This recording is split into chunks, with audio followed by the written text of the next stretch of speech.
live on the web. All of our show times for all of our exclusive content and shows. You can check out all the ARM channels and all the America Rising Media podcasters. AmericaRising.media. And that's not all. You can find all of our exclusive content on all of our platforms linked up as well at the click of a button. You can check out our scheduling, see when our shows are, find out what's going on, get in touch with all of our social media. Changes will be announced on our website or, of course, on our Telegram, t.me, America Rising. Also support us, independent media, independent patriot media. This is our merch store. Get armed. Peacefully, of course.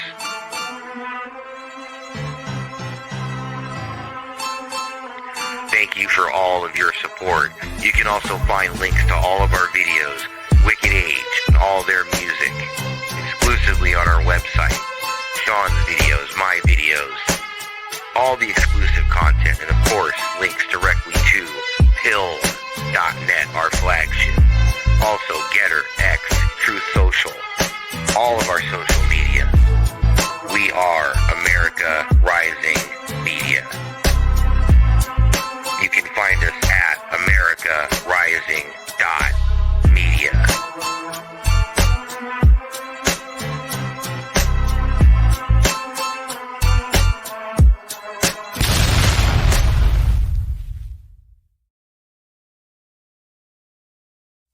Welcome to America Rising Media, where it is our mission to spread truth, expose evil, and effect as much positive change and unity as possible. Please join us in the chat and let us know your thoughts. Please note that the views and opinions expressed by guests and audience members are their own and do not necessarily reflect those of America Rising Media.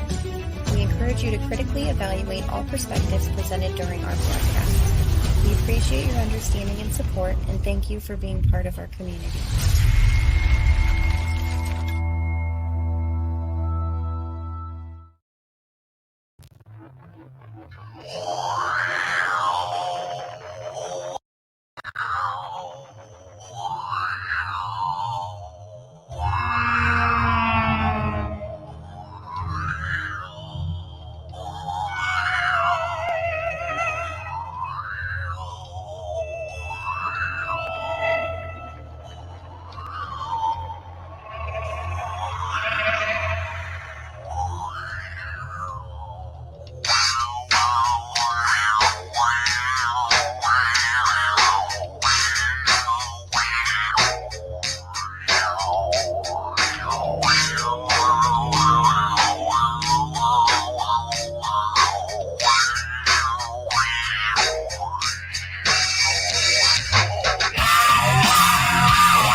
accept your war. Oh, yeah!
Well, StreamYards is fighting me a little bit tonight, but that's all right. We'll work it out. But of course. I know, right? It wouldn't, if you and I weren't having mild tech issues, it wouldn't be a regular day. See? It's okay if it leaves us alone for a little bit. Right? Friend of mine. That's what Ashley and I kept laughing about. Holy water over everything. Did you exercise your computer? I haven't fully exercised it yet. No, but I did I went boom, boom, boom with holy water. I could at least say how are you doing? I'm here. Right? I like the pink top. Hold on. I'm going to do something. Okay. That sounds dangerous. All right. Does it involve a microphone? Oh, earplugs. Okay. Earplugs. Cool. I tried. Are you're trying to be like a news person and put them in down your blouse? No, I don't want it to fall out because they don't fit well. So if it's inside my shirt, it stays tighter. I don't ask it to explain itself, but it doesn't. I'm not pulling on it, I guess, right? Because I have some extra. Oh, just sorry. leave me alone. Just leave me alone. I'm not saying anything bad. It always makes me giggle. The giggle is harassment.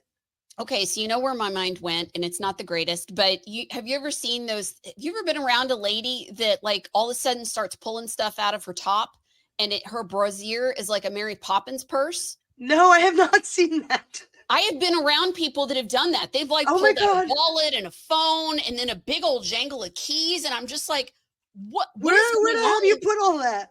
I don't know. I don't know if they like sewed pockets in their brassiere or what, but I mean, they legit pull all this stuff out. I've seen them in real life. I mean, I've seen videos of it, but I've known people that have done this, and I'm just, so anyway, when I was watching you fiddle with the cord, I'm sorry. No, I wasn't doing sorry. that. It's late. I shouldn't be left alone, clearly. So tell me, are we on Sean's channel? No, we're on ARM. We're on ARM. We're on ARM. Yes. Yes.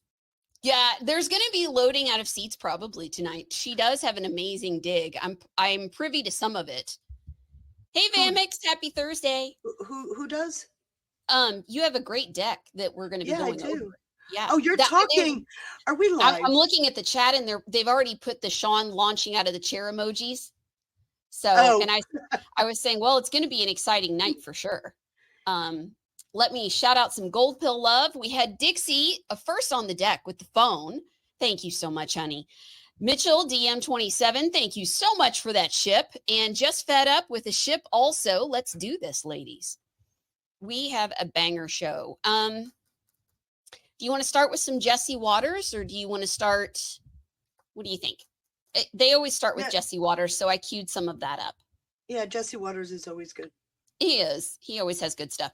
Though the 5 was lit tonight. When we get near the dig, I've got like a really good clip or two from the 5 where they're talking about that subject.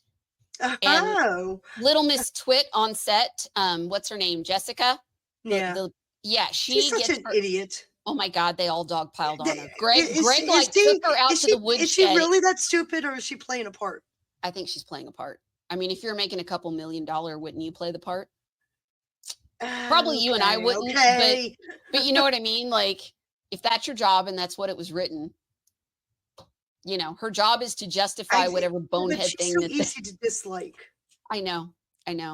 It's got to be hard. It's got, like, I would burn out so fast. It would grate on my soul. Like, I couldn't do it. So it's got to be.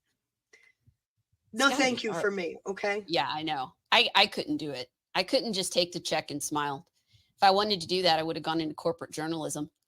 I would have gone into all of the black pilling and hyperbole that everybody's doing. Clickbait. You would be rich.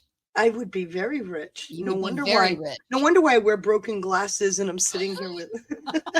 I know, right? Missed the boat again.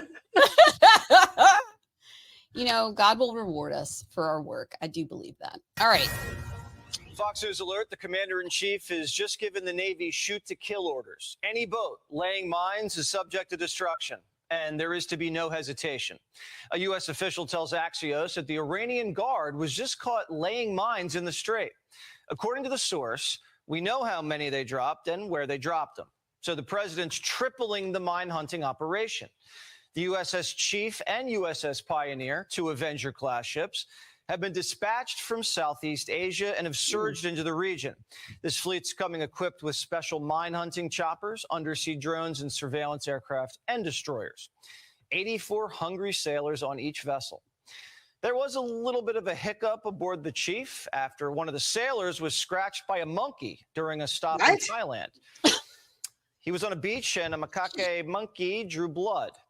One source says does he have monkeypox now? Asking for a friend. Would be at risk of catching a disease. Is this the new Loch Ness monster? Not from a monkey. That sailor's receiving medical care in Japan, and the Navy says the mission is full speed ahead. The lesson. Seriously, want to know if they have monkeypox now? Also, a fleet of littoral ships are. You know, I'm gonna shut up. I'm muting. Through the Strait of Malacca. The president says the blockade's only going to get more agonizing. We have total control of the strait. And the fact that it's closed, you know, they would have opened it up 3 days ago. They came to us and they said, we will agree to open the strait. And all my people were happy. Everybody was happy except me. I said, wait a minute, if we open the strait, that means they're going to make $500 million a day. I don't want them to make $500 million a day until they settle this thing. So I'm the one that kept it closed. We have total control of it. And it'll open when they make a deal or something else happens that's very positive. According to an insider, the Iranians are going crazy over the blockade. Central Command says 33 ships have been turned around, and it's expanding. Overnight, U.S. forces carried out another maritime seizure of an Iranian shadow tanker, the Majestic X. She was loaded up with 2 million barrels of Iranian crude, and our Marines boarded her in the Indian Ocean. The gay Ayatollah just lost 180 mil. That probably could have bought him a new pair of lips. More on that later. Right now, we're watching 9 Iranian ships loaded up with crude near a port in Pakistan. If they can't sail, they can't sell. Every story says, oh, Trump is under time pressure. I'm not. No. You know who's under time pressure? They are. Because if they don't get their oil moving, their whole oil infrastructure is going to explode. You know what that means? Because they have no place to store it. And because they have no place to store it, if they have to stop it, something happens underground that essentially renders it in very poor shape, and you never recover fully. And this just in. CNN reporting the military is developing new plans to target Iran's capability in the Strait if the ceasefire falls apart. There's several sets of targets under consideration. The Mosquito Fleet, mine-laying vessels, and other asymmetric assets on the coast.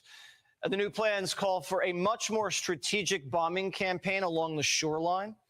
We could also hit dual use and energy infrastructure targets.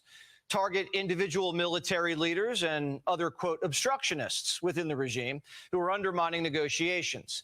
That includes Sidi Vahidi, the head of the Guard. Additional U.S. strikes would also target Iran's remaining military capabilities, including missiles and production facilities that weren't destroyed in the first round. The U.S. Navy currently has 19 ships in the Middle East, including 3 aircraft carriers, plus 7 ships in the Indian Ocean. The USS Gerald Ford is anchored in the Red Sea, the Lincoln in the Arabian Sea, and now the USS H.W. Bush, for the first time, now involved in Epic Fury. The Nimitz-class carrier strike group was seen sailing in the Indian Ocean. And the USS Boxer roaring across the South Pacific, closing in on the Philippines. The 11th Marine Expeditionary Unit on board sharpening their weapons. The president says the strait sealed up tight until Iran decides to come to a deal. There's just one, how should we describe it, challenge. They know who the leader is in this country. We don't know who the leader is in Iran. Because remember, regime change. Khomeini is gone. He's gone to greener pastures. He's gone, and all of his team is gone. Then a second group came in. They're all gone. And now you have the third group, and they're a little concerned about being gone, too. Sources tell the New York Times. You know who he's talking about, though, right? Is a burned-up vegetable. He's missing a leg, has had 3 surgeries on the other one, surgeries on his hand, and his face and lips are burnt severely. So burnt that the Ayatollah can't talk. This is according to the New York Times.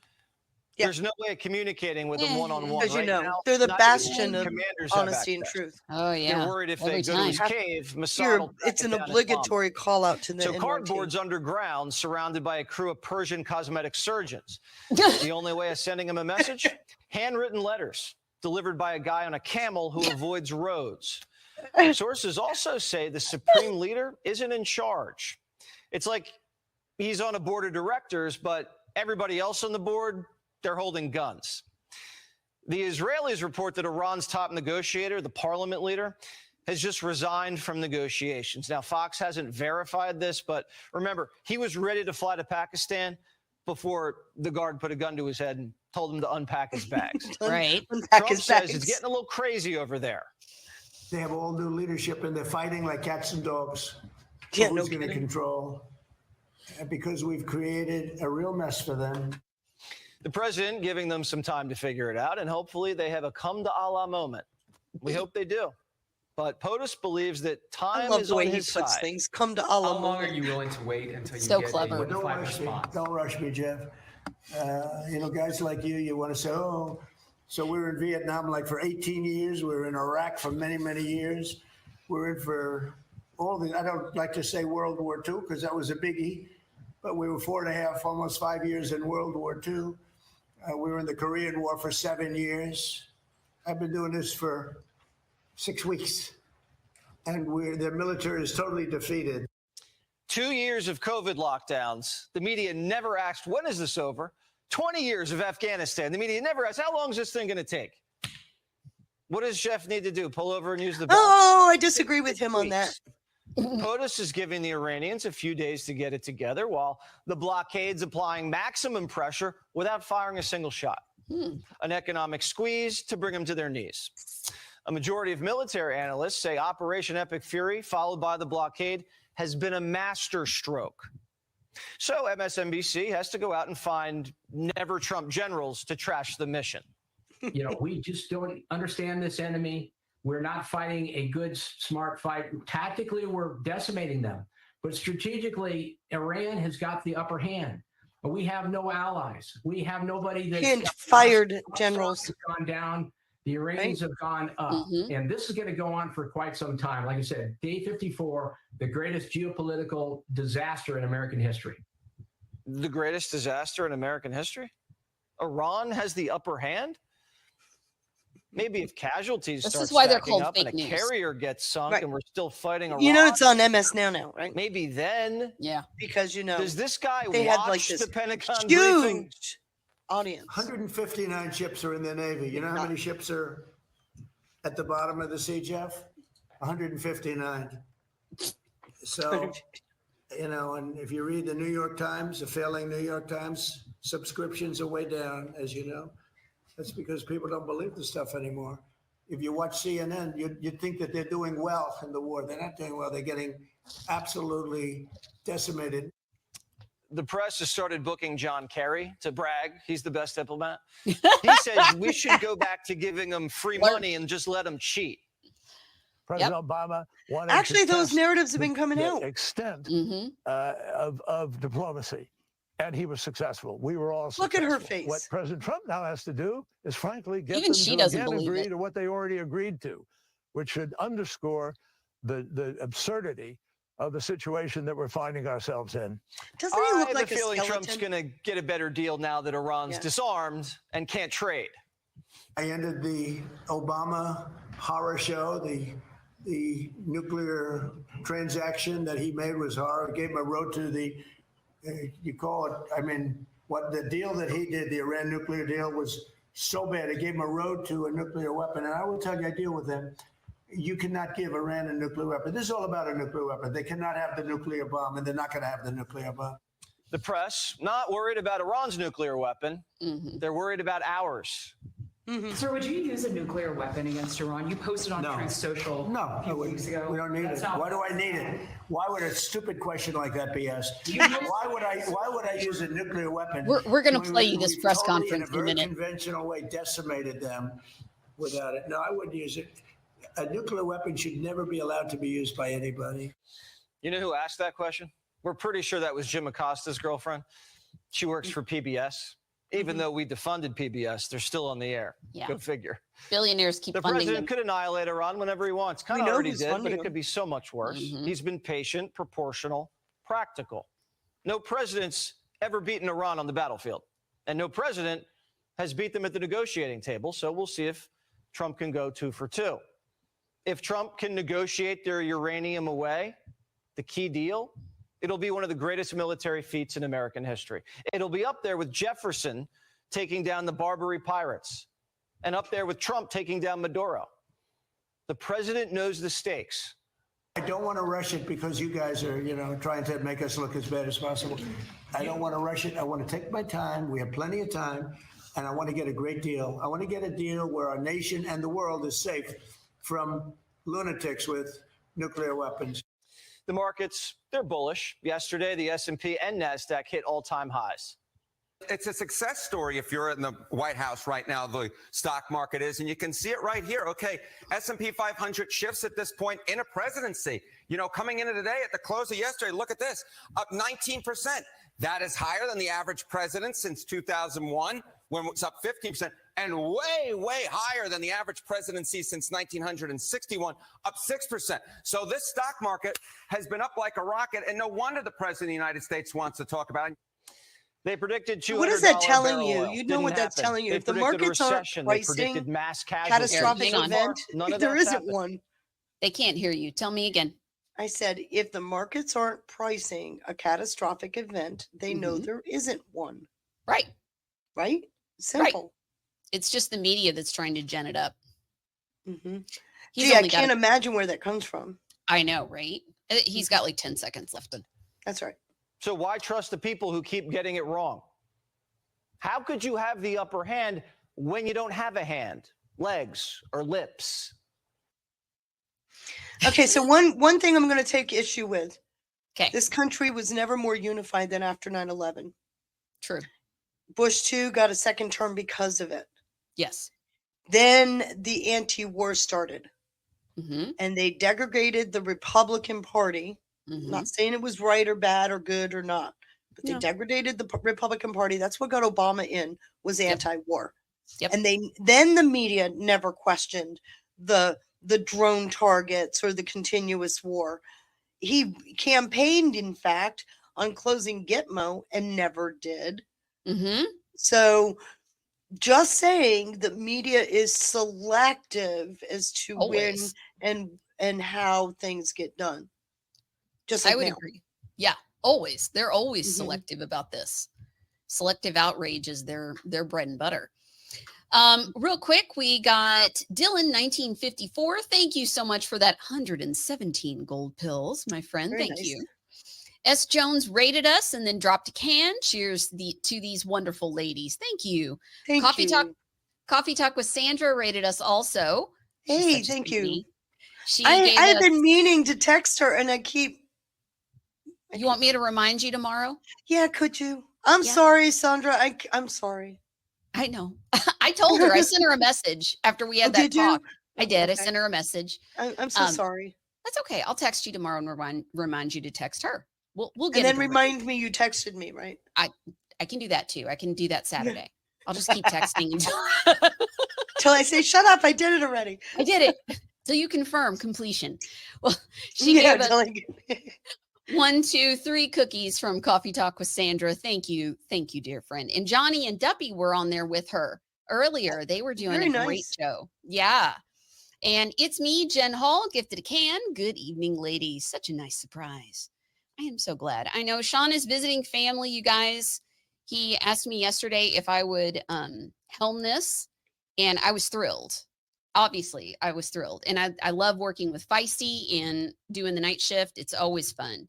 We also got rated by Sincere. I hope I'm saying that right. I'm probably not. Yeah, I'm trying to. Okay. Ceneezer. Senazir? Senazir? Sincere? It's the first time I'm seeing it. I've never seen the name before, but thank you. Sincere. Dropped a shades and a raid. Thank you so much, my dear friend. I apologize if I butchered that. Everybody do give all of our now the friends next step for that person is to do a phonetic spelling of their names so we don't screw it up again. I do need hooked on Sneezer. Thank you. Sneezer. Sneezer. Thank you. I knew I wasn't doing it right. Thank you, dear. How is that spelling Sneezer? And you look at it now and go, duh. Yeah. That's I think it's an age thing. Shut up. I think well, no, for yourself. I don't say I'm just illiterate. I'm just gonna go with illiterate, not old. Thank you for dropping that in the chat and telling me how to say that, friend. Oh my goodness. Do you have any more comments on Iran before I move to the next thing? So I did a little bit of a spread yesterday when Trump is saying we don't even know who we're negotiating with. He does know who he's negotiating with. Scott Bessent knows who he's negotiating with. City of London knows who he's negotiating with, as does Brussels. They all know who's at the negotiating table. And that is not the IRGC or the puppets at the negotiating table. The real brokers are these shadow networks, the San Johnny, yes, and the Zellingholm networks. They control the country. They took the country hostage. So what they're doing, and Trump is just sitting back because he doesn't have to worry about it. All they're doing is starving the beast. They're 30 to 50% of the Iranian economy. They've already got massive unemployment in Iran. By the end of this week, from what I understand from Scott Bessent, those oil wells are going to be full. That's what I was about to say. They no longer can drill. And if they can't drill and can't move it, you've starved the beast. So it's coming. It's coming soon. And Trump's just sitting back going, tell me when. Because the Iranian people, once you can't drill, that's massive. We saw it here with Keystone, remember? Massive unemployments come from that. Not just from that effort, but all the downstream service providers, right down to the fast food restaurant on the corner, right? All of the downstream goes out. So now you got over 2 million, almost 3 million Iranians out of work. Those oil wells shut down. And that's that's the major part of their economy. It's not going to be pretty. Yeah. And how did they keep the lights on? Past a point. Well, that's going to be, in fact, there were reports that family members of the IRGC are really getting upset. The IRGC members can no longer explain their position to their own family members. Why they're doing this to the country. So they're whittling from the inside out. Yeah. It's not looking good over there. I mean, it's a country of, is it 90? It's 90 million or 91. Something in that neighborhood. We'll just say 90, give or take some killed protesters. And it could be 90 now, 90 million. So the IRG is, how many of them are there, do we think? Oh, they only have an estimate. Mm-hmm. And last number I saw was somewhere around, was it 10,000 or something like that? But yeah, it's the problem is they were starting to take off their uniforms and meld back into the population, and the population isn't having it. They've been outing them. As they should. I've been hearing that. I mean, it's going to get to a point where there will be prices on their heads. I think there already is in some quarters, but not the Mm-hmm. price you and I would think of. I mean, Right. The Iranians It's are going to be like the justifiably price of a upset. potato. Well, the Iranians finally have the upper hand. Mm-hmm. That was my point with the 90 million. They vastly outnumber, catastrophically outnumber them. So, right. It's gonna get brutal. It is already getting brutal for them, and unfortunately for them, the networks don't have the control they think they have. So that's why they took Khomeini hostage. Mm-hmm. He's like their life insurance, right? Yeah, which is really sick on top of it. It's but really sick on top of that. And I mean, they're left with weapons. That the negotiators are under house arrest. Still haven't been able to prove that, but it makes sense. I assume we've been bombing caches of weapons, like where they don't have many weapons left. So the bombing activity, most of what we're doing is in the strait. Mm-hmm. And a lot of our effort has been on, there's some 50 ghost ships. Mm-hmm. And as they move, as they start moving, we're collecting them. Mm-hmm. But that's the collecting is the Shadow Fleet. The Shadow Fleet. That's one of the San Johnny network. Yes. That's what I was going to point out. One of them that you mentioned is in charge of the Shadow Fleet. The other one's in charge of the banking. The banking. So so when we get to the dig here coming up, Zellingham is in charge of the banking. That's that Dubai connection. Yes. And it's interesting because the bridges we took out were Zanjani. Zanjani was another network, the 9 billion that moved through City of London. Yeah. With the fake crypto. Those were his bridges. So I mean, we're just tearing it apart, which is I'm really heartbroken over that. Well, and the fact that we're doing it so strategically. I mean, if you have the greatest military in the world, why would you need to get in the trenches? Well, the good thing is what Trump did, which I think is absolute genius. Why he's there, I'm here, right? Mm-hmm. He literally put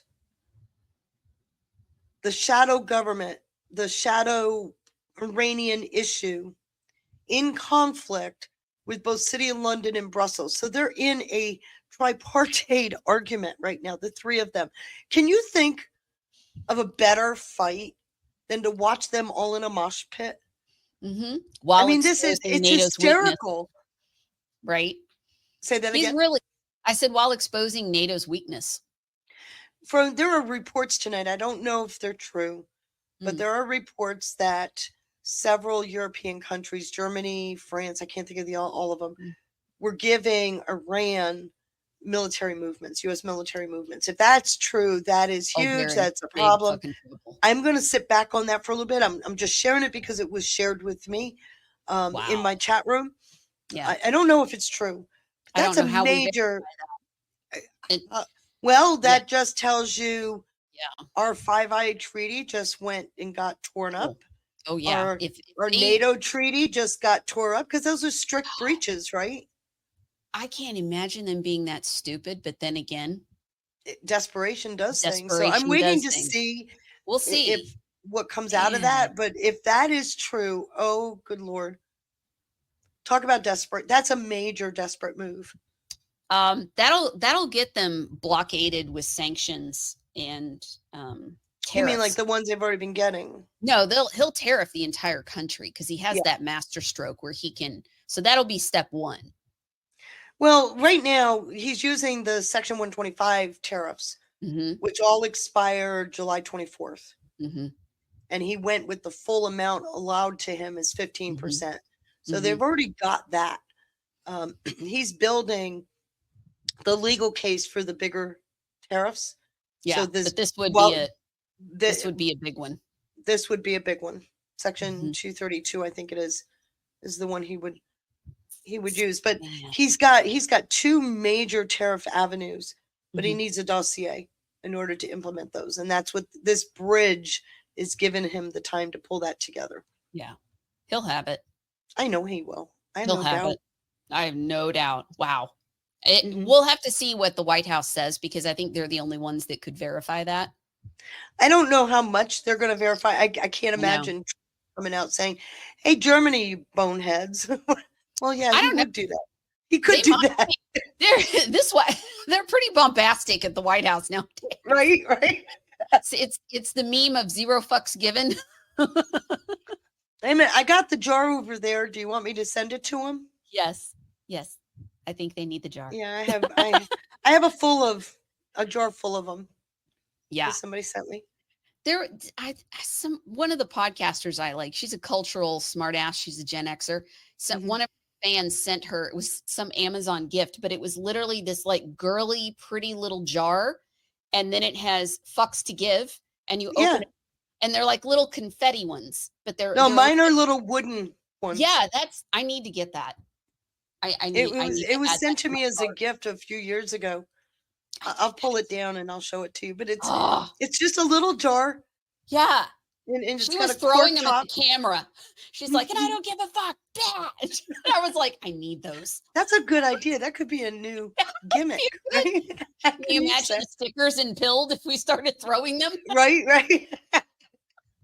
I have this whole jar of them, and it's in a little pretty jar with a little bow. And I need to find that on Amazon. Ash, I know you're out there. We need that jar, and we need a version of it in the merch.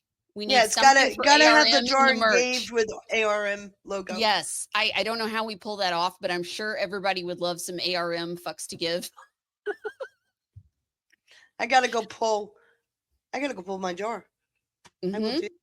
All right, let me start this off. We're just going to watch the beginning when Janine is explaining what it is, and then we'll move on to some other things. I love the timing, by the way. Sit down. Okay, good. Right there. Why don't you put them right there? Yeah. I want to know what her beauty routine is. I really do. You guys ready? All right. Good morning. As you, I'm sure all know, cyber-enabled and cryptocurrency investment fraud, known as pig butchering by the criminals, is among the fastest growing and the most financially devastating form of cybercrime that is targeting Americans today.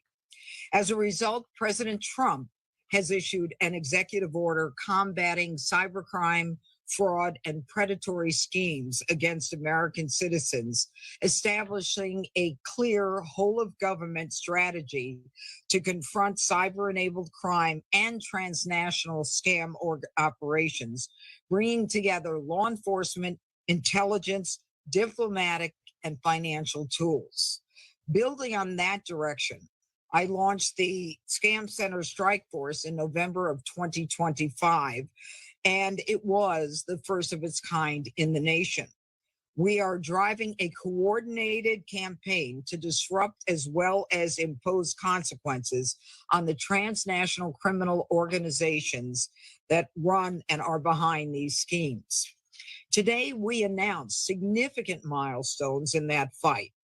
We have charged Chinese bosses who ran a scam compound in Burma where thousands were trafficked, enslaved, beaten, and then forced to steal from Americans for years. We have seized also a Telegram channel, and that channel was luring workers into a forced compound in Cambodia. There they were ordered to pose as U.S. banks, as the New York City Police Department, to steal Americans' life savings. We have taken down more than 500 websites.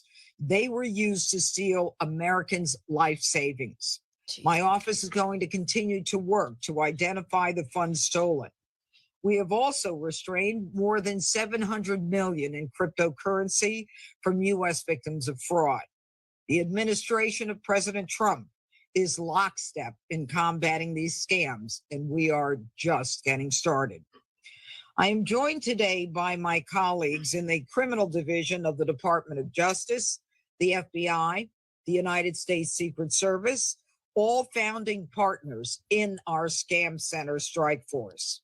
In addition, we're joined by interagency partners from the Department of Treasury as well as the Department of State, who are bringing their special resources to bear on this problem, and they are going to announce in a couple of minutes their own actions as they relate to this particular issue. But first, I want to take you into the investigation. It is November of 2025. We deploy the FBI to Thailand following the takedown of the notorious Chinese-run scam center known as the Shunda compound in Burma. Together with Thai authorities, reams of evidence were reviewed. More than 8,000 phones and 1,500 computers were seized, which established a hierarchical structure of these Chinese bosses running the compound that is targeting our American persons. That evidence, together with reports from victims here in the United States and information from individuals, led us to charging 2 Chinese defendants who are managers of the compound. It is significant that when the Shunda Burma compound was taken down, several of the Chinese national organized crime leaders immediately fled to Cambodia in an attempt to set up a new compound in Cambodia, showing how intertwined Burma and Cambodia are in these illegal operations targeting us.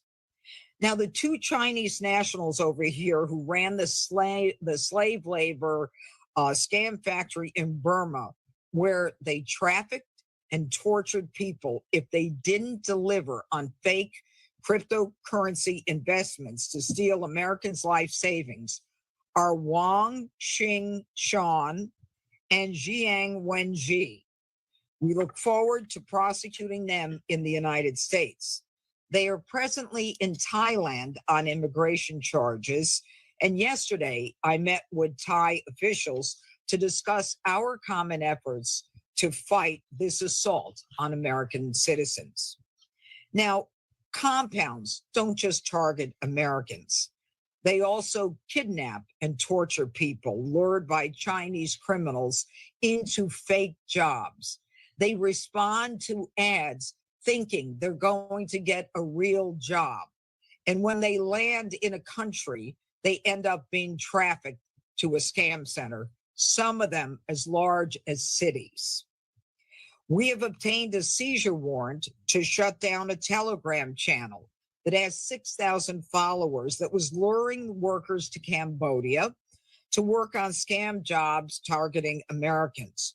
We have served this warrant on Telegram, and we now call on Pavel Durov, arrested and indicted already in France for managing Telegram's platforms that enabled drug trafficking, fraud, and child pornography. We're calling on him to close this down. Now, I want to take a moment to thank some special partners in America who care about this enormous problem enough to make it a part of their own agenda. Specifically, I want to recognize JP Morgan Chase and Microsoft for doing parallel investigations with us on the network that is running this Telegram channel and taking down the accounts that are targeting Americans. Now, the workers, though, who responded to these jobs, they end up posing as banks, as police officers, as prosecutors. They sound like Americans, directing Americans to fork over their money or be prosecuted. They have backgrounds and backdrops where they actually look like they are from an official agency. Folks, this isn't abstract. It is hitting your neighbors, your friends, and your parents' retirement accounts. Some of these victims are so distraught that they end up taking their own lives. This is economic homicide. We have seized the sites and we are coming for the rest. These criminals thought they were untouchable. because they were overseas. Today, we are proving them wrong, and we are just getting started. President Trump has launched a new theater of war against Chinese transnational organized crime. And now I'm going to introduce our partners. First is the Assistant Attorney General, Tyson Duva. All right, I'm going to cut through these and go back to the Q&A where they start talking about the size and breadth of the compounds. Okay, so I've been following this case since 2024 when it broke. Excellent. And depriving our shared adversary. It's a major takedown. It started in 24. Thailand implemented a new system to go after all these illicit accounts. Mm-hmm. Over 1.75 million accounts to date. Jeez. So yes, what she's telling you about is exactly what happened. But Thailand started this new system as a crackdown. And in September of 2024, that's the article I sent you. Mm-hmm. They had immediately suspended 15,000, made another 34,000, had to prove that they didn't need to be suspended. Right? There's that. Mm-hmm. That was the beginning of it. They used AI and fintech to find these accounts. And they had been looking for these accounts since they got the AI and fintech in place. Mm-hmm. They've been scanning all of the banking to get that. But right now they're up to 1.75 million accounts as of the end of 2025. Jeez. So, and they call them mule bank accounts. Interesting. And all of these were all tied to scams that particularly targeted, well, they targeted other wealthy nations, but particularly Americans. Right. Americans in 2024 lost $10 billion to these scams. Oh my God. 10 billion. That's in 2024. Just 1 year. Just is it pocket change, right? Is it crypto? Is it other things? Is it a combination? What they're doing is a combination. They're laundering. So they're putting in the funds, they're moving it into crypto, and we're tagging, we're finding we're tracing the money. Mm-hmm. So we're finding the wallets that it's landing in. We're seizing those wallets. And in particular, where the U.S. comes in is they're moving these people out to their countries, to the countries most impacted for prosecution. So I think 3 or 4 of them are coming to the U.S. for prosecution. So the story is just, like I said, it started in 24. We're in the second year of it. Yeah, it's going to keep going. I don't think it's done. I think no. We got a ways to go. But when you're talking 1.75 million in 2024, and then the numbers disappear. So that sounds to me like there's a whole lot of sealed cases involved, right? And they've been working a lot. I know last year, was it the FBI? They took down a whole bunch of dark web stuff, and they partnered with Australia because a lot of they're all over. Out. Yeah, the dark web stuff is all over the world, and we've been systematically taking down those websites. Yes, since 20, and actually it was Mexico that got us started because Mexico back in 2017 said, "Hey, take down Backpage." And since then, it's been a cascade of sites going down. Mm-hmm. So there's been a lot of activity on this end, and it's all thanks to implementing AI and fintech to do this. So we are actually getting on top of, and it was part of the deck I did on the money and banking and accountability, the fintech and the AI coupled together. We are actually getting ahead because typically they find a way around the rules before we even get the rules out, right? They have insight into them. Like I said on Monday, they regulatory capture. They're sitting on the very committees that write the rules that go after them. So since now that we've entered into this era of this high tech, we're getting faster than they are. That is one really good thing. Can you imagine 1.75 million accounts in Thailand? Extrapolate that, right? Jeez. That's a lot. Yeah. That's a lot. Real quick, Tracy17, thank you so much for that $10 Rumble Rant. She says, Feisty is my favorite. Thank you so much for your brain. She's such a sweet. She was asking where Sean was, and I had explained he was with family. I exhausted him on Monday. Wore him out. He needed a vacation. Entirely possible. It is possible. He's told me that. Yeah. All right. He got tired of my fire hose. You're That's funny. With impunity. Thank you. Thank you.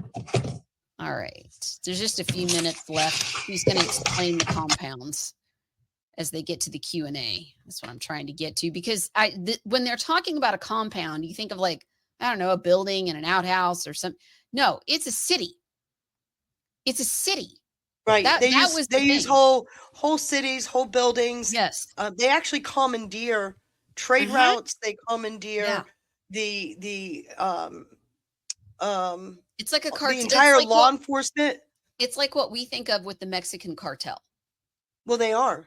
Yeah, but I mean, that's what's happening in these. So let me tell you a neat story. Okay. Back in May of 2023, Dan Scavino, May of 24, I'm sorry, put out on his X account Trump coming out of the Manhattan courthouse, and it's in black and white. There's people across the street supporting him, cheering him, and he's waving. And the music that Dan Scavino chose was called Soldiers of Fortune.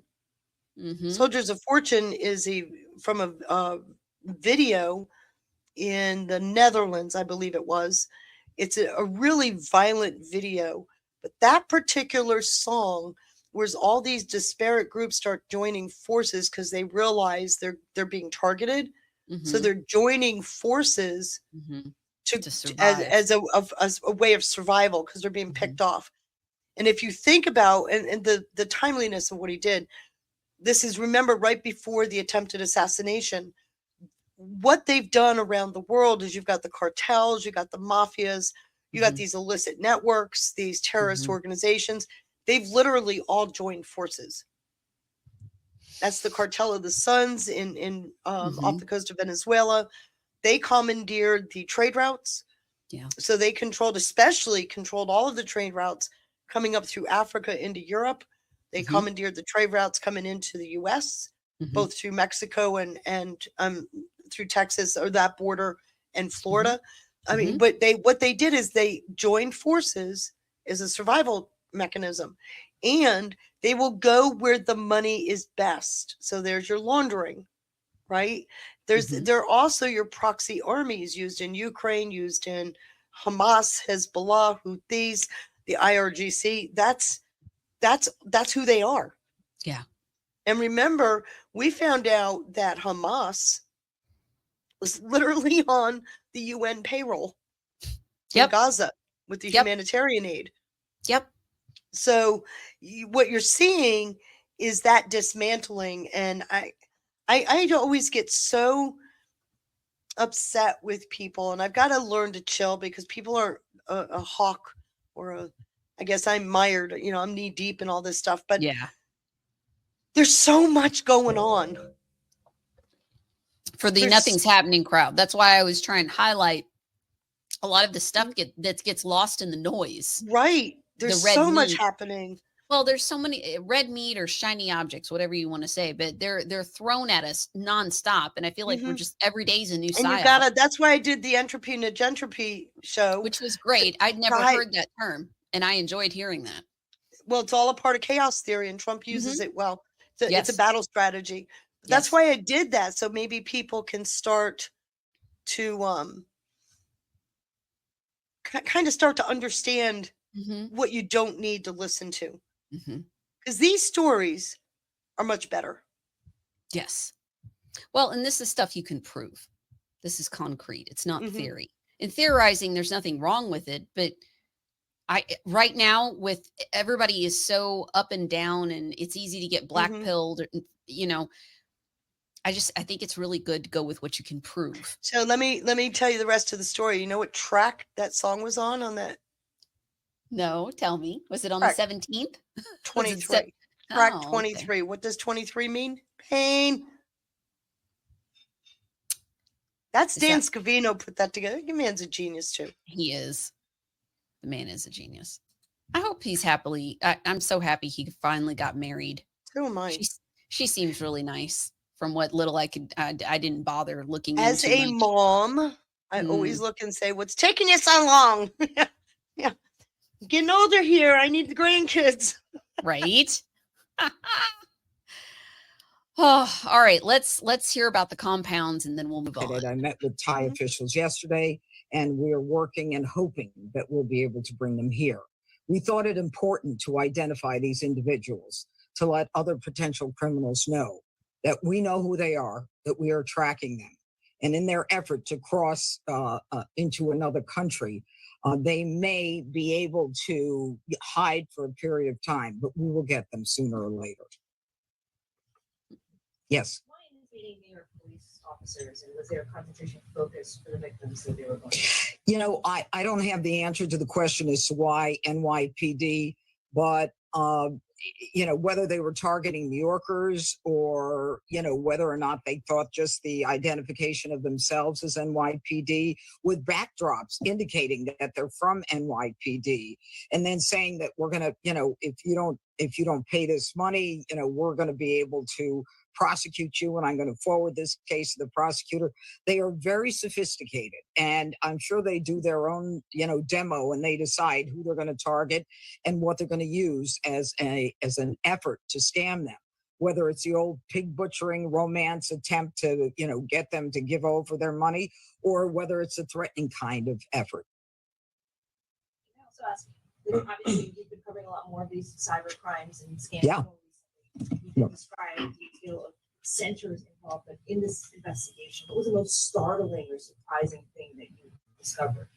Well, I think, and certainly I can call on my partners to answer that question, but I think the most startling thing that we discovered was the fact that some of these compounds, and the Chunda compound is notorious, especially based upon who was running it, is that these are literally enslavements. These are as big, some of them as big as cities, where people are being brought, you know, as was indicated, they're losing their passports. There are all kinds of invasions into their own persona, and I'll kind of leave it at that, where they are threatened and they are, in some cases, tortured in order to get them to make more money as part of the crypto scam. This is very serious. It's the economic homicide to us, but this is also an enslavement. This is like reminiscent of hundreds of years ago. Yes, sir. So if these people are coming to these centers and they're under threat, I'm curious how they're able to convince Americans that they're legitimately trying to do what they're doing. Because they want to live. But I'm trying to understand this. If they have, you know, do they speak English? I mean, is this done via chats? Is this done via email? Or I think you mentioned that there was some kind of background that they were using, like the video. It's done via chat.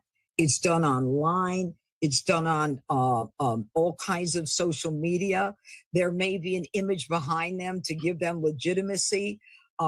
Whether or not they're actually using English speaking or trying to, they will hire people who sound like Americans. This is very sophisticated. They're making hundreds of millions and billions of dollars, and they are China found out that they're actually laundering money through the videos. You know, when people gift, money's being laundered on Rumble, YouTube, and the like. China found that ring and took it down. I'm sure there's more, but they actually, I couldn't believe, because I kept thinking, I could see that. They found it on, it was being used across the board. So wherever you can gift, they were finding money laundering. So, and China was the one that found that one. That's interesting. We've been going after this in a big way. Do you remember Cash went over and was working with China? With China. Yeah. I always remember Labor Day weekend when the hashtag Trump is dead? Yeah. You remember that? Yes, yes. So the Spanish version started on Friday. That's when we sent our fleet down to Venezuela. The English version started on Saturday. And if you listen to Cash, he was talking about working with his Chinese counterparts. It was coming out of India, by the way. He was working with his Chinese counterparts, and all of the fentanyl precursor labs went running to India. And so Trump is Dead came out in English out of India. I've got the Twitter stats on that, or X stats. But yeah, that's where that comes from. It's the illicit networks screaming out.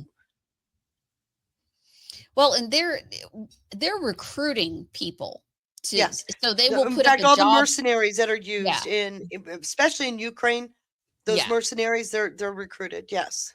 But like these compounds, they're putting up job applications. They're looking for people that are fluent in English, fluent in this, that do that have. So that is very common, particularly in the Philippines. Right. Most of their children are taught 4 or 5 languages, even in the poorest areas. And they're always taught English. They speak very good English, but I'm just saying, like, it's for some of their questions. Well, I mean, would they speak English? Well, yeah, depending on which country they're recruiting them from. So they would recruit them. Well, let's get real, though. Let's get real. Yeah. They don't even have to speak perfect English. We've now gotten accustomed to the very difficult accents on the help desks.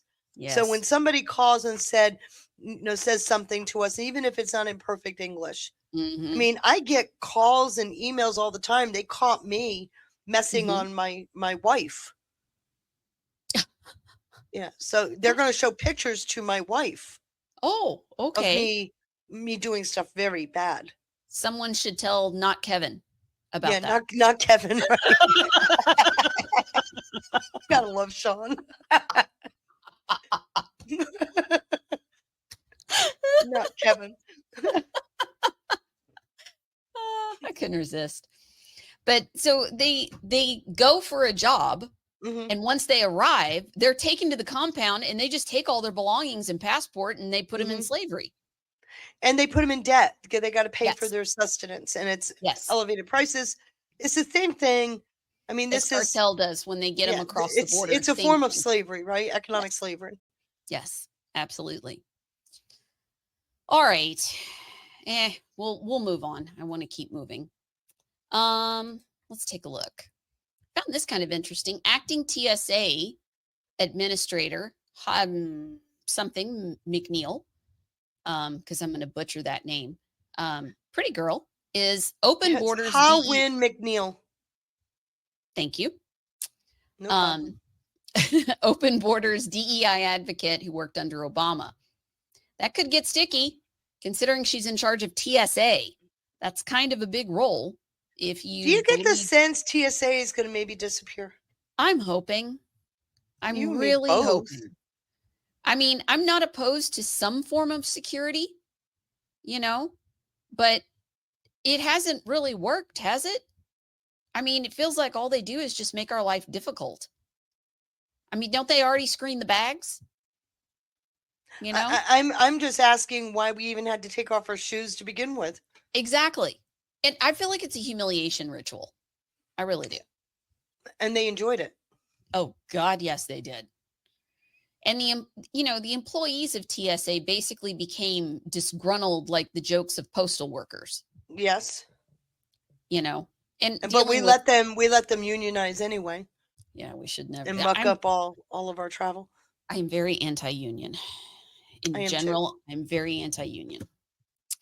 So let's see here. All right. She has a history of advocating for open borders as well as diversity, equity, and inclusion policies. She's been leading the agency since April of 25. Looks like Jack Posobiec's been all up in her records and her social media posts, so we'll see how long she fares. So she got promoted under Trump. That's interesting. I wonder if they canned the person and she was... there's a tactic that's used quite often. You promote people into the sunlight. Yes. Sunlight is the best disinfectant. Yeah. Especially when you have a bunch of people like Jack Posobiec's or Laura Loomer's or all of the Anon crew that just love to go through people's pasts and look for this stuff. And somebody's got to do it. I mean, you would think the administration would vet it, but I don't know. Well, I'm not so sure the administration didn't. Like I said, you It could be promote intentional. you promote out of the shadows into the sunlight, Mm-hmm. and then we Yeah. get to take care of business. There's nothing better than to watch the deep state have to be dragged up out of their sludge, right? Can we play Melania's video again? If you want to send me the mini blinds, No, I'm just kidding, because that was the best video ever. It was. Since you mentioned Cartel of the Sun, I had this on deck. So, Army Master Sergeant who participated in the Maduro raid arrested after 400,000 Polymark bet on the dictators.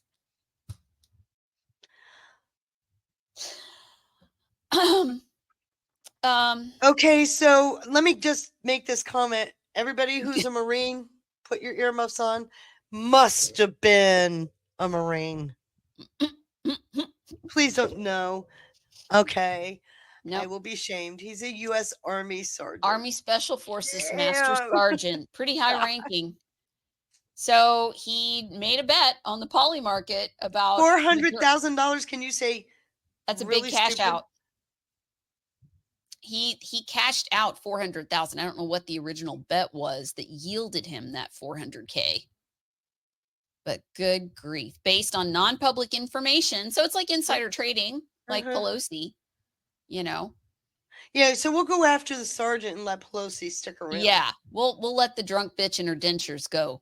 That's fine. There is not enough polydent in the world for her. I'm just saying, like, I mean, those things are always loose. What are you talking about?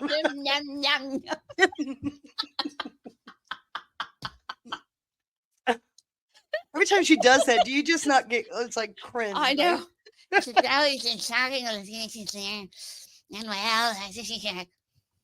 According to Bobby Tunes, he bet 30,000. 30,000. Well, that's and a good netted bet 400. to net 400K. Oh, he's charged with 3 counts of violating the Commodity Exchange Act, 1 count of wire fraud. Wire fraud, really? 1 count of unlawful monetary transaction. If convicted, the wire fraud charge alone, he faces up to 20 years in prison. Dude, how could you be let me this just make stupid? this comment. I don't have a problem with what he faces. Yeah. I mean, if you do the Only crime, thing you I'm do the saying time. is kind for kind. Yes. When you get into Congress, that Yes. same crap better Let's get go. the same punishment. Let's go. Right. Insider trading, let's go. That's Right. what I took away from this. And the other thing of just like, I can't believe he was this stupid. Like, I don't know. You probably could have gotten away with it under Biden. So but when did we give people in uniform and people in DC more brain cells than they were born with? I mean, I'm asking a question here. We keep assuming these people are of a higher cut, higher quality, smarter than the average bear. we hope. No. I mean, Congress clearly not really. I mean, a handful of them maybe, but No. in general, no, not at all. I haven't. No. So, okay, Somali jihadist and Ilar Omar's donor gets a slap on the wrist. Of course. 8.5 years. Plotting to join ISIS, praising the New Orleans massacre that killed 14 Americans. Oh, these people. Yet another. So he's a 23-year-old Somali migrant turned naturalized citizen in Minneapolis, of course. He was sentenced yesterday to 102 months, that's 8.5 years, for activity of trying to join ISIS and cheering on the savage New Orleans jihad attack. And it's an Ilhan Omar donor. Of course it is. Of course it is. It's Minneapolis. What do you want? Pirates got to stick together, man. Pirates and terrorists, support groups. For real. The one thing I found, because the DHS put out a site, I don't know if you've been on it, where you can track the arrests that are going on in your state. That's awesome. There are some interesting groups that hold up in Minnesota. What is that site? I knew I shouldn't have said a word because now I got to go remember what it is. Well, I'll keep going. I will find it. I know you will. So FBI surveillance caught him trying to board a flight from Minneapolis, St. Paul on December 13th, turned away for lacking of proper documents. He simply rebooked and tried again on December 29th. Well, he's a very determined character. Customs and Border Patrol stopped him in Chicago. Thank you. Where they discovered his birth certificate, naturalized certificate, and high school diploma in his bag. He was taking all of it. During questioning, Hassan, of course his name is Hassan. I have a Hassan Piker clip for us on deck also. Oh God. Oh God. He's painful. Attempted his support for ISIS, rejecting democracy, and declared America's justice system terrorism. That's an inverted policy for sure. Undeterred after being blocked and from reaching the caliphate, he then doubled down once back in Minnesota. He praised January 1st, 2025 ISIS-inspired terrorist attack in New Orleans, where the jihad mowed down 14 Americans, injured dozens more, calling the killer what is this? Muajid? It's hard for me to read it. Muhaajid. Muajid. The legend that attacks, that kills Americans. Mm-hmm. That's charming. Well, I'm glad they put him away. I don't really think 8.5 years is going to change his tune. I think they need to deport him as soon as he gets out and ban him from the country. I would rather they would have gotten rid of him already. I know, right? I hate the idea that we got to take care of him for 8.5 years. You know, Braves and I were talking about that earlier. You know, and then we both, being females and passionate, we decided that, you know, certain characters that hurt children should just... The recidivism is too high. Why are we bothering? Why are we bothering with it? The other thought was we could just work out a deal with El Salvador and just transfer them there instead of incarcerating them, like certain classifications of it. Like, why are we paying? So you didn't know the deal that we have down there in El Salvador? We pay $30,000 a year for each one we send, which is probably half or a third of what we pay to house them in our own system. I've seen figures from $80,000 to $120,000 per inmate annually. Yeah, see, 30,000 is nothing, and it's a boon for the El Salvadorian economy. Yes, it's a great thing for their economy. Well, I saw Piker was El Salvador is going to become a penal colony before we're done. God bless them. Okay, full disclosure, I have not seen this. It's trending, and it's Piker, so it's going to be awful. I'm sorry. Currency scheme that people are engaging in. Mm-hmm. Would you steal from Whole Foods? You want to go first? Well, right, guys. I'm pro stealing from big corporations because, you know, they steal quite a bit more from their own workers. However, one thing that might even help your ethical dilemma is the fact that the automated process that they design, these companies know will increase shrink, right?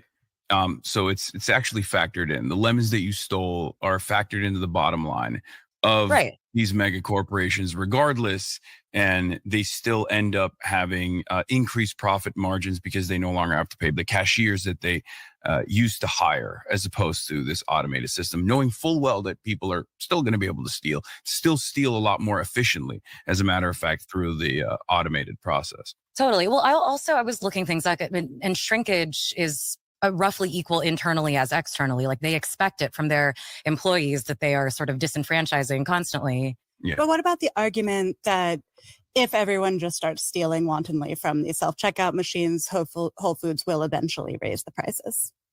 Yeah, chaos, full chaos. Let's go. I mean, look, I'm in favor of fast and free buses and also government-owned storefronts. And, two of those policies, the mayor of this beautiful city is currently working on. Would you encourage stealing in the same way from a Mamdani-run city-owned grocery store with lower prices? And why? I would not, because I feel like that's taxpayer-funded, and the prices are this union labor, and the prices are also adjusted regardless. So the trend I was seeing is the left is actually getting embarrassed of him. I hope so. I hope so. So this is New York Times. People, this is the chick. New York Times is not featuring Hassan Piker on rationalizing the murder of business executives. Yeah, this is a whole podcast that he did, you know, because he's pro I love Jonathan murdering. Turley. Yeah, shout out Jonathan Turley. But yeah, cue Macbeth witches. Fair is foul and foul is fair. Okay. He's so smart. But yeah, I was seeing it was trending that it's an op-ed for advocating petty theft. And, you know, they all just sit there and laugh. And they're But that's really what nice, they did in expensive California studios. too, if you recall. Yeah, it Where didn't go well. they made it okay. Yeah. To steal up to a certain amount. And the who citizens thinks couldn't Mondani tolerate isn't it. going to do the same, right? Oh, well, let me see. I've got a Mondami story here too. Let me find it. Do you think they have, no. No? Briar's remorse yet? Nope. I don't think they do. Well, I don't see the Mondami. Maybe I didn't open it up. It was saying that last year, prior to him, like after he won the election and prior to him going in, 115,000 New Yorkers fled the city. Well, and he's got another problem because they all fled. We just ended tax season. What are you going to do? He's going to be behind the 8 ball because he's already over his budget. What the hell is he going to do when he has no revenue? I have no idea. I don't know how he pulls this one off. And you already have the state government saying, "Yeah, don't look to us.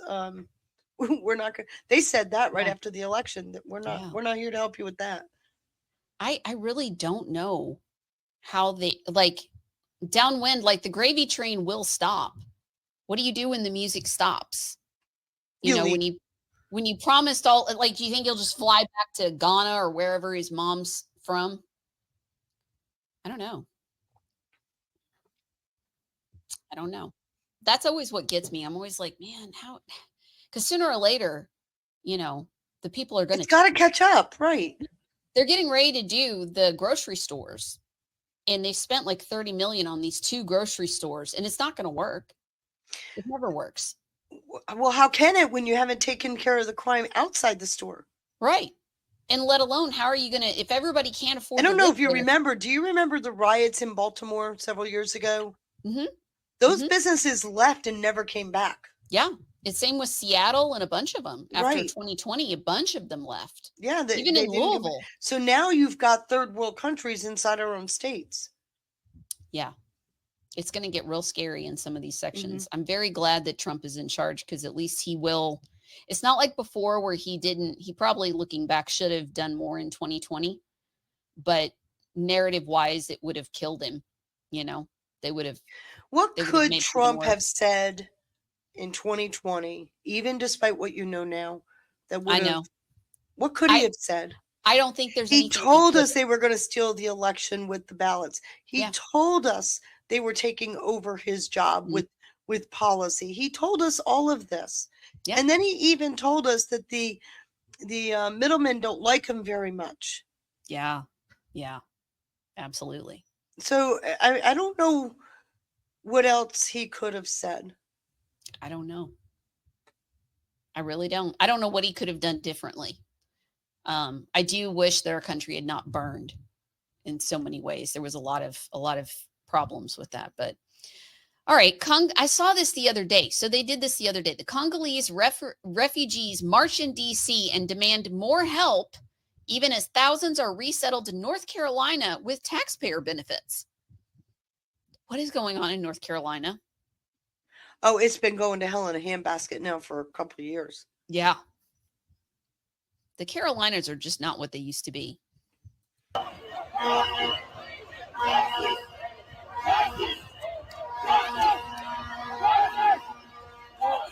Yeah, that looks peaceful, doesn't it? We need justice! We need justice! Justice? Justice! Get the fuck out. Justice for what? They're marching against Burundi and the Republic of the Congo. I don't even understand what the heck.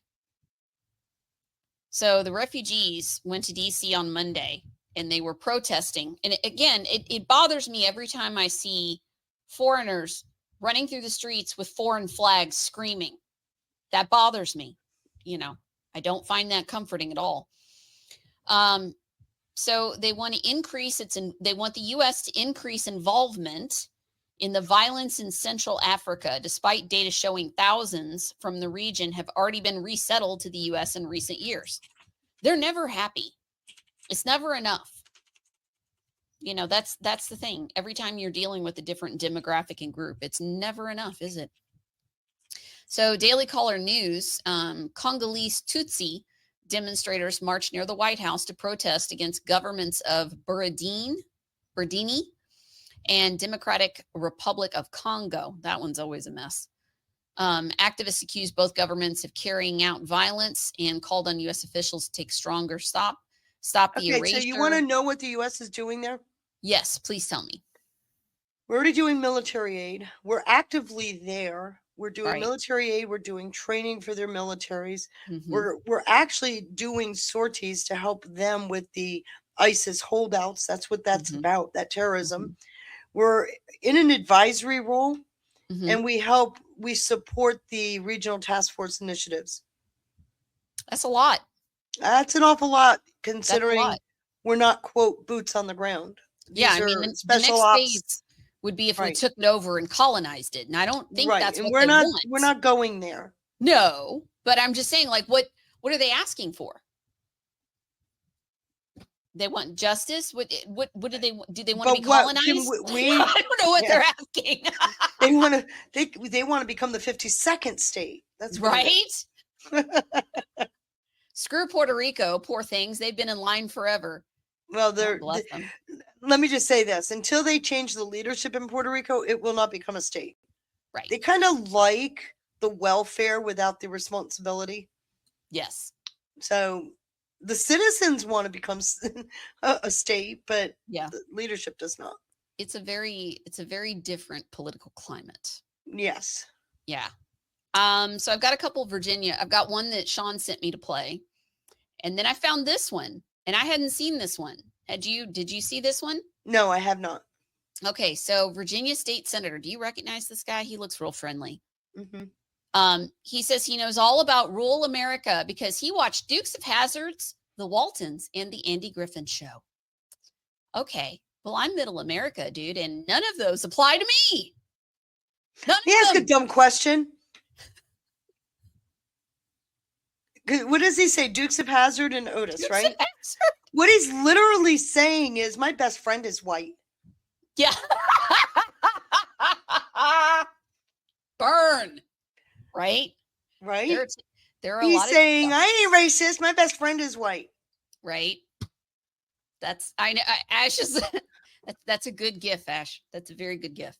All right, let's see what. Yeah, right. Lamont Bagby. All right, he's now on my radar. And listen, I almost took issue with the other side saying that we don't understand. But I grew up watching the Waltons. I grew up with Opie. I even watched the Dukes of Hazzard. You just wanted to look at the girl's shorts. Be honest. About rural America. People only watch Hazards for Daisy, okay? Right, it's the only reason right. people watch it. They just wanted to see her shorts, okay? And watch her bend over in the car. Right. We're not just here. Oh my gosh. I'm not just here for Theo. This is for real? For Arnold. But this goes with the saying that's been going around forever that blacks can't possibly be racist. He just said John Boy. Yes. For Opie now and John you're literally, because he watched the Waltons. Oh my God. You're literally hearing a bigot. Yeah. You're literally listening to a bigot. That's how I'm interpreting that. I can't even imagine being that boneheaded. That's like me saying I understand everything because I listened to Tupac's album. I'm now well versed in that entire thing. Okay, Tupac. I got it. That's how dumb this is. These people are so. Oh my God. I pray. I have hope. Everybody close your eyes and say a prayer. Yes. Dear God, give some brains to the American people so we can grow the hell up. Amen. Dear Amen. God, hurry. We're running out of time. I'm here for Opie, John Boy, and Topanga. Who's Topanga? I don't know. I don't even know who's Topanga. Is that like some weirdo character on one random episode that he liked? Is that like the dog or something? Topanga. I have no clue. I don't know who Topanga is. Maybe I am racist. Do you have a Tupac album? That's the important question. Oh my gosh. Topanga Lawrence. Oh, okay. Boy Meets World and Girl Meets World. Oh. I vaguely remember that show existing. I think I may have seen a random episode, but I don't really remember it. I'm just still floored with that. He understands the middle section of his state that they just all voted to extinguish their entire voice. And he says it's fine because he knows Opie and John Boy. So he knows all about them. And but you know, this is Virginia that just upended. It's painful. Yeah, it is. It's painful. Mm-hmm. Oh, all right. Well, that was a fun one. We've been talking about it every night in my chat room. Yeah. About what they did here in Virginia. Everybody's hopeful that it won't go anywhere. Tazewell County said it's unconstitutional. They still got to brief the Supreme Court. For some odd reason, we can't figure out why. I have my suspicions as to why, but SCOVA, Supreme Court of Virginia, said, because Tazewell County had already said it's unconstitutional and blocked it. SCOVA decided, let the vote go through, and we won't hear the case on the merits. We'll wait until after the vote goes through. So you got something that is clearly unconstitutional, put to a referendum vote. The referendum vote itself is also unconstitutional. And we're going to now brief the Supreme Court this week on a vote that 50% of this state, supposedly, we don't believe it's real, but voted for. So typically, and my thought was, well, what if they let it go to a vote, hoping it would be upended? Then it would be moot, right? The case would be moot. SCOVA could tuck their tail and they don't ever have to do anything. They decided that, you know, one of their biggest fears is that by not letting it go to a vote, that they would disenfranchise voters. Well, what happens when you take away the thing they voted for? Yeah. Well, and I mean, this is also, it goes back to California because you have the sheriff down there that confiscated the ballots because there was 45,000 votes. Did you hear about Fairfax County? Tell me. They have an even, because this is normal, 35,000 mail-in ballots to count. An even 35,000 mail-in ballots. Oh my God. They're not even trying. No. They're really not. They are not even trying. You mean that's not normal? Just like normal. A weighted vote where your vote can count 0.7 instead of as 1. Say what? So you remember when they were doing the machines and we were getting into all that in like early 21, they were looking at it and they found that there was a program within that could weight the votes. Yeah. So it would break each vote. Yeah, it's called fraction magic. Yes. Yes. That. Yes. Yes. That's what I was getting. And so in Virginia, you do your vote, you do your paper ballot because that gives you the warm fuzzy, right? You put it through the scanner. Do you know what you get in return? Same in my state. You get a receipt. No. That's it. I get a little sticker. You get a green check mark and an American flag saying we counted your vote. And they made it illegal to hand count ballots. How convenient. Yeah. My state isn't quite that Don't crazy. say that they're not stealing here because it doesn't matter. We will never have an election again. They got rid of all Republican representation, but for one district. Out of 11, only one is Republican now. And before this started, they called it the MAGA grab. It was 6-5 in favor of Democrats. Mm-hmm. The 11 districts. Mm-hmm. So I even saw Australia covering this morning. I even saw freaking Australia saying how ridiculous I this responded was. to a bonehead on X last night and said, please show me where this map was improperly drawn. Oh, wait, 6-5 in favor of Democrats. Probably the fairest map in the country drawn by Republicans, right? Right. And no, the criminals in our state house said, no, give me more. So they redrew it and made all Democrat but one. Mm-hmm. So there's 10 Democrat, 1 Republican. And somehow that's better. To them. People are stupid. They're voting for shit they don't even know what the hell's going on. Well, and look, it was look at what so Patriot stupid. Drummer just did.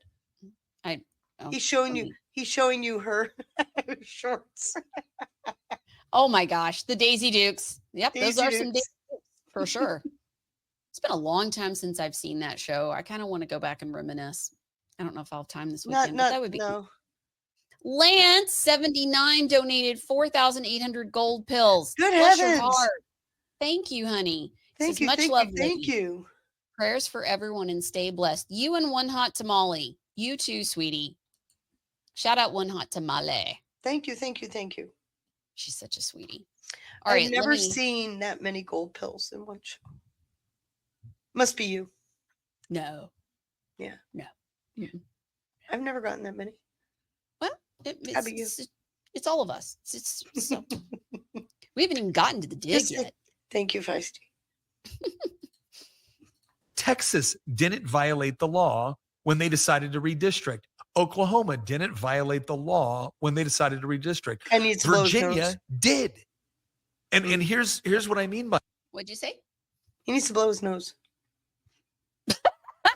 I think that's the hair, but okay. At bare minimum, trim it away from the nose so we're not confused. Right. So you're not confused. Bare minimum, just trim that down. Actually, a little bit, just so you know, when I share my screen, the first thing I'll share is the slide I did on that. We were talking about it last night, and I said maybe I need to do a slide. And everybody goes, "Please do." So I did. Oh, good. So I'll share that. Okay. that. For those of you who don't know, in Virginia, whenever you try to change the Constitution, because oh, by the way, in 2020, we voted on a ballot referendum, just like the one that just got voted on. We voted on it to say we no longer want politicians drawing the lines, and 65% of Virginians voted to say we want an independent or a quasi-independent commission to draw the line. So that's what we did. And the lines that were given to us were lines that probably slightly favored Democrats, but overall they weren't horrible. They weren't bad, right? And again, it wasn't politicians drawing all the lines. And then you fast forward, and now Democrats are saying, no, now that we're in charge, we want to change it back, and we want to draw the lines, and we want to make Virginia the worst gerrymandered state in the country. Well, if you want to do that, you could. And here's what you would have done. During the normal legislative session, you would have submitted a resolution, a joint resolution, in order to offer a ballot referendum. And then that would have passed the House, it would have passed the Senate, and if it passed both bodies, then what would have happened is you would have had an intervening election. And then after that intervening election, you would have taken the exact same resolution with the exact same language, passed through the House, passed through the Senate. And then it would have gone to a ballot referendum that would have showed up on the ballot in November. That's what would have happened. So is that what happened this time? No, they didn't submit this during regular session. They actually called a special session, or they pulled us back into a special session. And they submitted this legislation, this resolution. Now, you could argue, well, okay, is that still within their That was to purview? get Winsome It would have Sears been off the shady, campaign trail, but though. theoretically, yeah, you could have legally justified that, except for the fact that we had already started voting in that intervening election, which is supposed to take place between the resolution initially passing the legislature and then being resubmitted the following year. Over 1 million Virginians had already voted in the intervening election. I'm sorry, that's illegal. That's a violation. It was Democrats that said, we want to have 45 days of early voting. Republicans didn't say that. They did. And so we pointed out, it's like, okay, but the problem is you're supposed to have an election in between, and that election has already started. And they just said, no, it's election day. The whole reason you have an intervening election is so that citizens can be aware of what their legislature is trying to do with respect to changing the Constitution, and they can let their voices be heard if they don't like it. Let me But if add, a we've million never Virginians done an have already April voted, election for you anything. arguably have races that have already been decided. Ever. And so we pointed out this is a clear violation. They didn't care. We also pointed out that it is right there in Virginia law that the clerks of the court have to have 90 days before the intervening election to tell everybody what is going on. We were already within 90 days of the election when they decided to pass this. Another clear violation That's of in Virginia question. law. And there was other things that were of That's concern as well. that's a For feather instance, if it did goes you through. know that when you actually write the ballot question, you're supposed to use politically neutral language? That's a big You're not deal. supposed to stack the deck in favor of one That's not side or the before other state side. this You're week. simply supposed to explain in very clear English what your legislation would do. But instead, they added this, hey, do you want to vote to restore fairness? Oh, so let me get this straight. Everybody who voted no voted against restoring fairness. You're not even it is illegal to use that language. Yep. Yeah. And yet they did it. But that's not before the state Supreme Court. Texas. This is just so everybody, if you like him, his social media is pretty awesome. I've been watching his TikTok videos for years. My husband actually loves him. Nick Freitas, often confused, and people will say he's a white supremacist because they don't pay attention. They think he's Nick Fuentes. Yeah. They get the two, and he's not. He's like this really based He husband, doesn't even father, look like Green He Beret doesn't even veteran. look like Nick Fuentes. No, but people are stupid. But like he always has all these really awesome, funny videos, especially the ones where he's talking about his children. I saw that one. Or like there's one where I don't know what it was. His kids really wanted a dog and he let him pick it out and it's a Chihuahua. And now it's like his Chihuahua instead of his daughter's Chihuahua. Like, so if you want like some good content, Nick's pretty good. Based as hell. Let's see. I've got a couple others and then we can get to your deck. I want to be sure we get lots of time in your deck.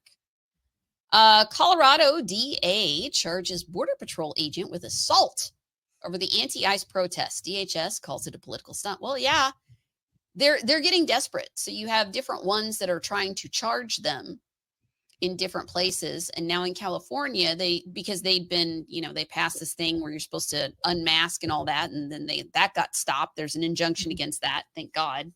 Because the cartel is just rampant out in California. I really feel bad for them. There's prices on their heads, the DHS people. So they filed third-degree assault and criminal mischief charges against the CBP officer stemming from an anti-ICE protest outside the federal immigration facility. So let me guess. This was from October of last year. The charges say it's unlawful and it was a political stunt, according to DHS. Of course, it's a Democrat. I bet he's Soros. I'm just speculating, but okay. I don't know that that's a big speculation. It's a DA. He's in Colorado. I think it's probably he spent how much money putting in DAs and right. That's what I'm saying. And it's Colorado.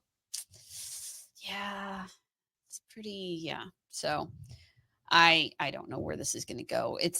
Where was it? Boston. They tried to do this, and there was another one. They were trying to do it when they sent them in to help TSA with the airports. Right.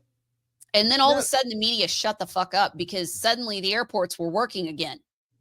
And they couldn't stand to admit that because they would go and interview people and people were like, yeah, they were really nice. They helped me. They gave me a bottle of water and carried my bag. And, they saved a toddler from dying. They did all this kind of stuff.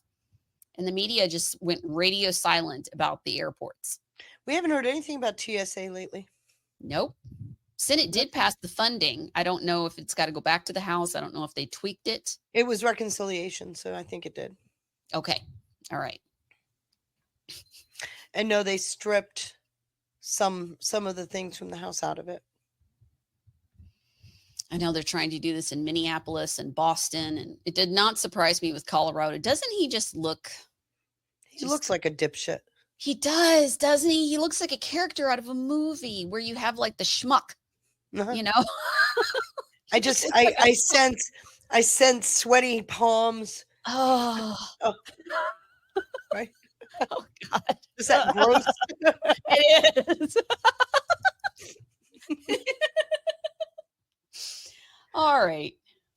keep hammering through here.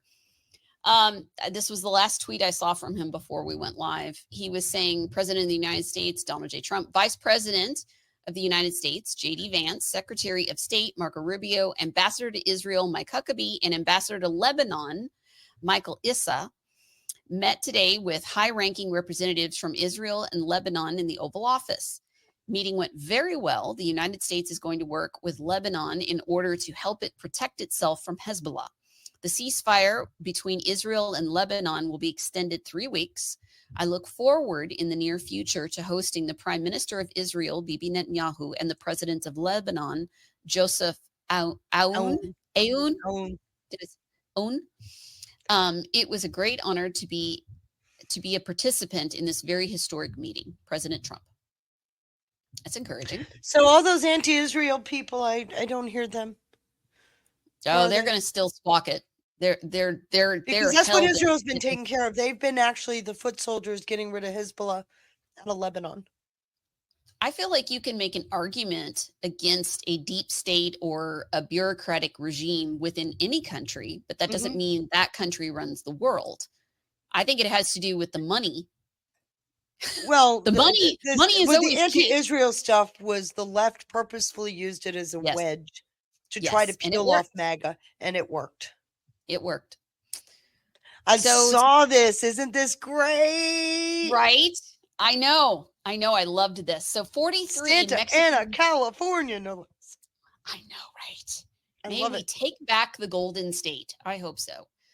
So 43 Mexican mafia gangsters were arrested on indictment. So I guess they unsealed a section of them. Racketeering, drug trafficking, kidnapping, and murder. Oh, hey, baby. So it's I believe they named it Operation Gangster's Paradise. Ah! I saw Cash name it that on X. Okay. Don't say the FBI doesn't have a sense of humor. I know, right? I've been hearing that in my head all day. I actually like that song. I thought it was really fun, Most of our lives living in gangster's paradise. Yeah. He died just a year or two ago, I believe, didn't he? The guy that did that song. I'll have to double check. It's a great song, though.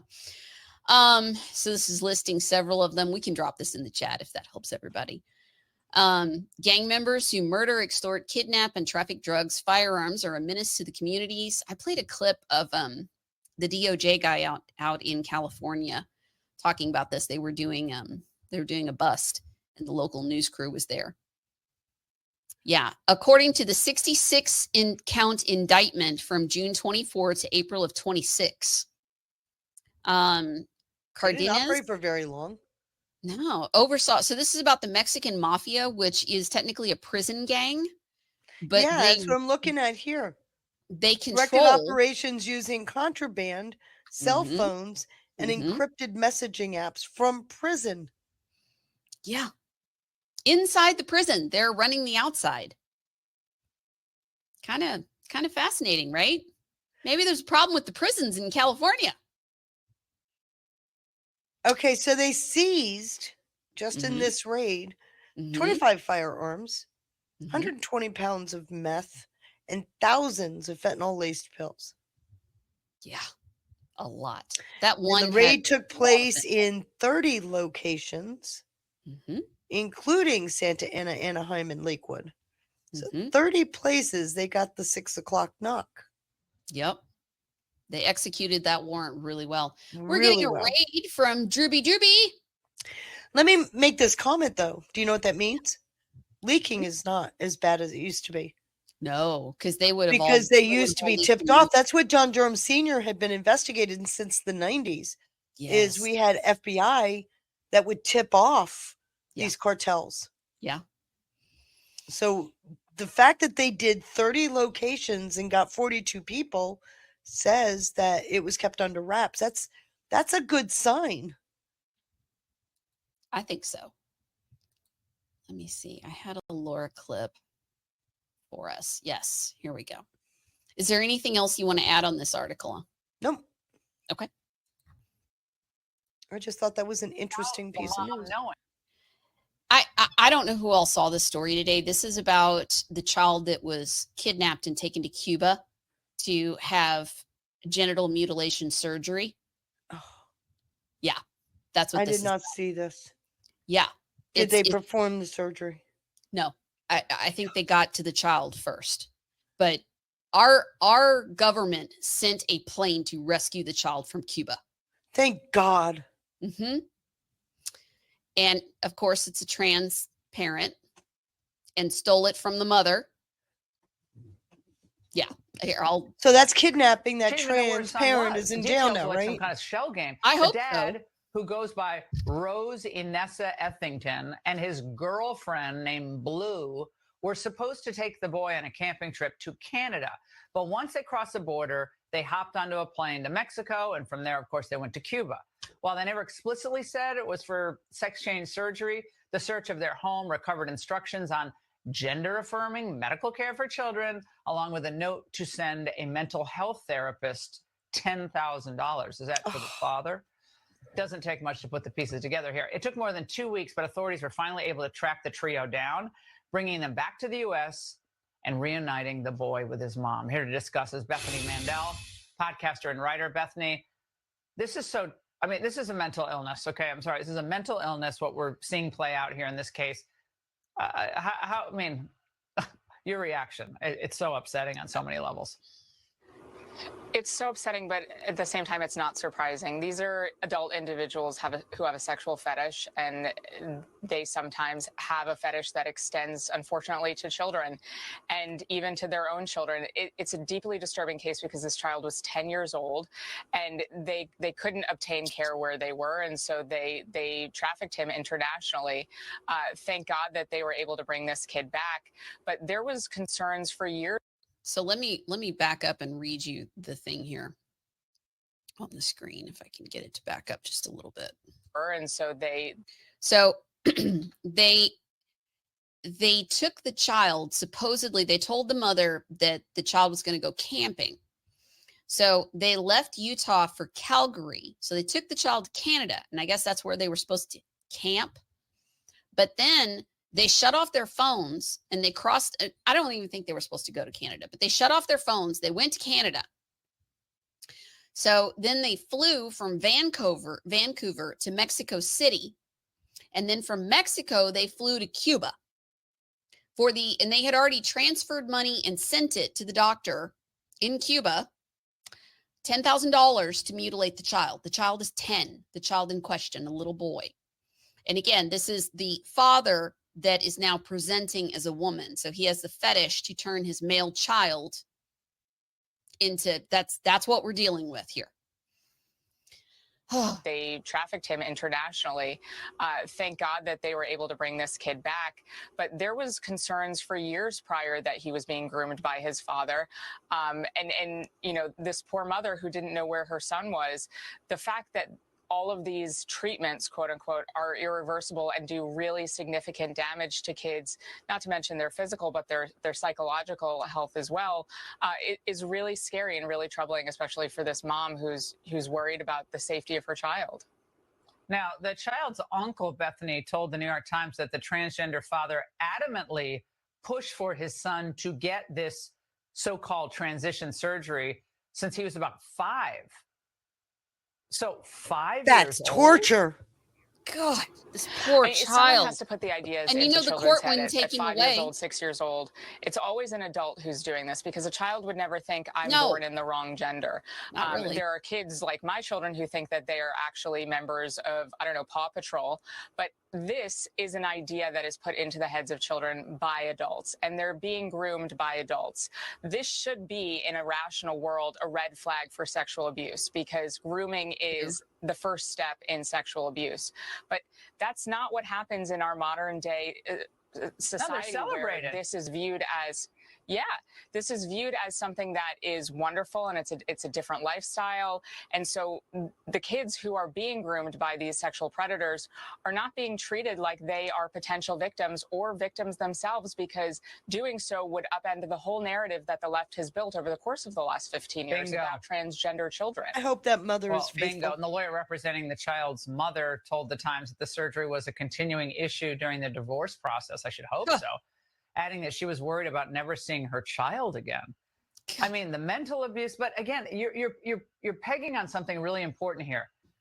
If this is a quote protected class in American society, then how do you make the legal argument that this is a quote grooming or this is potential abuse? So it's a very difficult dynamic because society has built this up as everyone's the same, there's no different, this is lovely, this is wonderful. But the fact is, it's twisted. And we're seeing the results, all over the place with violence, abuse, obviously that Providence hockey, that terrible hockey tragedy. Oh, yeah. So this goes on and on. Bethany, last word. It's so disturbing to watch this because these kids, if they had been subjected to gay conversion therapy, the left would have stepped in and raised their hands and said this is wrong. Right. But instead, these kids are being sterilized by all of these medications and all of these surgeries. That's a good point, Bethany. And somehow that's okay. Sterilization is okay, but conversion therapy is it? Make it make sense. Yeah, make it make sense. Thank Justice Kennedy. Back in 2015. The Supreme Court made gay marriage a legal protected class. Yep. I know. The slippery slope began. It started with no fault divorce in the 60s, Roe v. Wade. Yes. We've been steadily degrading our society. Yeah. And we wonder why we have no moral compass. Yes. I can't disagree with any of that. I'm told I'm a prude. Well, I am too. I'm an old married lady. I guess I am going to get a sticker. I'm going to get a pin actually, and I'm going to wear it with pride. Did you get your fuck jar out? Yes, let me show it to you. Hold on. Let me show it. Where is it? Here it is. I need to see the jar. Here, let me make us bigger so everybody can see the jar. There it is. I'm fascinated by the jar. See it? Yes. See it? I need to order that. I still think we need to come up with some. Isn't it in a pretty jar? It is. And I bet I could dazzle it up further. Yes. There's 100 of these in there. Oh, that is awesome. How am I doing it? There it goes. There it goes. And yes, I will take them out when I get pissed at the TV. Damn it, shut up. I'll just throw these. Until my cat found them and started playing with them. Then I thought, maybe that's not a good idea. That was my thought too. I was like, my cats are going to take that jar. They're going to figure out. So it's missing, if you can tell, it's missing a couple because I never found them. There's stuff that my cats confiscate and I never see it again. Right. Never see it again. Absolutely. Like I said, somebody sent it to me for Christmas. That's a good gift. 4 or 5 years ago. That's a very good gift. It's a great gift. It is. I need more of that. Let's see. We had some more gold pill love. We have Filter Dog with a cookie.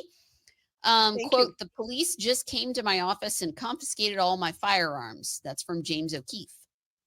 Interesting. Somebody's upset. I think so. Did that just happen? Looks like he's been having trouble in Florida. And I don't really know why, but I know he also just got didn't he get somebody fired at the CIA, remember? Was it the CIA or was it? Yeah, somebody fired. He gets so many people he fired. Was walked out. Keep track, honestly. I mean, it's what he does. But yeah, he did. He had undercover video. That was last week, at the end of last week, I think. Yeah. Yeah. Then Conserva Chris, and this is about the child case that we were just listening to. He gave us a cookie. Thank you, dear friend. He says, no jail for actions against children, just executions, in my opinion. I can't disagree with that.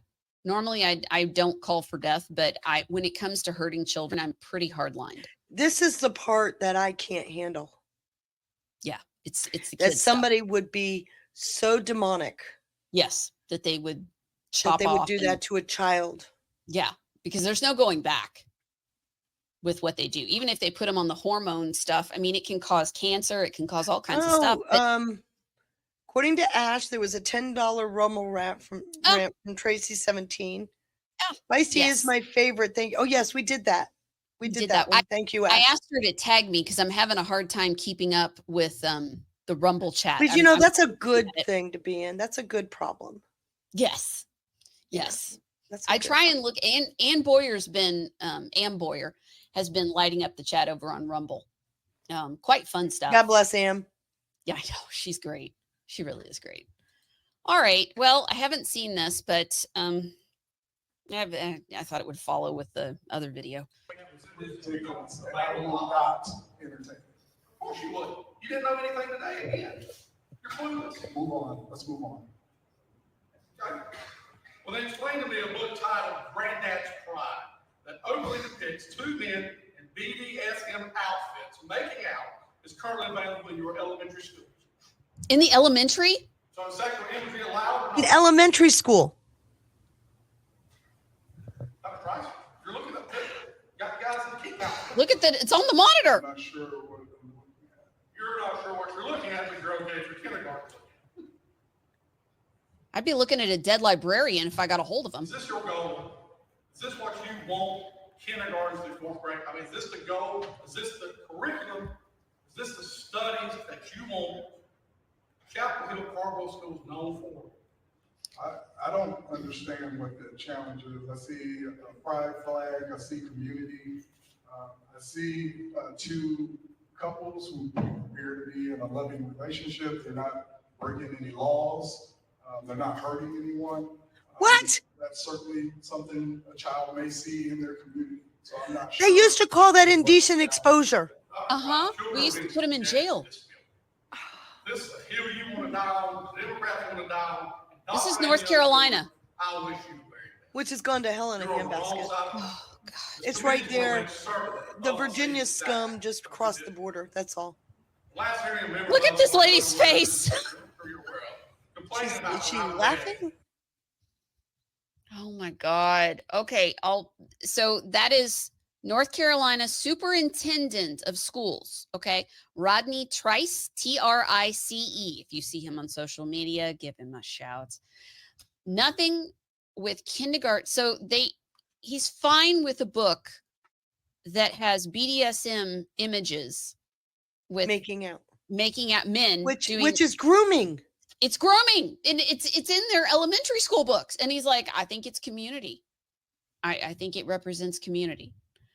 Oh my God. Let me at him. I know.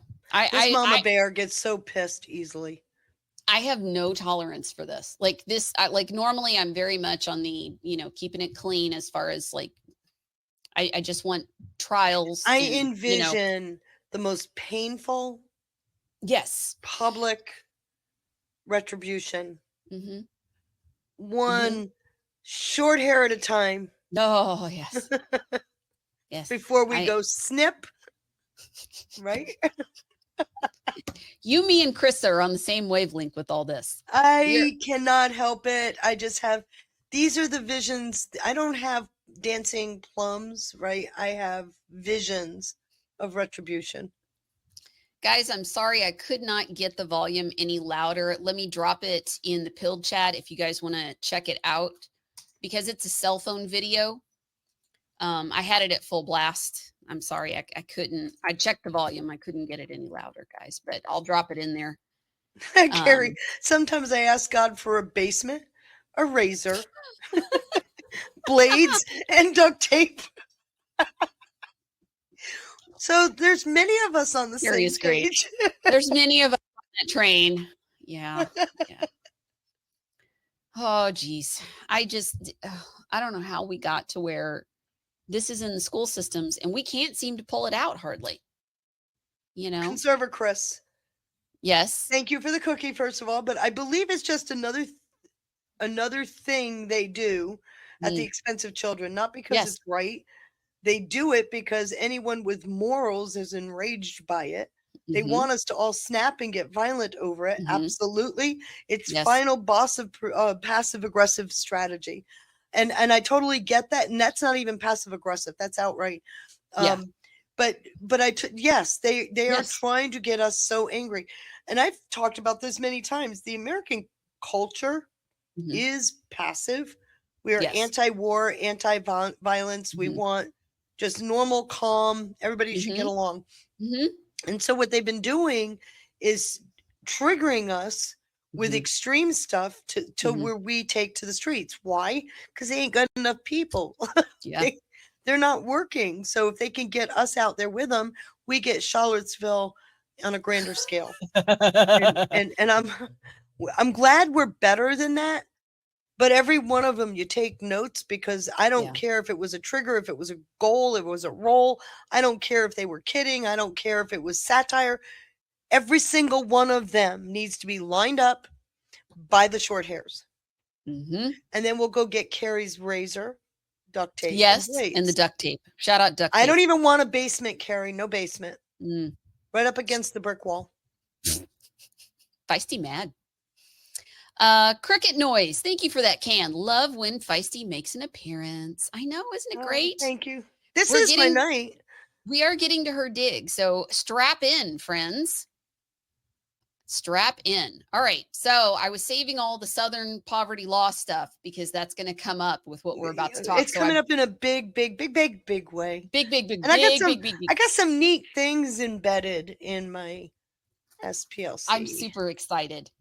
I was trying to spend 2 hours getting through the news, and then I wanted us to have plenty of time for the deck. And then if there's time left over, then I've got some of the Trump press conference, and I've got more stuff. I always have more stuff.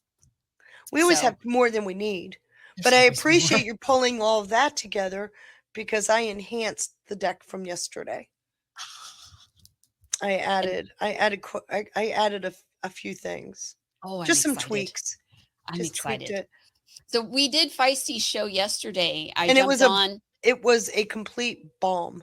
Well, OBS had done an so update, bummed by it, and it was kind of it was a tech train wreck. It technically understatement. It was a tech train wreck. It's not your fault. It's happened to all of us at some point. Every streamer has had but it. It's happened to me twice, and both times they were an important dig. Well, and so we're going to go back over it tonight. We're going to do it again, and she's enhanced it and done more to it, and every day it grows. They should have left me the hell alone and let my tech go through, because now the deck is even stronger. Right, there you go. Revenge. There's a silver lining. That's why I was teasing her about the holy water on her computer at the beginning of the show. There it is. I know, right? I opened it up and I went just like this. Yep. And threw it all over the place. Nice. Very nice. And then my husband sat down at my computer and he figured out what happened to the sound. Nice. Magic. Excellent. There you go. I love it. All right. Well, I've got just a couple things here. John, this was done in a cauldron of hate by the very group that said they were going to eliminate hate. Simply put, remember in Charlottesville in 2017 and the tragic loss of Heather, who was mowed down at a rally where she was counter-protesting. As it turns out, the Southern Poverty Law Center funded one of the operators who stood that rally up. Look at that stark example. That reality, that tragic loss of life is just one instance. These people knew what they were doing. It was calculated. And Sean, they're not stupid. You can't set up shell companies. You can't deceive the financial banking sector if you don't know what you're doing. You can't go out there and get thousands of donations for millions of dollars and use the same media who contributes to the lies that they are propelling unless you have a sophisticated, complex system to attack the American public falsely and then allow that narrative to continue by going to your partners in Congress and the fake news. John, this was done in a cauldron. All right. And then I found this article that they have omitted over 2,000 reports of anti-white hate. I know that's not, so it's always directed one way. It's always against, in their language, black or brown. Well, they made people. Being single white male illegal. Yes. Yes, they absolutely did. And then they went after their wives and children. Yes, they absolutely did. By putting it in because the thing that really got me was by 2020 when I started seeing all the film of them. Chaplain, whatever you're doing, knock it off back. That he's behind my monitor. Come on. I don't know. Get off my desk, dude. You're too big to be up there. Sorry. Cats. You see, that's the good thing about my little one, because she has this area and that's enough for her. Yeah, mine. She's only this big. I mean, come on. She's what, 2.5 pounds? Is she a munchkin? Yeah, it looks like it. Her legs are only like 2 inches long. Oh, I bet she's precious. Well, she is. I'll need photos, just so you know, you can send them to me tomorrow. But when they were putting it in the school systems, that the children had to apologize for being born white. I was so mad. Enraged. Yes. To do that, starting at kindergarten, to make them apologize or They were doing that separate them. across corporate America. And I don't know if you go back to 2020, Yeah. I mean, they've been doing it BLM since was the 90s. forcing really. people to kneel down and apologize. And The shaming of that demographic, it's been going on now for 30 plus years, at least. yes. So following the indictment, with all that, we're going to talk about all that. So in partnership with the American Federation of Teachers, released a report in 2016 titled The Trump Effect, the Impact of 2016 Got a Presidential. slide about that. Oh, yeah. The report was, SPLC coined the term in 2015. I wonder if they monetized it. Yeah, they did. They called it the Trump effect. Lovely. They coined it in 2015. Lovely bastards. All right, Chaplain, I need you to go. Bye-bye. He's been all over the place. Okay. Was based on a questionnaire that circulated among teachers unions members K through 12 who subscribed to Teaching Tolerance newsletter. God, For the language. kindergartners. I mean, let's just get real. Kindergartners. It's sick. The report was finding that 40% of more than 10,000 educators who had responded to the survey, quote, have heard derogatory language directed at students of color, Muslims, immigrants, and people based on gender and sexual orient. Yo, I'm just saying, like, kids pick on each other for all kinds of stuff. But I'm gonna add some perspective because they carefully built the narrative. Yes, Go they did. back to 2015 with the Jorge Ramos thing. Some people, you know, they don't send their best. Remember? Yes. That was the beginning of this whole trend. Oh, this makes me so mad. And it's really funny because they focused on Hispanic. How many people remember Trayvon Martin? Oh, yes. And remember what was his name? Begins with a Z. That supposed, you know, killed him, right? Remember what they said though. He was a white Hispanic. And I remember laughing because they did that to Italians. They did that to Italians. I'm Latin. Yeah. I'm Italian. I'm Latin. Right. But now I can't legitimately claim Latin. Right. Because they I'm a changed the white terms. Italian. When they add white, they're Yeah. telling you no longer fit into this group. Well, they changed Jews to white too. Yes. And many Jews were shocked to know that they were now labeled white. I think that was in 23, the Biden administration, you know, Right. when all the stuff with October's, and they were like, no, wait. And they were like, shut up, whitey. And the Jews were like, what? We're not white. We're Jewish. And I was like, But you know, welcome that's to the even club, wrong there, sweeties. Joe, because Jewish is not a race. I know it's not. It's just, It's a religion.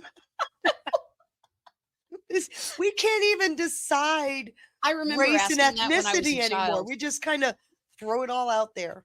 I remember, I think I was in high school. People were, somebody asked me if I was Jewish. I don't know if I was out somewhere or whatever. And I guess it was, when I turned profile, I guess I have a very prominent nose. Like when you look head on, it's not that's called that bad. the Roman But nose this, effect. yes, I have a You see, I've got profile that. here. And I was like, how do you look like a religion? Like I legitimately I don't asked, I'm like, know. I don't even understand how you look like a religion. Like, how do you do that? I don't know.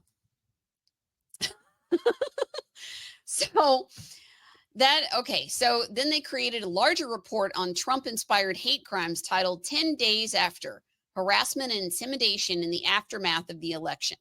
And I know so many, I know people in my friend circle that are Black that truly believed this stuff. And they believed that when he came into power, that it gave all the white people the power to finally say bad things to them. And I'm like, maybe somebody's just having a bad day and you interpreted it that way. Because it have doesn't we mean forgotten the 8 years of Obama where he started all that, but with they the never heard Cambridge it. police officer acting stupidly? Remember? I know. When And- did we start the divisive stuff? I know. Excuse me? We were already racially sensitive by the time Trump came down that escalator. Oh, yeah. Thank you, Obama administration. They just had to have a target to blame. But I just remember sitting there staring at my friend. And I mean, my friend's like a PhD that speaks 6 languages and has lived in like a bunch of different countries. Like she's brilliant, absolutely brilliant. And she truly in her heart believed he was a Nazi and that he unleashed Nazis into our country. And I was just flabbergasted. I had no idea that she even felt that way, but I was like, I don't know what to tell you on this. So I think she's starting to see it, but I don't think she'll ever admit it, you know? Well, that's what I'm finding is people are getting quiet. Mm-hmm. They're not admitting anything. They're just zipping it. Yeah. Yeah. The report, however, did not mention the results of another question asked of the educators, whether they agreed with the statement, I heard derogatory language or slurs about white students. They just ignored all that data. Mm-hmm. Yeah, I got called all kinds of racial slurs in high school for my But let me skin ask color, a question. but nobody cares. If you're a member of the teachers union, Mm-hmm. are you going to say no on this questionnaire? Right. Right. Are you going to dare do it? Is it anonymous? Are they going to No, find out? I can guarantee you it won't be. I know, right? New York Post reports that at the time, the SPLC initially said it was struggling to get the information and data from researchers. Yeah, I bet. When asked to provide, when pressed, then the spokesperson, Kristen Bokenkamp, I think, revealed that about 20% answered affirmatively to that question, equating to around 2,000 responses.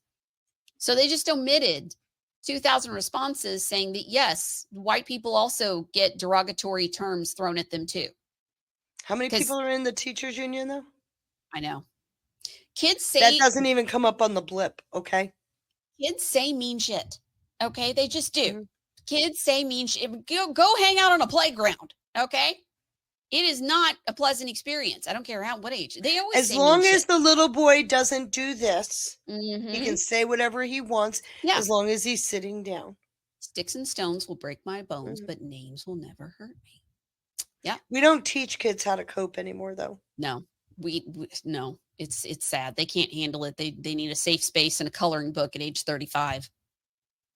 It's so sad. So Ash is saying that a tornado just flattened Enid, Oklahoma. Oh no. She's popped in. Let me grab that. I got it.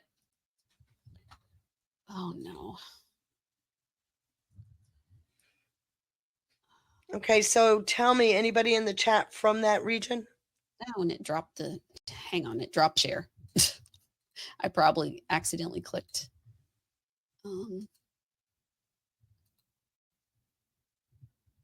Oh my gosh. Oh my God. Wow.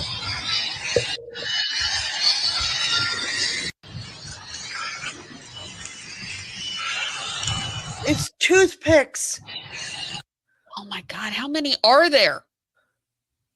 How many am I looking at? I just saw at least 2. Oh my God. Isn't that the tornado back there? Well, so right. Okay, so you got a funnel. Keep that going. That is a part one. Keep going. Then you got this. Then you got another one over here. So is it one big wide daddy, or is it 2 funnels? Because they bounce up and down and shift and do all kinds of stuff. Oh my gosh. That was a nice subdivision. My God. Oh. I'm praying. Did we know if anybody got hurt? It's southeast Enid, Oklahoma.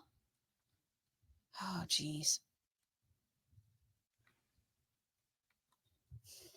Thank you for that.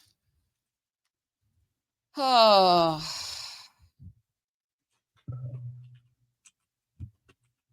Let's see. Mass casualty. Okay, another link. Okay. Wow. Oh my God. Oh, good heavens. Okay, I'm putting it into the feed. There's Pilled and there's Rumble. Did I get it into Pelt? Let's see. Yeah, I did. Look at the size of that Hummer. Holy shit. If you're just now tuning in, guys, we just had a I tornado love this guy. near Enid, Oklahoma. We've got multiple injuries. The Vance Airport recorded 107 mile per hour winds. It's unknown if that was directly Oh my God. or not. We've got a gas leak right now actively preventing search and rescue near the Vance Air Force Base. So a gas leak is currently preventing search and rescue at the Air Force Base.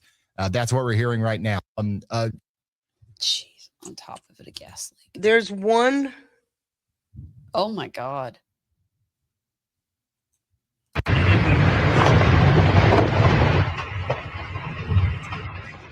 I just put 2 in the chat. Look at the size of that. Hey, look at the fucking. That is insane.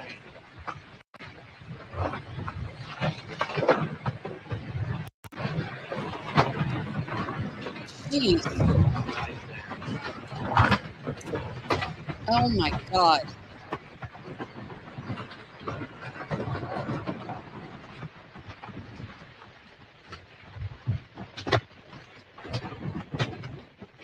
Oh my God.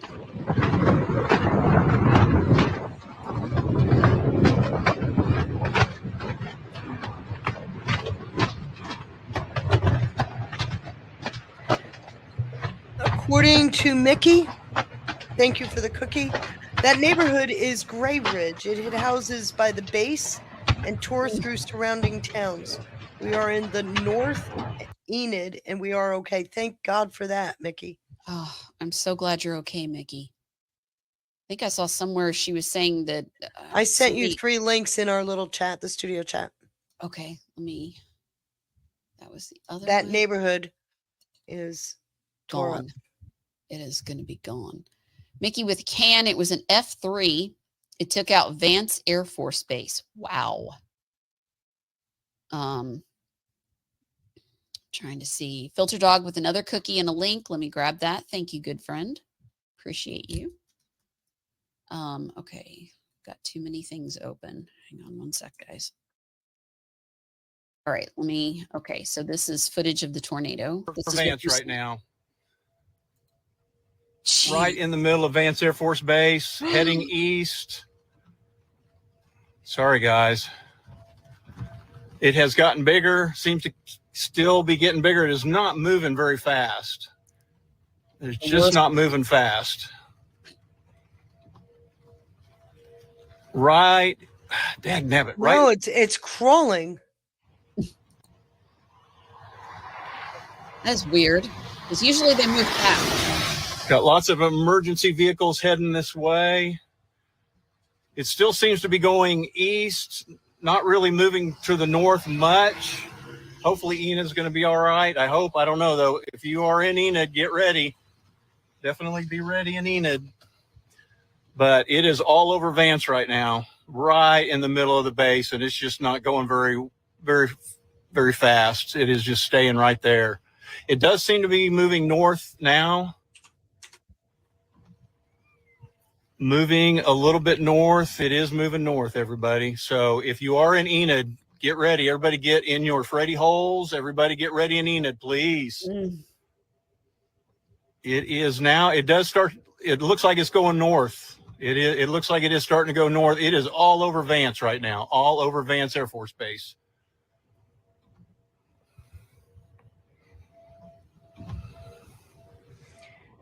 Wow. It is moving so slow. It is right smack dab in crawling. Vance. That is so weird. Heading for the water tower. It is going north now. It is heading to Enid. It looks like it is heading to Enid right now. If you guys are in Enid, there is a full-blown tornado headed towards Enid right now. It's probably right about at Cleveland, heading north.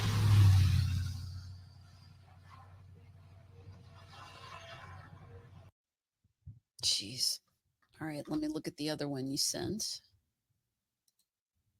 Oh my gosh.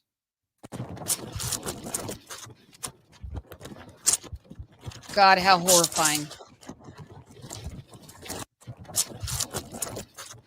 And it's going so slowly. That is That's why everything's leveled. It's not normal for it to go that. I mean, it can happen. You're talking like 1 out of 20 that it would go slow. Maybe 1 out of 50 or 100 that it would go this slow. I mean, I live in tornado area. Okay. We have tornadoes every year. Every year we go through this. It is not normal for it to be this slow. This is what Filter Dog sent us. It's just an image, I guess. Holy crap. Was that doctored or is that real? That's real. I've seen it twice now. Jeez. Can I make it bigger? No, I don't want to edit it. It's just a video. It's just an image, right? You just click on it. There we go. Jeez. And it took out an Air Force base. I mean, I don't want to jump to conspiracy, but that does strike me as odd that it's crawling over an Air Force base. I don't know. What is the last one that you sent me, Lynn? Oh, you sent me 2 more. I'll stop. No, it's okay. This we're live and this is what we cover. This is what we do.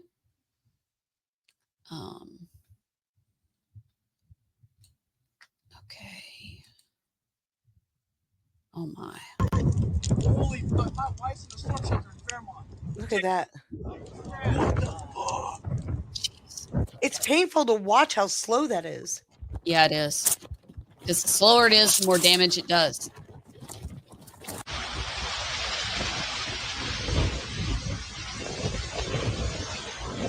Stuff over here.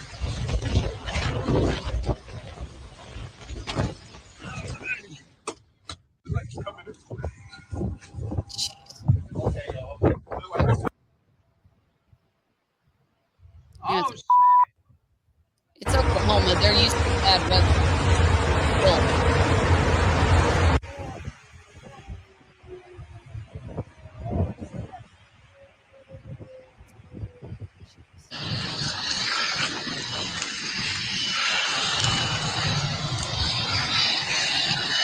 God, that was the neighborhood. I just pray to God because it looks like it's about dinner time. Yeah. Just pray there's nobody died. Yeah. I haven't seen anything about that. I see injuries. Yeah. Is this one different? That's the one over Enid. Look how slow it is. You see the water tower in the back on the left? Yeah, it's not even It's just moving. sitting there. So that happened. Drew and I did a show on my Sunday show like a year or 2 ago. I had him on and we were talking about this stuff. And we were looking at a tornado that went through in, I want to say 2012 or 2014. And it was to date the most destructive one. And it moved. It just sat there. Mm-hmm. And it was like miles wide. And it moved so damn slow. It just took. Isn't that the one where the storm chaser was killed? Yes, I think it was. Mm-hmm. But we were talking about what that was. Drew came on. We did 2 weather shows. One of them, the first one, he was telling me about gaps in our radar. Mm-hmm.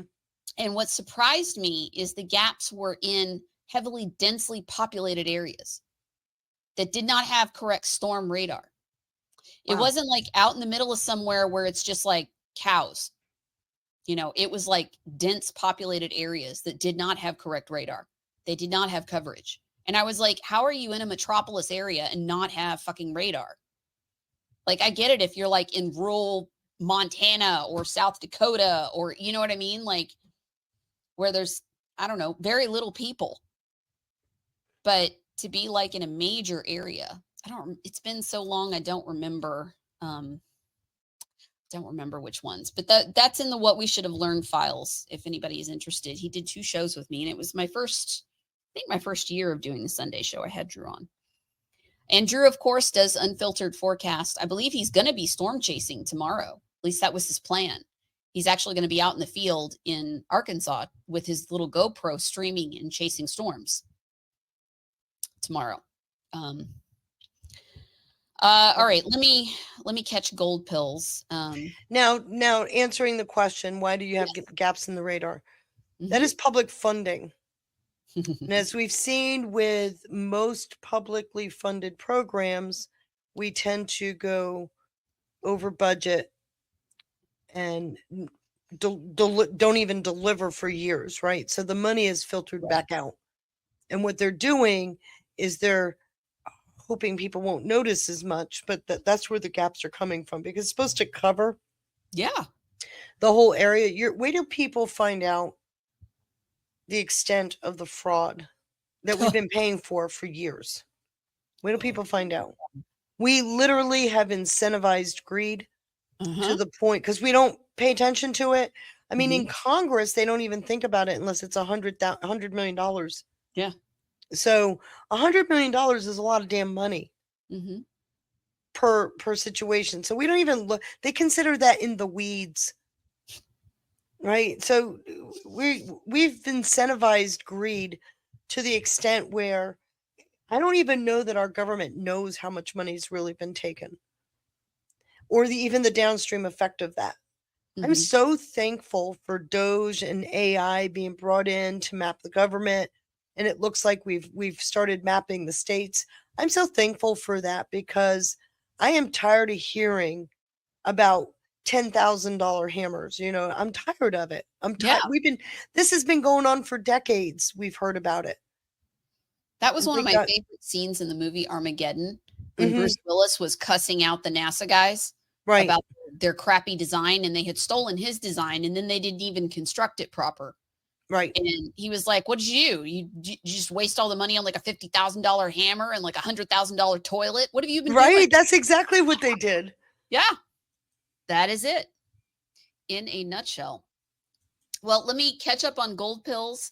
And Sean is lurking out there in the chat. Feel free to harass him. So let's see here. Of course he is. I know. He's got to check up on us. I don't blame him. I don't blame him at all. Conserva Chris with a cookie. Let's be real. Everyone in the stream has a list of demons in their local area, just in case, Feisty. That's the way we're making jokes about duct tape with Carrie. That's a good one. I can be hired out. Right? I'll be right there. It's a different type of mercenary work. This one is purely the Lord's work. Call me the new aged exorcist. You went there. I went there. You went there. I love it. Conserva Chris with another cookie. Thank you, dear friend. Silver lining to all of their institutional grooming horseshit. In the rise of homeschooling and strong family dynamic with based as fuck kiddos. Yes. Homeschooling will save the world. Filter Dog, that was the cookie and the link, which I showed. Thank you again for that. Mickey with a can, it's an F3. It took out Vance Air Force Base. I still can't, I know I lean conspiracy minded, as we would call it. And the fact that it's just sitting over an Air Force base and there's gas leaks and they can't get in there. You know what I mean? I'm just like, I know where you're coming from. Yeah, Okay, Mickey with another cookie. That neighborhood was Gray Ridge. It hit houses by the base and tore through surrounding towns. We're in the north, so they're in the north end, but they're okay. I'm so glad you're okay, Mickey. Conserva Chris with a cookie. Headed towards summertime. Weather wars may be bad this year. Tinfoil hat. See, that's where I'm going with this shit. As they're losing and they're getting more desperate, and we're seeing them lash out in a lot of different ways, it would not surprise me if weather is one of the weapons of choice. And they'll just be like, oh, it's a really heavy storm season. See, climate change is real. We need more money in windmills, because that'll protect us from tornadoes that don't move anywhere and just destroy everything. My answer is move to the UK. Starmer's putting them up. Right? He loves the windmills. He does. He loves them. Absolutely. He really does. He has a passion for them. Him and his crazy Viking wife, which I've now nicknamed Vermilda. He has a plush windmill he takes to bed every night. It's his whoopee. Yeah, I like that. That's good. And I've envisioned plugging it in and turning it on high. While he's asleep. I think that would go well. Yes. Yeah. Yeah. Mm-hmm. Can't mess up his hair any more than it is, but that's okay. Seriously, have you seen pictures of his wife? Yes. She got hit with the windmill. She looks like a Viking. I'm not even kidding. Like she looks like a Viking. Like Yes, if she you does. just put like a fur collar around her and like a metal hat, like she's a Viking. Yep. And she's way bigger than him. He must be a midget. Why are all the men really little? That's why he has little man syndrome. Right? So Zelensky is really little too. He's little man syndrome too. Little men.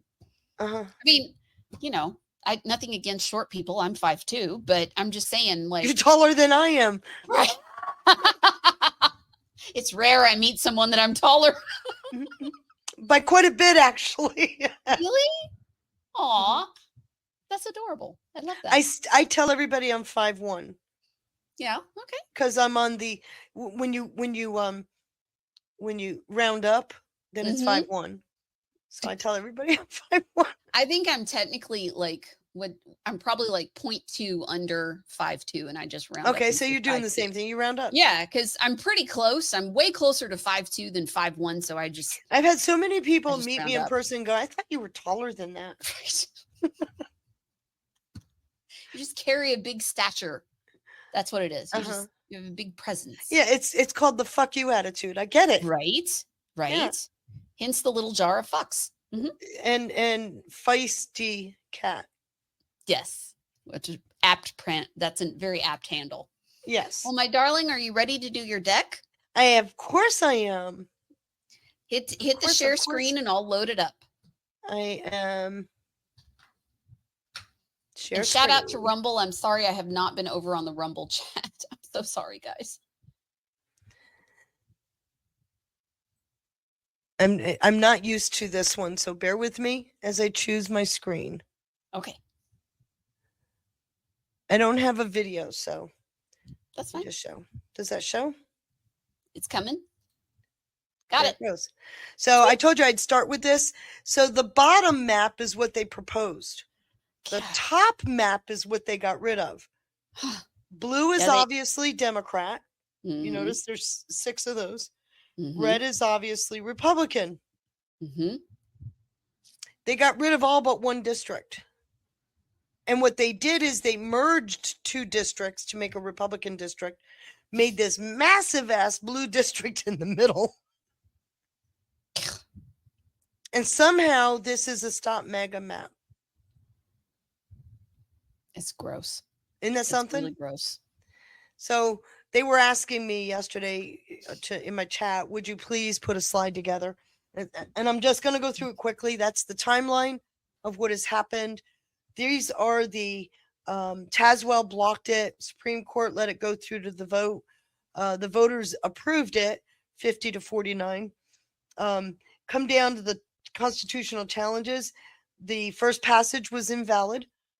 No intervening election, meaning we had to have an election before they could pass it. The 90-day rule is being disputed. Now, the 90-day rule is that's going to be dependent on the argument before the Supreme Court, because the day the rule was allowed to go, the day that the court said it could go to the vote, it is within the 90 days. So we're within that window by 5 days. If they go by that. So the rule, it depends, begins at the early voting at March 6th, then no, right? March, April, May would be 90 days. Or if it goes by the referendum. So we got to find, we don't know where that is. That's the weakest of the 4 challenges. Okay. The biggest one is it's not, this one, I don't know who's going to define what contiguous means. Or compact, because these obviously aren't. Yeah. But that's the big issue. But this is the one right here. The amendment was taken up during a special session convened in 24 for budget purposes. How does redistricting affect the budget? Well, they did it to get Winsome Sears off the campaign trail. That makes sense. She was running for governor. They pulled her, they called a special session over the budget and they pulled her in. It pulled her off the campaign trail for the final 2 weeks of the campaign. Got it. And then they pushed it through right after the election. So that takes care of that. Okay. Okay. So there it goes. But I put this together. Ooh, that's flashy. Isn't that pretty? That is. Isn't that, do you I see like the perfect hands over the strings? globe. I love it. Right. Like the Soros hand meme. I love that. Nice touch. I actually Very got flashy. this on only the second try. Really? Yeah. I envisioned what I was thinking. Mm-hmm. I wanted these deep roots to look like a web capturing everything, but I envisioned it. I wrote it all out. Came out kind of funky at first. Mm-hmm. And then I added the labels because I didn't want to take a chance. Yeah. So these labels I added, but still, I thought that one came out well. So obviously, we're talking about SPLC, right? Very nice. So what I'm going to go through Mm-hmm. is the narrative escalation from 2015 through the election in 2016, all the way up till today. Okay. So it takes us through Charlottesville into what we describe as the border expansion, which they vigorously fought, and then the expansion of extremism from 2020 through 2024. Okay. So I'm going to take you through that. This all culminates in the 2026, this federal indictment that we just went through. So you're going to actually go through a visual storyline, if you will, of this whole process. Let me start with, let's go back to, and some of this is going to be memory lane. And for those of you that watched yesterday, you saw these slides, but I updated them to put the SPLC effect on every slide. I updated them today. I love it. I love it. Because I did find some really neat connections. Okay. So a boneless chicken would like to know if anyone has ever told you that you give good PowerPoints. Well, thank you, a boneless chicken. I thought that's pretty funny. All I can do is tell AI what to do, and I can draw. I did these, but I use AI. I'm not going to lie. I use AI to give it that spark. That I build them kind of, but they don't. PowerPoint doesn't look this good. So I forget what movie that line is from. It's a takeoff line that they're referencing. Thank you anyway. I think it might be like Airplane. It's some madcap comedy. I remember that line from back in the day. Well, just so you know, they've been telling me this same line though for years, because the only way I know how to stay on track with what I'm talking about is to show a PowerPoint that I got to talk to. Because I can get I can weave and bob just like Trump. Yes. Right? That's good. All right. So 2015 is a big deal because it was a huge shift in our political landscape, because Trump came in. He wasn't one of them. He was a disruptor, and they went, oh my God. And they had to do everything they could to get rid of him. And the SPLC actually was integral to everything they were doing. And they coined a term in 2015 called the Trump effect. And they accused Trump of all this nasty rhetoric.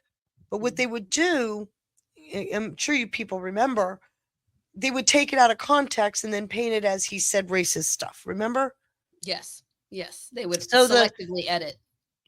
Yes. And this is the first wave of opposition. Remember I told you the Jorge Ramos? That was the one thing I wanted to make sure get on here. Because that was like the beginning of all of this. And then Black Lives Matter actually peeked its head up in 2015. Totally an op. I'm sorry? That Black Lives Matter, it's totally an op. It's a new version of the Black Panther, Black Liberation.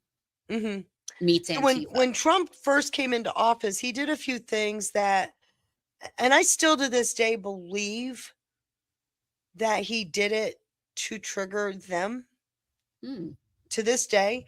But his campaign was all about those policies, which they were taking issue with every one of them. Right.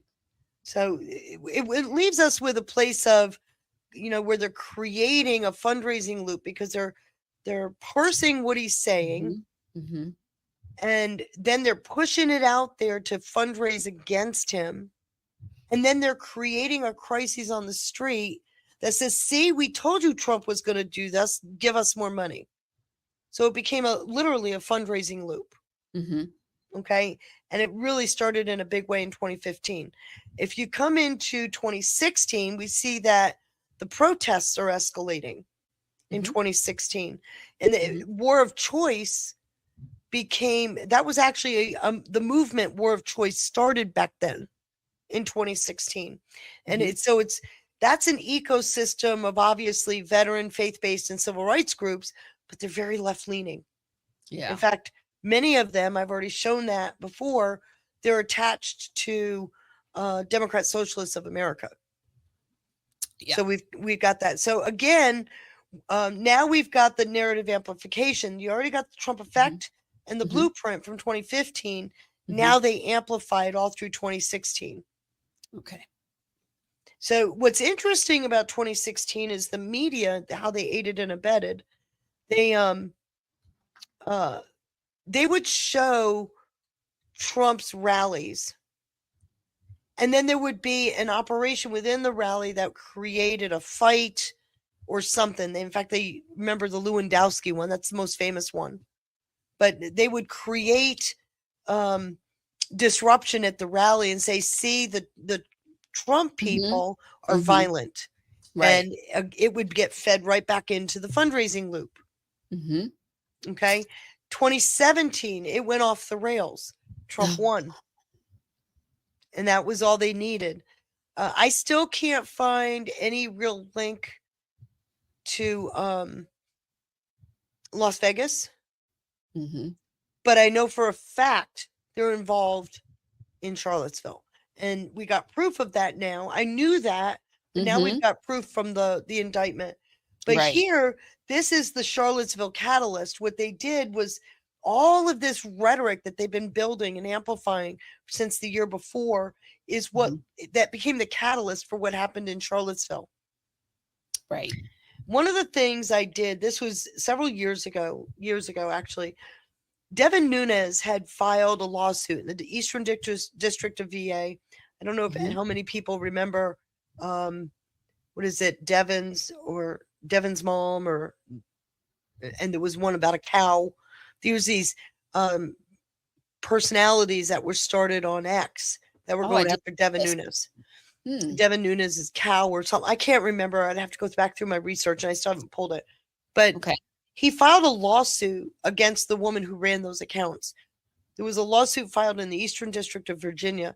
There was a second lawsuit filed in Charlottesville under seal.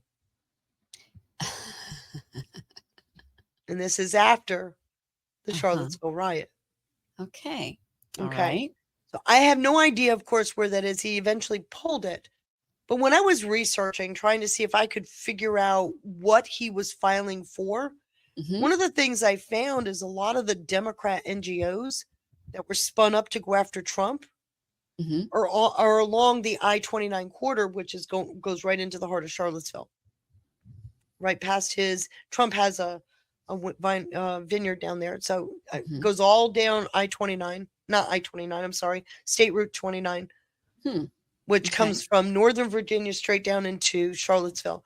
There's a bunch of these small NGOs that are set up down there. And I've got all the research on that. I can show you all the different, I found like 12 or 14 of them.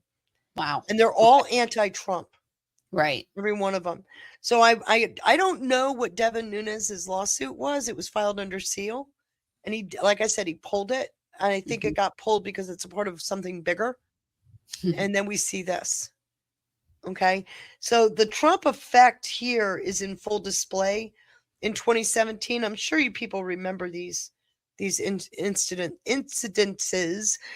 This is when now all of a sudden in 2017, the hate is rising, right? And you've got SPLC developing hate lists and all this other stuff, hate watch. And they're creating the hate that they claim to be opposing. So many of us have known this. This isn't new information. In fact, that indictment yesterday shouldn't have shocked anybody. We've known this. It was just nice having the proof out there. Yes, I will agree. It was very nice having that. 2018, there's all this policy backlash. And we're at the peak of resistance here. April, we start seeing the shape of shadow data starting to come out, and we got the some Epstein communications that are being declassified. Of course, only those Epstein communications that relate to Donald Trump, but nevertheless, we have the Epstein stuff is starting to come out. So they weren't just reporting on hate at this time. This is where the scaling of the smear machine came out. They weren't just reporting on hate. They took it to a bigger perspective. They put it at scale. Think Kavanaugh. Think the Russia Helsinki meeting. Actually, you got Schiff and Swalwell tried to subpoena Trump's interpreter at the Helsinki summit. It didn't go anywhere, thank God. Yeah. So they were chasing that down because they really wanted to get that subpoena, and they wanted to find out because Trump and this is the infamous soccer ball, which ChatGPT refused to put that soccer ball on there. And it's buried underneath here. I forgot to pull it back to the top. But what's really funny about this is Trump and Putin had a 2-hour sidebar meeting for which her name is Gross, I think. Poor thing. Yeah, I know. It's a poor woman. Maria Gross. Maria Gross is her name. She had a hell of a time on the playground as a child, I guarantee. She most certainly did. Sorry. But she was his translator. And of course, Trump isn't going to say what he and Putin were talking about for 2 hours. And everybody took note of the soccer ball, right? With the chip in it, right? Everybody took note of the soccer ball's ball. in your court now. So that's where Swalwell and Schiff goes, we need to subpoena the translator, which is completely out of order. That's executive privilege if you ever had one.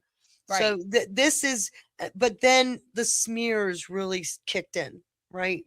And 2018 is notable because now we're in election mode, and their goal was to take back the government.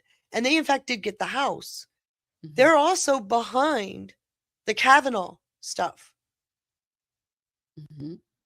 And I didn't have time to build that slide, but one of the, quote, Epstein victims groomed the woman who claimed to have been abused by Kavanaugh. Oh, shit. I did not know that connection.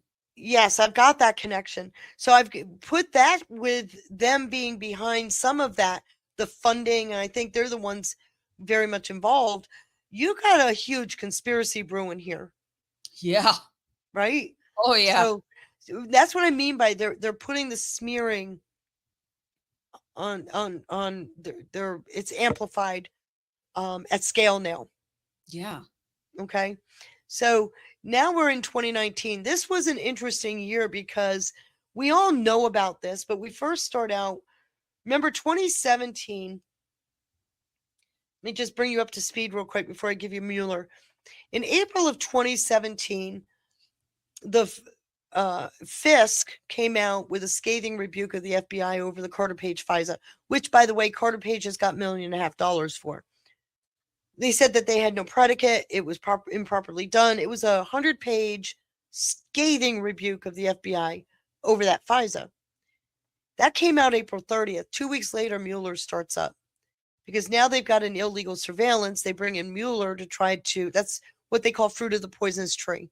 So now they're going to try to back into a crime now that their FISA isn't working. What always got me, though, that people keep missing is the Fisk reauthorized that very same FISA 3 more times. And it conveniently ended when Mueller ended in 2019. Just going to point that out. I've always said the Carter Page FISA was a sting operation. Just going to say. But anyway, Mueller's report comes out, and it's a nothing burger. Completely a nothing burger. What's interesting is Jeffrey Epstein he got arrested July 6th. He did not kill himself August 10th. 2 days after he did not kill himself, we get the Caramella whistleblower account. Okay. So first you get the Mueller report as a nothing burger. Then you got Epstein, who they've been steadily linking to Trump since 2015. And then you get Caramella. Do you see the steady They've got all the plan A, B, C, right? Yeah. Obviously, this leads to the first impeachment. Okay. Okay. That takes us into a pipeline that you're going to find interesting. They built the impeachment pipeline. And I showed you one slide yesterday. I've expanded on it. 2020, we got the pandemic, we got the impeachment, we got all these, the summer of love, all of this stuff going on. And we saw the ultimate synthesis of manipulated data. Okay. So we're beating up Trump every day with this death count on all our TVs. We're seizing the economy. There's that $2 trillion infusion from the CARES Act into the economy. I showed that the other day on Monday. But here we are, the Summer of Love funding. They're actually behind that. Son of a bitch. Yeah. I'm not surprised. I'm just glad for the confirmation finally. Yes. Yeah, they're very much a part of all of this. So I'm only going through these real quick. And I will work on making them more public. But then we got 2021 when you got the Capitol attack. Jack Posobiec is saying the same thing I'm asking. Is it SPLC that's behind the J6? Definitely a chunk of it.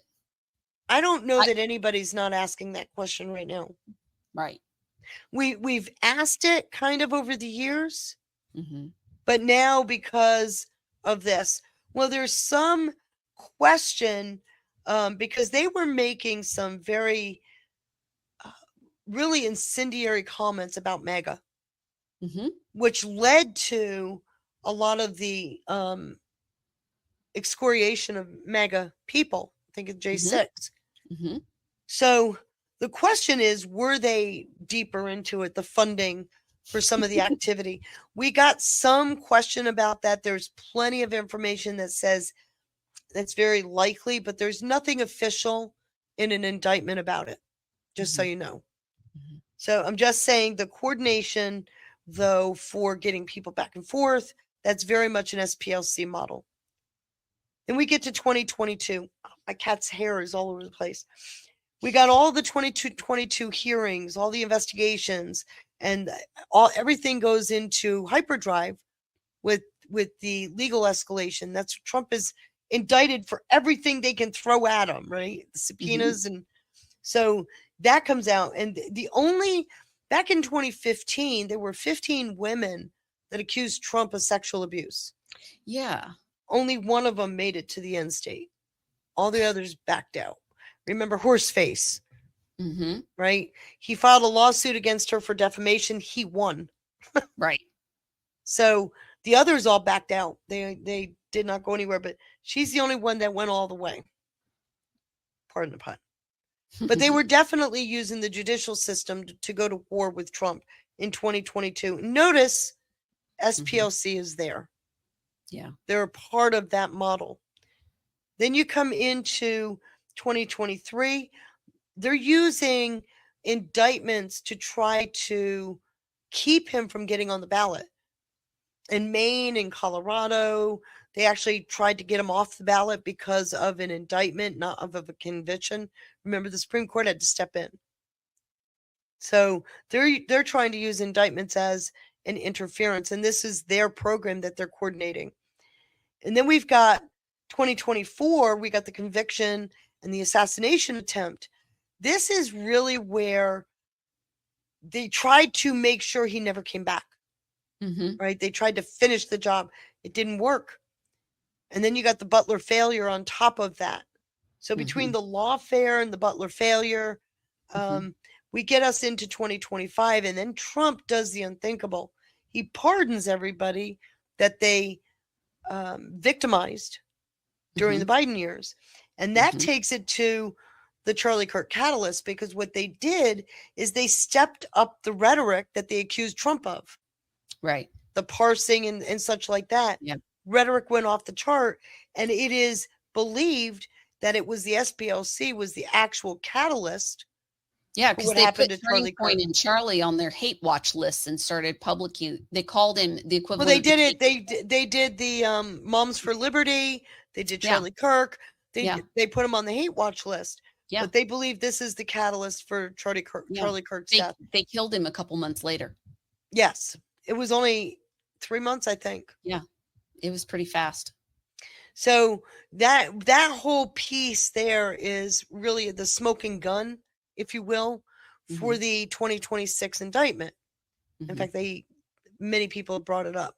So they found when they labeled Kirk, actually, no, it wasn't even that long. It was only 24 hours. They put him on that hate list. 24 hours later, Kirk was dead. Jeez.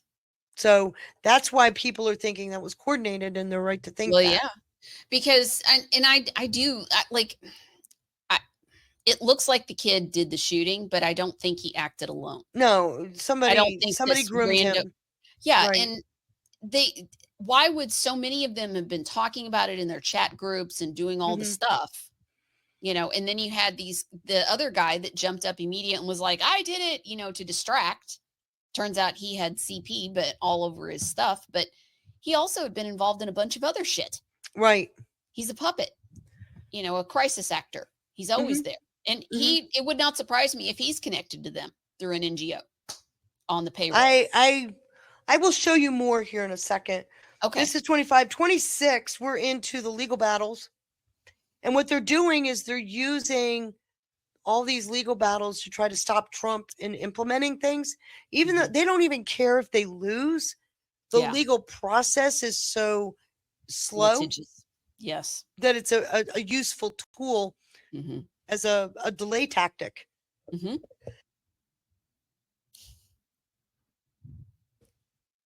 This is the SPLC's final counteroffensive, which is also well documented. So they're no longer in the defensive legal battles. Now they're using the smear campaign to do everything they can to stop Trump. And notice, and this is interesting, the resistance to immigration, I didn't put the communist symbol on that.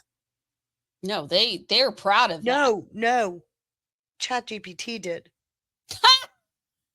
It knows. I left it because I thought. Yeah, they're correct. It kept telling me it couldn't render these slides.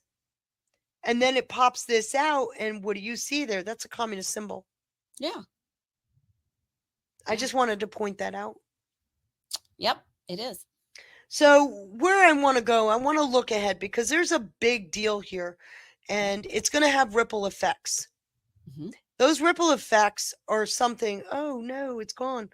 Look at all the NGOs. Look at all, because this is the 501c3, 501c4, 501c5. All of these groups are coming under scrutiny. Right. Justifiably so. Okay. So now we're looking at the primary target here. SPLC is the open door. Everybody is shaking in their boots. They should be. Think Red Cross. Think, any of these NGOs. I would love it if we took away the Red Cross. It really is. That's where this is heading. I would love it if we did. I'd love it if we exposed what that shit really is.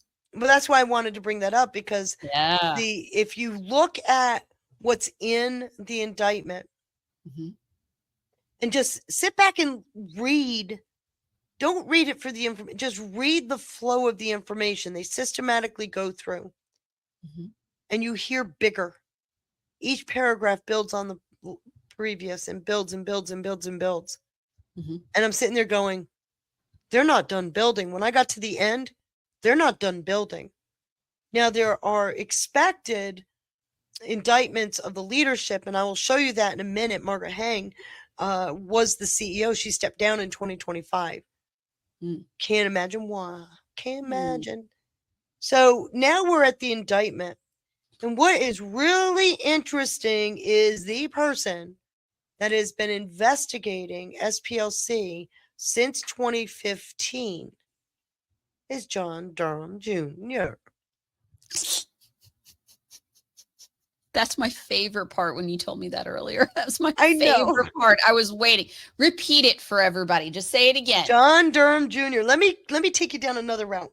let's hover around the Durham connection and Yes. savor So post the Durham. 109. Everybody remembers the St. Michael the Archangel prayer. Yes. Right? It's a good prayer. Amen, brother. Okay. That is November 5th, 2017. We didn't find out until 2019 that John Durham Sr., his daddy, was named special counsel by Jeff Sessions on October 28th, 2017, the same day Q started. This is November 5th, we're being told. We didn't find out, though. But look, I knew, I was questioning, but we didn't find out till 2019 for sure. I'm going to show you something. Am I getting you? Are you I'm starting to sweat? excited. I'm Are you excited. sweating I yet? was looking Okay. at the chat, just seeing they're dropping booms and stuff, and I was trying to look over in the Rumble Are chat. you ready, everybody? I'm in Wait, business. I hope here's the everybody is. boom. Here's the boom. Okay. What do you see Drum there? roll. What do you see there? A beautiful slide. No. That is the wrong slide. I thought, wait a minute. Whoops. Look at you tricking me. Wait. Where's my deck? I didn't touch nothing. Yes, you did. I did not. Let me do this. And it ain't changing it, is it? Let me see. Now, let me reshare my screen. Obviously, it doesn't just share my screen, right? No. It's Share a screen. two-step process. It's all good. Window. Now tell me what you see when it comes up. Where is it? Got it. Oh my. Avenging Angel takes on the FBI. Why don't you go ahead and start reading that? Okay. What's the date? 2001, right? John H. Durham looked impatient. Oh, this is okay. This is a different narrative, the style that they're writing. Distracted and odd as it might seem, circumstances privately amused by the spectacle of it all, which is to say he looked pretty much like he usually does. That's a good intro paragraph to whoever wrote that. That's cleverly written. This is the Hartford Current. He was the U.S. attorney in Hartford, Connecticut. Oh, okay. He had been investigating the FBI since the 90s. What was going on in the 90s? The mafia. Mm-hmm.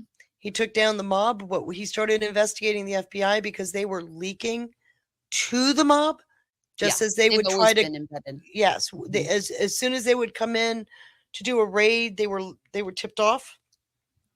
He started investigating the FBI. That's why it's called Avenging Angel. Now go backwards. What is St. Michael? The Avenging Angel. God's Avenging Angel. So this post 109 from November 5th, 2017. Of course, we found out in October 2019 that John Durham was appointed by Sessions October 28th, the same day that Q started. Are we seeing the connection? I know you are. Yeah. But the point is, and we're not going to read the whole thing, but it took him a long time. He had been systematically whittling away at this investigation. He becomes a special counsel. It was made a criminal probe, if you remember, in October 2019. And if you recall, just going to remind everybody, if you recall, he had a confidential or classified part to his report, if you recall, remember? Yeah. And so I'm thinking this may be part of where this comes from, is from that. So to get back to him, and I think what's really funny is when you look at all of this, here's John Durham Jr. We were introduced to John Durham Jr. in the Oval Office in July of 2020. We were told he ran the Keeping America Community Safe program. And I'll remind you, you see who's here. This is where Trump said, these are all straight from Central Casting. They're and to Christopher Wray's in the middle. Right. They're on Trump's left. John Durham Jr. is on Trump's right by the window. over here is where Barr is with this graphic. They had just arrested a bunch of people that had set fires in the upper Midwest, and he was going through those slides. So we were introduced to this guy then, and everybody was like, click, click, click, click, click, because who is this guy? Look at him. He's pretty damn serious. So Trump said, President, so it's central casting. We forgot one last one. Barr goes, oh, I'm sorry. The head of this program is John Durham Jr. from the Eastern District of New York, who has spent how many years recently, John? Mr. Durham in the office, 15. I've been doing this MS-13 for 10 years. So he's right there. He's working with Daddy. Yeah.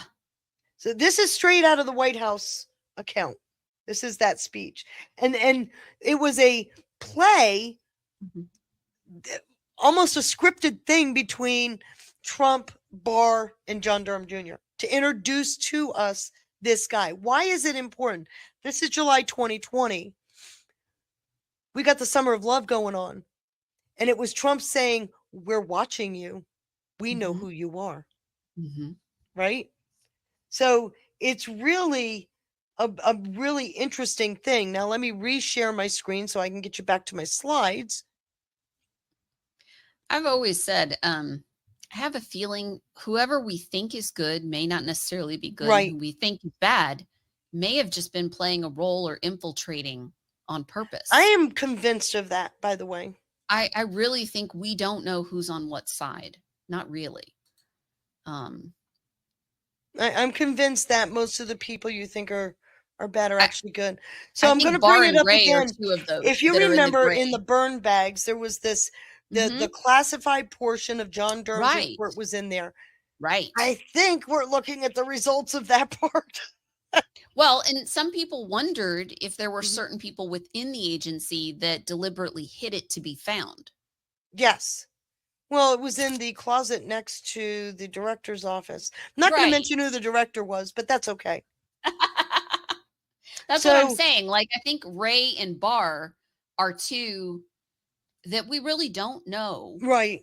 What the hell's going on? You know, if you're looking at the central casting and everybody plays a part in the different things, because, you know, Barr was CIA, his daddy was CIA. Like, it's, you never know what they're doing. And I mean, you never know. So what I'm looking at here is, looks like a big reveal. I love the fact that he's a part of this. He actually runs Joint Task Force Vulcan. I love that name. That is that task force infiltrated all of these extremist groups. Now I'm going to take you back. Remember in 2016 and 17, there were the Berkeley riots. Remember that? Oh, yes. Oh, yes. It was his task force that had infiltrated the Berkeley riots. What were they doing? If you go back and look at some of those old videos, you will see blue surgical gloves. You will see weapons. You will see earpieces. You will see them reach in and grab a water bottle. They were marking evidence. They've been infiltrating these extremist groups from day one. Take you to J6. You know damn well they infiltrated those groups. Oh, yeah, they did. Both sides infiltrated, honestly, I think. Well, whoever the provocateurs were, because they knew within a few days that it wasn't MAGA. I've got the report on that. They knew by January 8th, I think, 9th, the report, no, January 10th or 11th, it came out. And it was an article that got pulled. So all I have is the headline anymore. The article got interesting that it got pulled. It got very pulled. Interesting. But I do have the headline. And it had a link in it. The link is now dead. And at the time, I didn't know how to do yeah.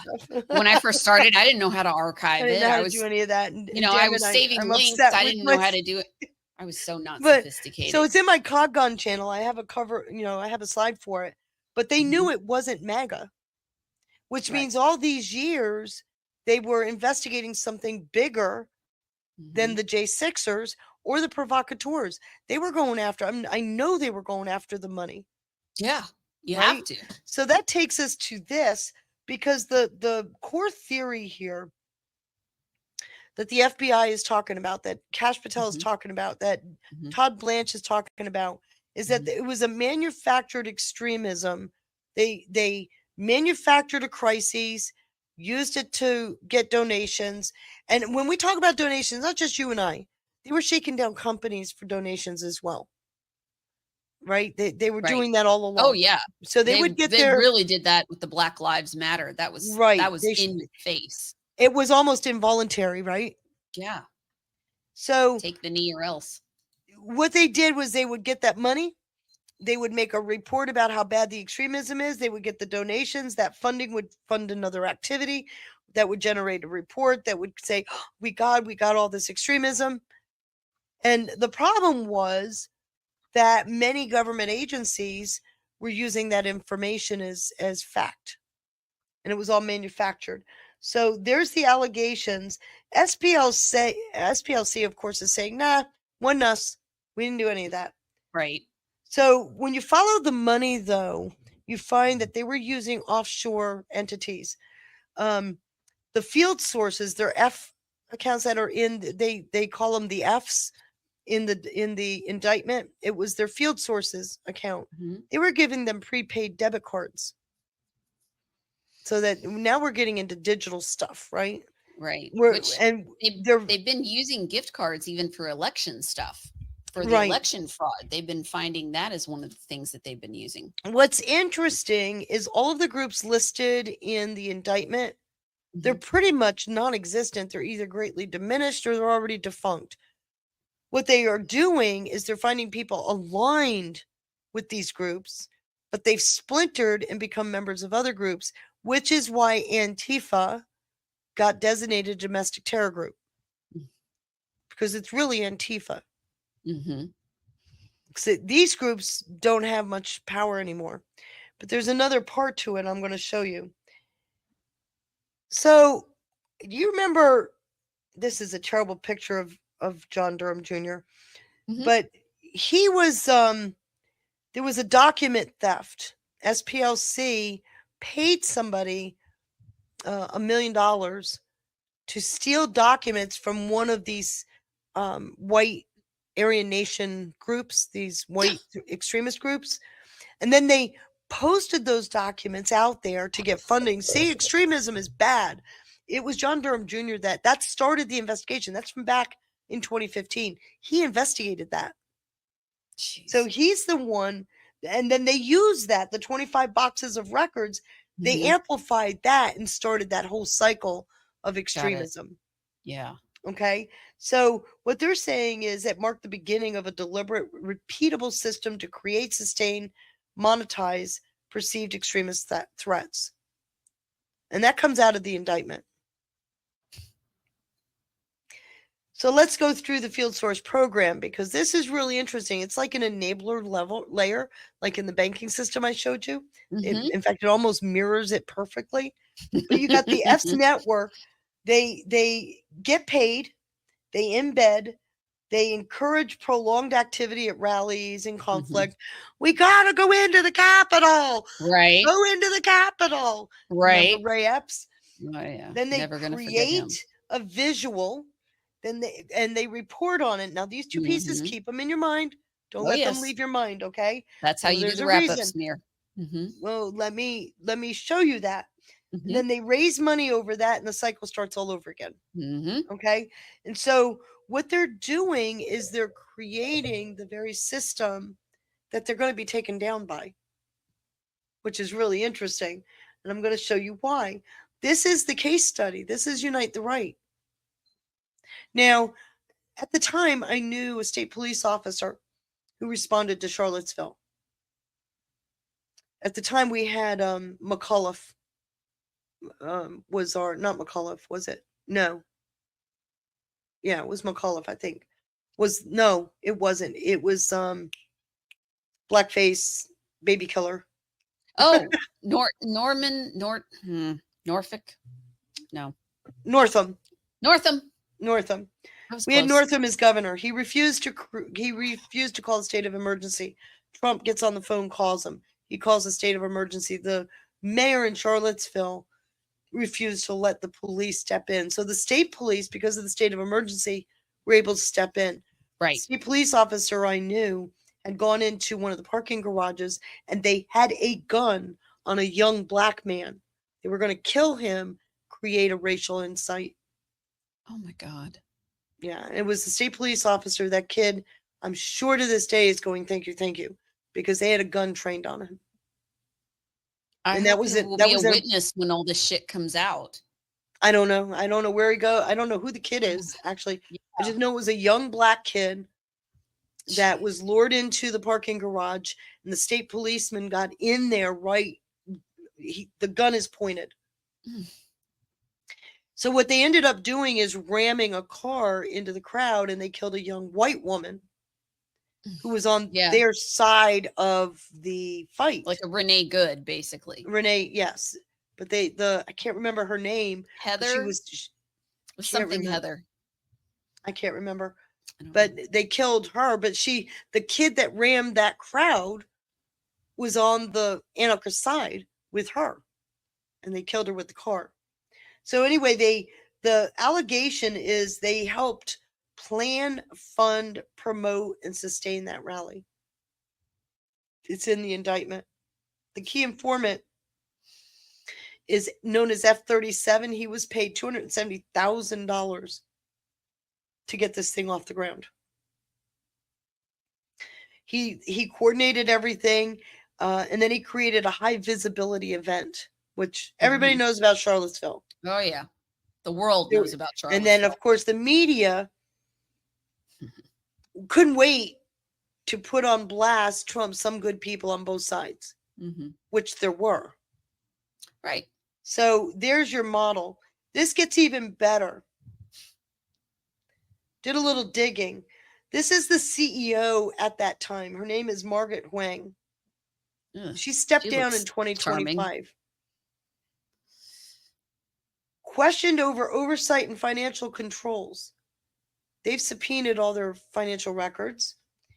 There's internal dissent within the organization. If you'll remember when Todd Blanche said that there were whistleblowers from within SPLC. Right. There's internal dissent is documented. And then the reputation and donor confidence eroded in 25. She steps down. People left. There was a big kerfluffle. You got a new CEO. She's actually one of the key people being investigated by the FBI right now. Remember, we were told senior level employees within SPLC are being investigated. And there's every indication, although I don't know for sure, that the current CEO has been working with the FBI because he went into an oh shit moment, right? Yeah. She left in July. He's killed in September.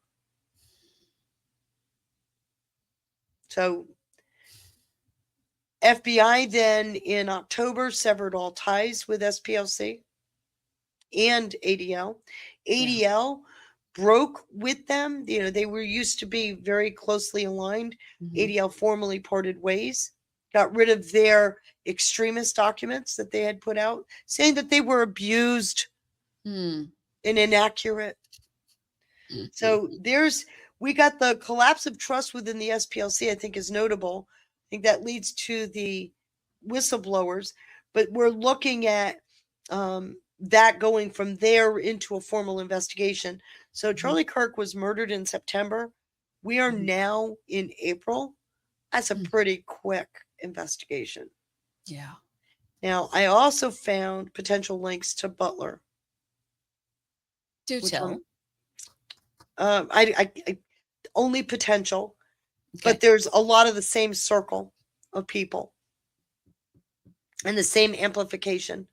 So now there's also another part, there's another leg to this whole thing. They're also looking into SPLC's FARA registration. They have no formal FARAs on file, yet there's foreign money. Big foreign money. Big foreign money. So there's a formal investigation into their FARA activity. They got relationships with foreign organizations and individuals, received or coordinated resources, conducted U.S. influence activities without proper disclosure. So they're getting a huge infusion of money from outside this country. Mm-hmm. So I'm not going to go through that.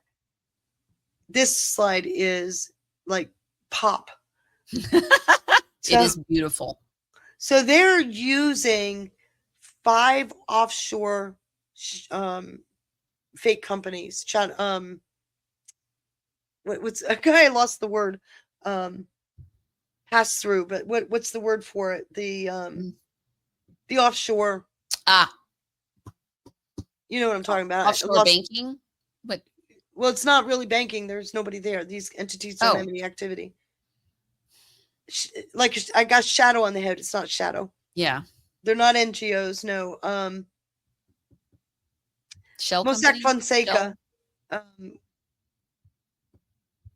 Crap. I can't think of the word. Sorry. It'll come to me in a minute. I'm sorry. But they're running money through these 5 organizations. They're all offshore in a shadow banking network. One of their key hubs. What's that word up there? Can you? Kiev? I think it's Kiev. It's very small on my screen, but I think it's Kiev. You mean that country that Russia's taking over, right? Yeah, yeah. And you mean that one that Soros ran, basically? The same Nazis that were in Charlottesville? Yeah. And also at J6. Yeah, and J6 as well. Yeah. Yeah. And you know, Pelosi's family came from Kiev over to J6. Yes. Her child that has a film crew. Yes. It's really easy to smuggle people in as a film crew on a private flight. I'm just going to put that out there. It's not that hard. So the donor network, there's a $3 million pathway that they're looking at here. And if you got these connections to Kiev and Eastern Europe, you're looking at the mercenary armies. Oh, yeah. And that's how they get in.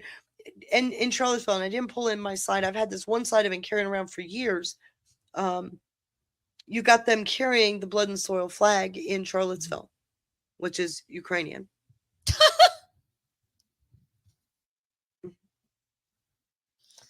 So that's really going to be big. So now we've gone from an influence campaign to a conspiracy, right? That's leading to murder and destruction to overseas. Are you starting to follow the pathway here? So how will this case unfold? It actually is chilling where this goes. But the long-term implications is the nonprofit sector. Which has to be completely. Has to be scrutinized. I am convinced by reading that thing a couple of times, looking at some of the things I've been researching, I'm convinced this is an open door to scrutinizing all these NGOs. God, I hope so. And then you got legal challenges that are going to come out the wazoo about the First Amendment and civil rights and shit like that. But whatever happens here is going to influence public trust. Now, I want to just point out something.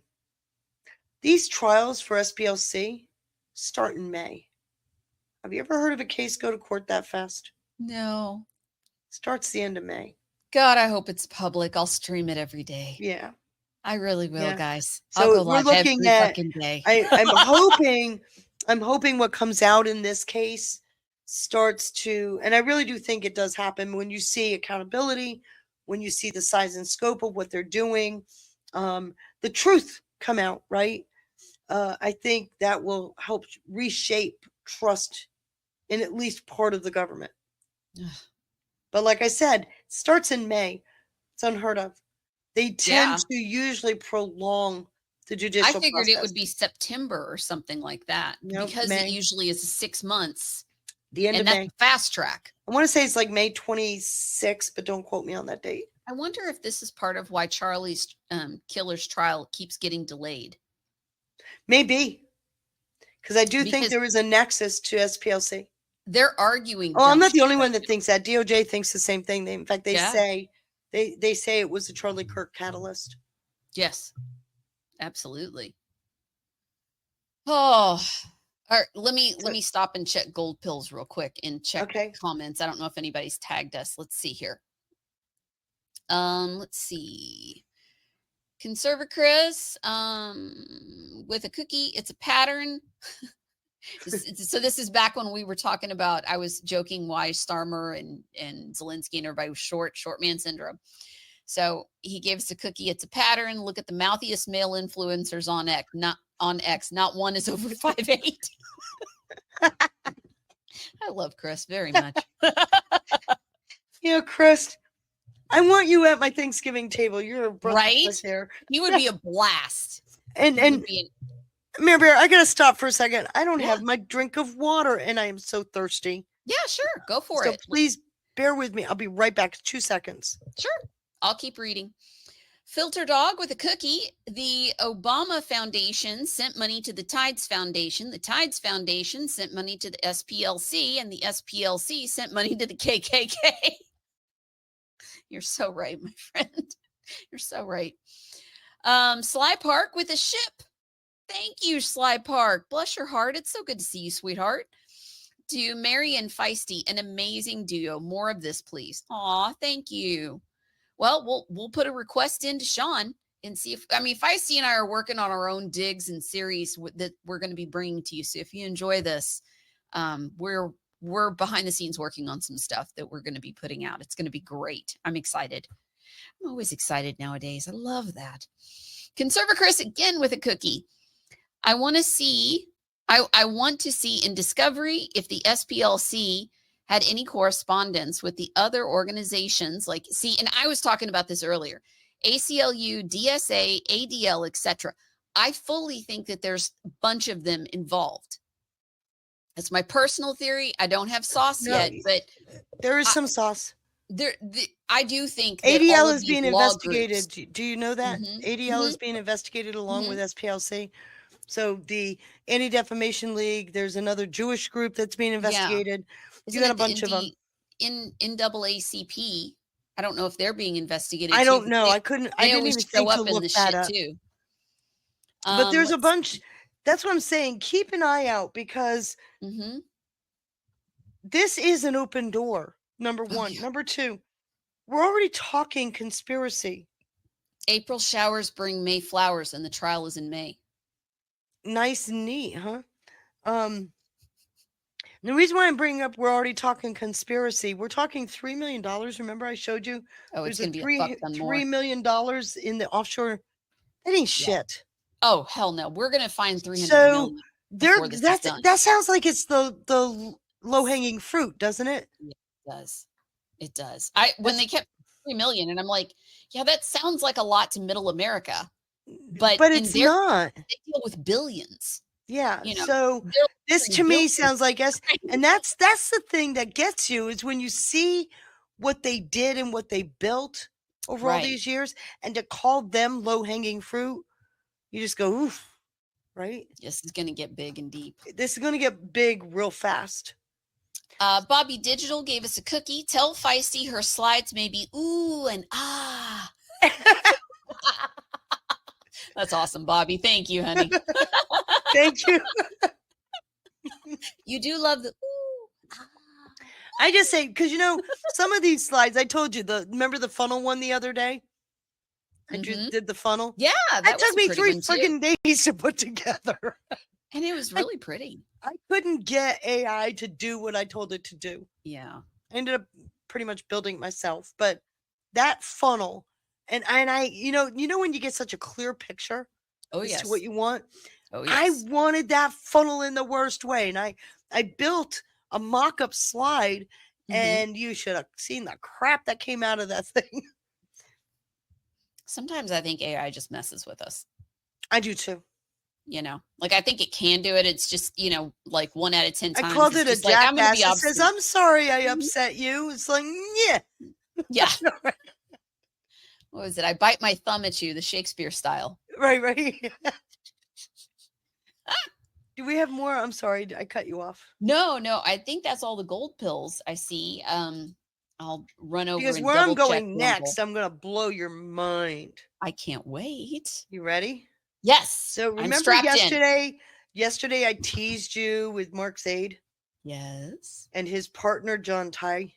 Yes. Remember, and I told you Sally Yates, Eric Yes. Chermella. Yes. And I teased you about all of this. Yes. Go And I through it for said, the audience that did not see okay. yesterday's slideshow. Do Cliff's notes for us. But yes, I Cliff know. Notes. Okay. So Mark Zaid is the infamous attorney who tweeted out right after Trump took office, right after the, and I can't find the tweet. I think he took it down. And I didn't have time to go through my Discord to find it. But within 15 minutes of Trump taking the oath, he put revolution has begun. Okay.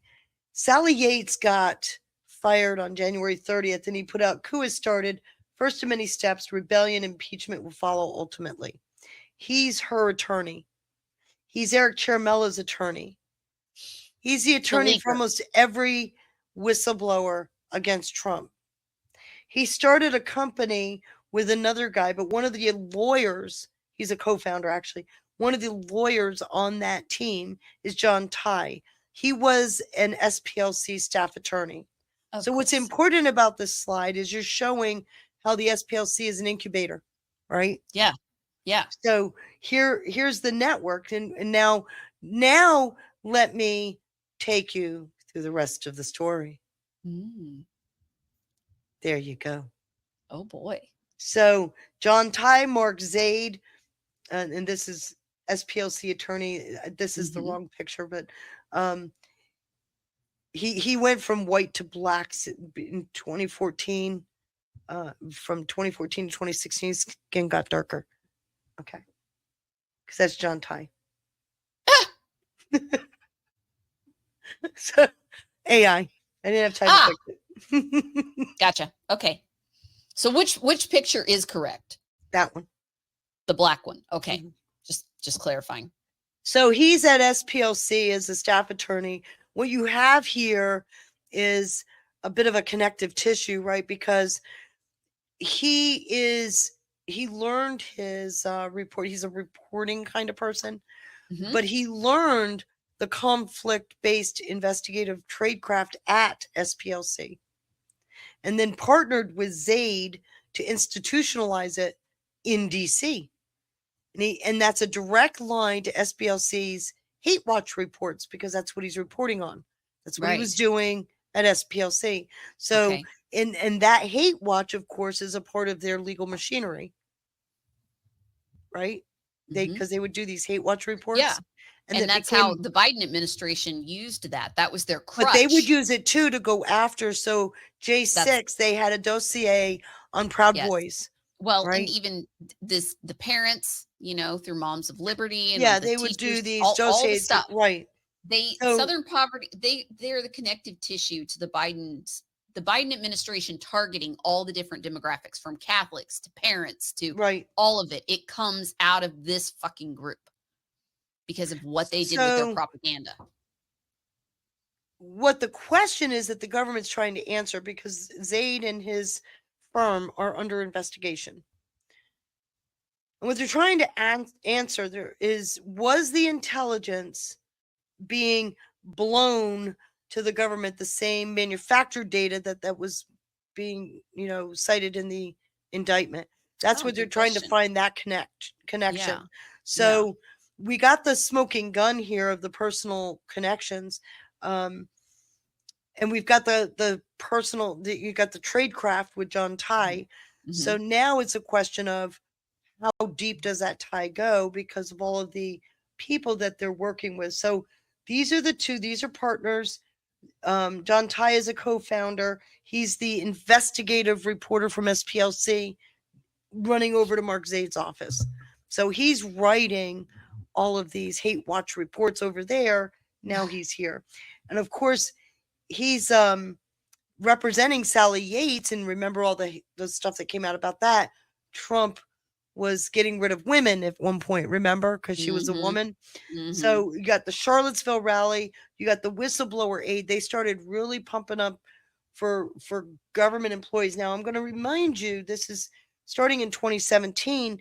After every speech Trump gave right after he took the oath, he would say at the end of the speech, if you got caught up in this through no fault of your own, come see me. This is the counter to that. They were looking for people inside the administration to be whistleblowers against the administration. Right. And then that would be used in lawfare, which worked beautifully. So now we've got the overlap between the DOJ and the FBI, between the manufactured evidence, and you got the SPLC trained legal channels. All of this is coming together. Mm-hmm. And it's getting to the point where we got the events at J6. You notice we stopped here because that's where that goes. So I'm looking at the impeachment pipeline because I have now found direct connections to the impeachment pipeline with Mark Zaid, with Lawfare, the group Lawfare, with Schiff's committee. There's connections to all of this.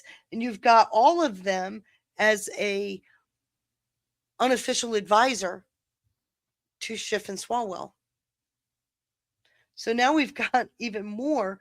And now we got the John Durham Jr. task force is going after the FBI.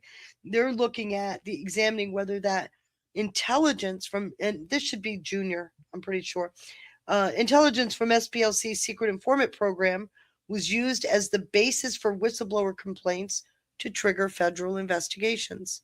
So they actually had people from inside SPLC going to John Durham Jr. This is the wrong picture. Don't, you can tell it's the wrong picture. So that pipeline from SPLC, they were using in both the impeachment efforts. Remember, he's Charmella's attorney. Right. So there you have it. So the blueprint actually goes even further. Remember Charles McGonigal? No, tell me. He was arrested in 2024. So come to find out, these are SPLC, okay? They had rare books. These are their offshore shell companies. There you go, shell companies. There we go, shell companies. Okay. So these are the offshore shell companies. They're under investigation, the SPLC allegations, and then there's a Patel audit that's going on. McGonigal was convicted, the exact same parallel. Shell company, shadow banking, concealed foreign relationships, both exploited divisions, the parallel to the audits. Now, why is this important? Because now we're looking at a blueprint for institutional rot, right? Yeah. We've got a direct comparison between a government employee and an NGO. It's systemic. I'm just going to say Soros's NGOs are hubbed out of Ukraine. They always have been. Yeah. His network hub is Ukraine.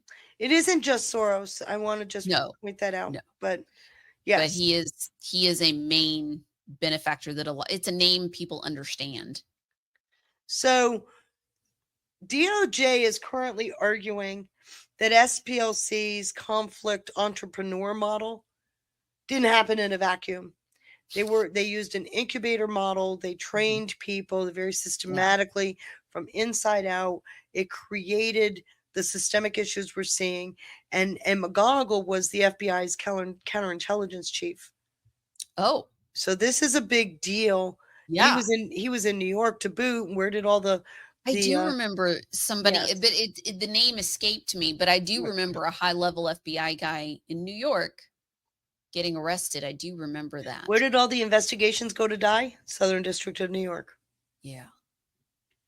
So now we've got a tradecraft, right?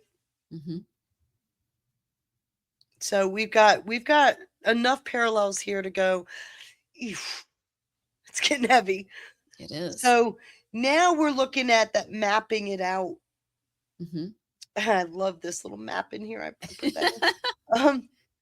So you got a hub, you got the case.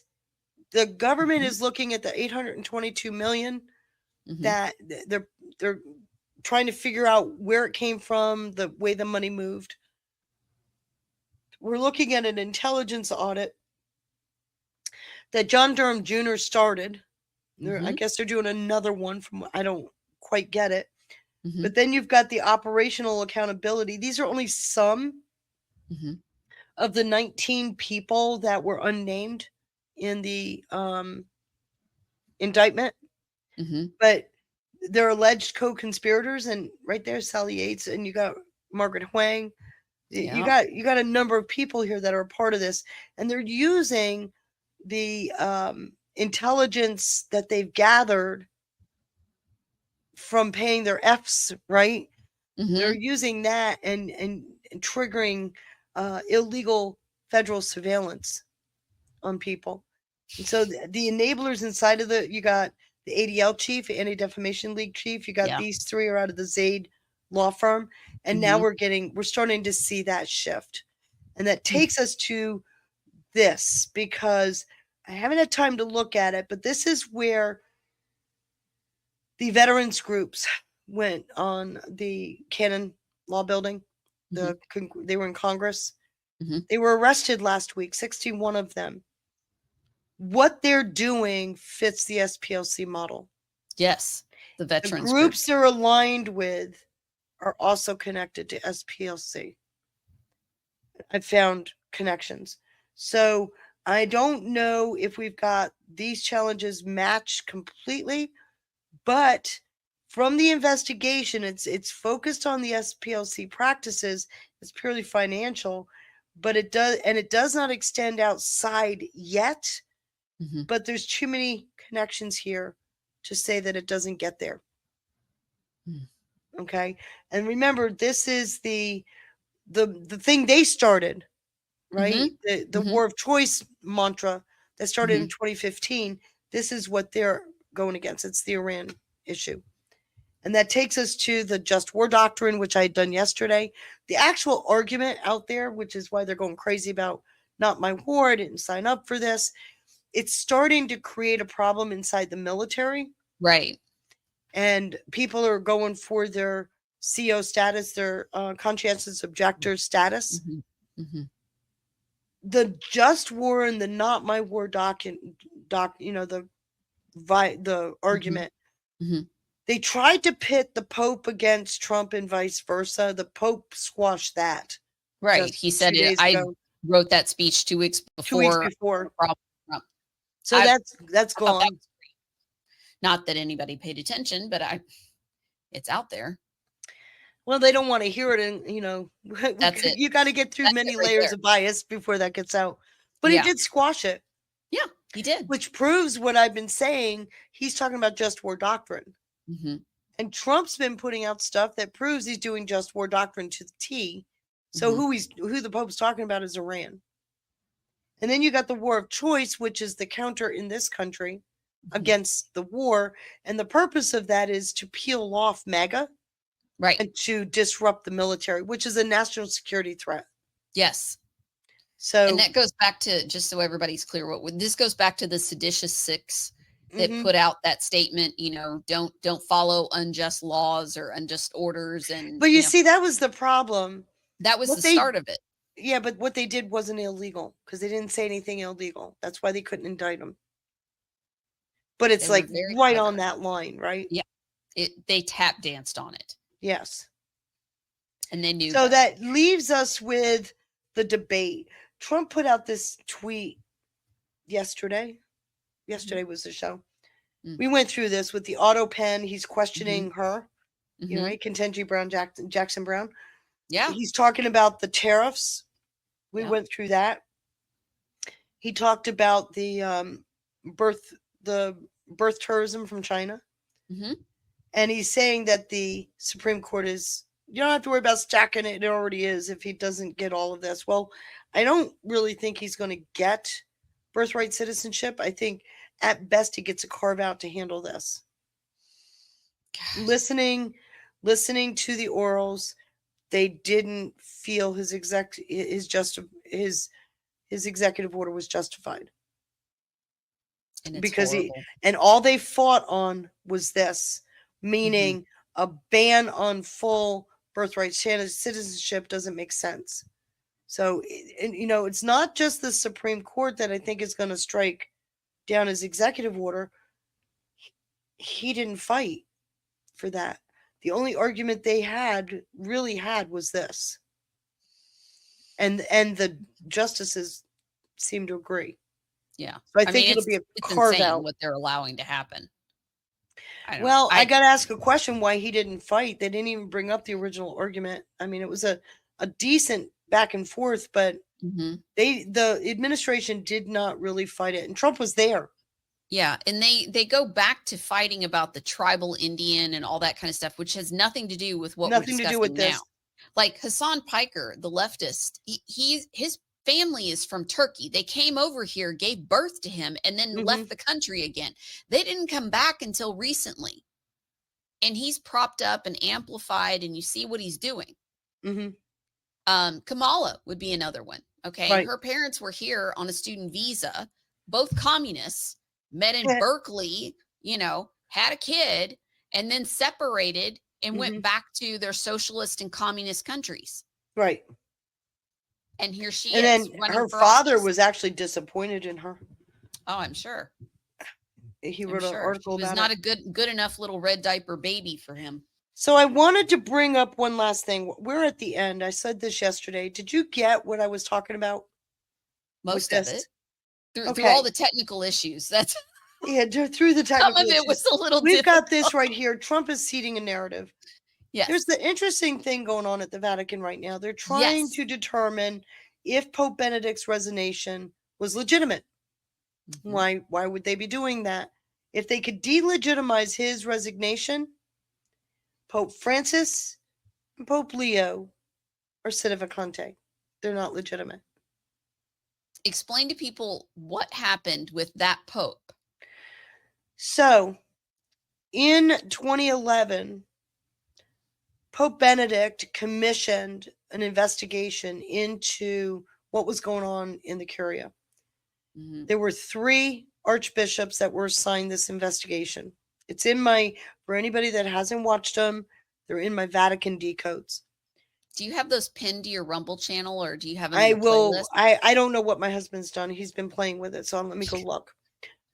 So he commissioned this report. It was handed to him December of 2012. 300-page report in a red binder. That's all we know.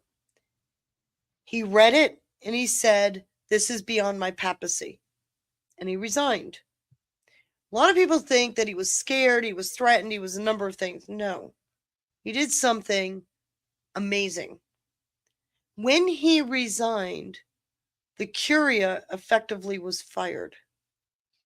And Explain what a Curia is. The Curia is the leadership of the Vatican. Okay. The secretariats, right? For all of us not cradle Catholics, we need to understand the terms. The Curia is the leadership at the Vatican, Secretary Okay. of State, Secretary of Economy, Secretary of the Was there dicasteries. like a coup that was happening, and by He resigning, committed the coup. by resigning, he Resigning. ground them to And a it's halt. from a rule that Pope John Paul II put in place in the early 90s. That when should the Pope die or resign in office, that all activity of the Vatican cease until a successor is named. The only thing that can continue is just day-to-day administrative functions. No decisions, nothing. So essentially, he put the secretariats out of work until. And what were they doing that he wanted to stop? There's a lot of corruption inside the Curia. I know. I want you to tell them. The biggest deal was in Office 1 of the Secretary of State. That's where the IOR is. And it's not really a Vatican bank. It's a money changer, like a Western Union kind of thing, or Walmart. We call it laundering. There was a lot of money laundering going on. In fact, they got rid of many accounts inside the Vatican that were inappropriately set up. I bet some. So that was a big deal.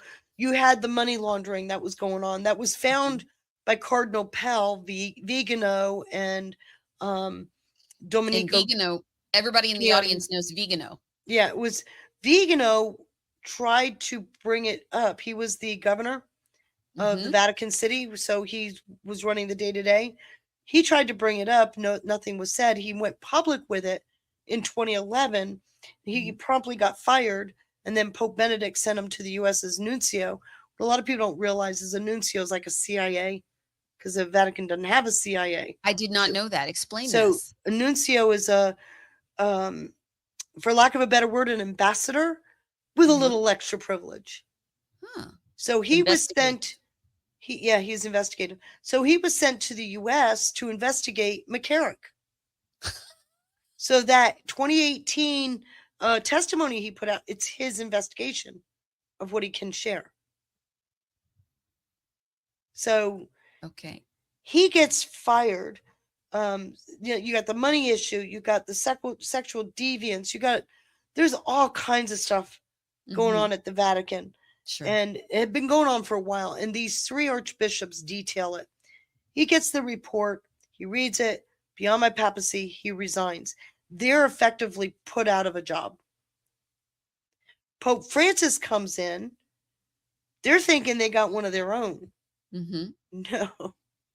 Pope Francis started cleaning house right away. And I've documented every bit of it. I've shown everybody everything. All the source material, everything. Pope Francis started to really clean house. Pope Leo comes in and he announces publicly that he's going to continue with what Pope Francis did, and he's operationally implementing all the changes Pope Francis did. So, go backwards. They're now doing an investigation to determine if this resignation was legit. Why? Because it would undo what Pope Francis did, and it will undo what Pope Leo is doing. So it would reset it back to things as normal for them. That's status quo, right? Right. And which is what they want. Which the globalists want, the status quo. So this is a big deal because this is now a power struggle. I don't know where it goes. I'm obviously watching it, right? Yeah. But this is an interesting story that's just starting to spin up. Well, and it looks like I feel like they're bringing a lot of this corruption to the light at the Vatican on purpose. And now it's kind of, he's learning quickly. Maybe they're being forced into the light, but you're finding who was the bad apples. Yeah, basically. we're finding, well, we already know a bunch of them because, Pope Francis steadily was removing people. And the most famous one, of course, is Cardinal Becciu, who he removed his cardinal cap. Cardinal can only be disciplined by the Pope.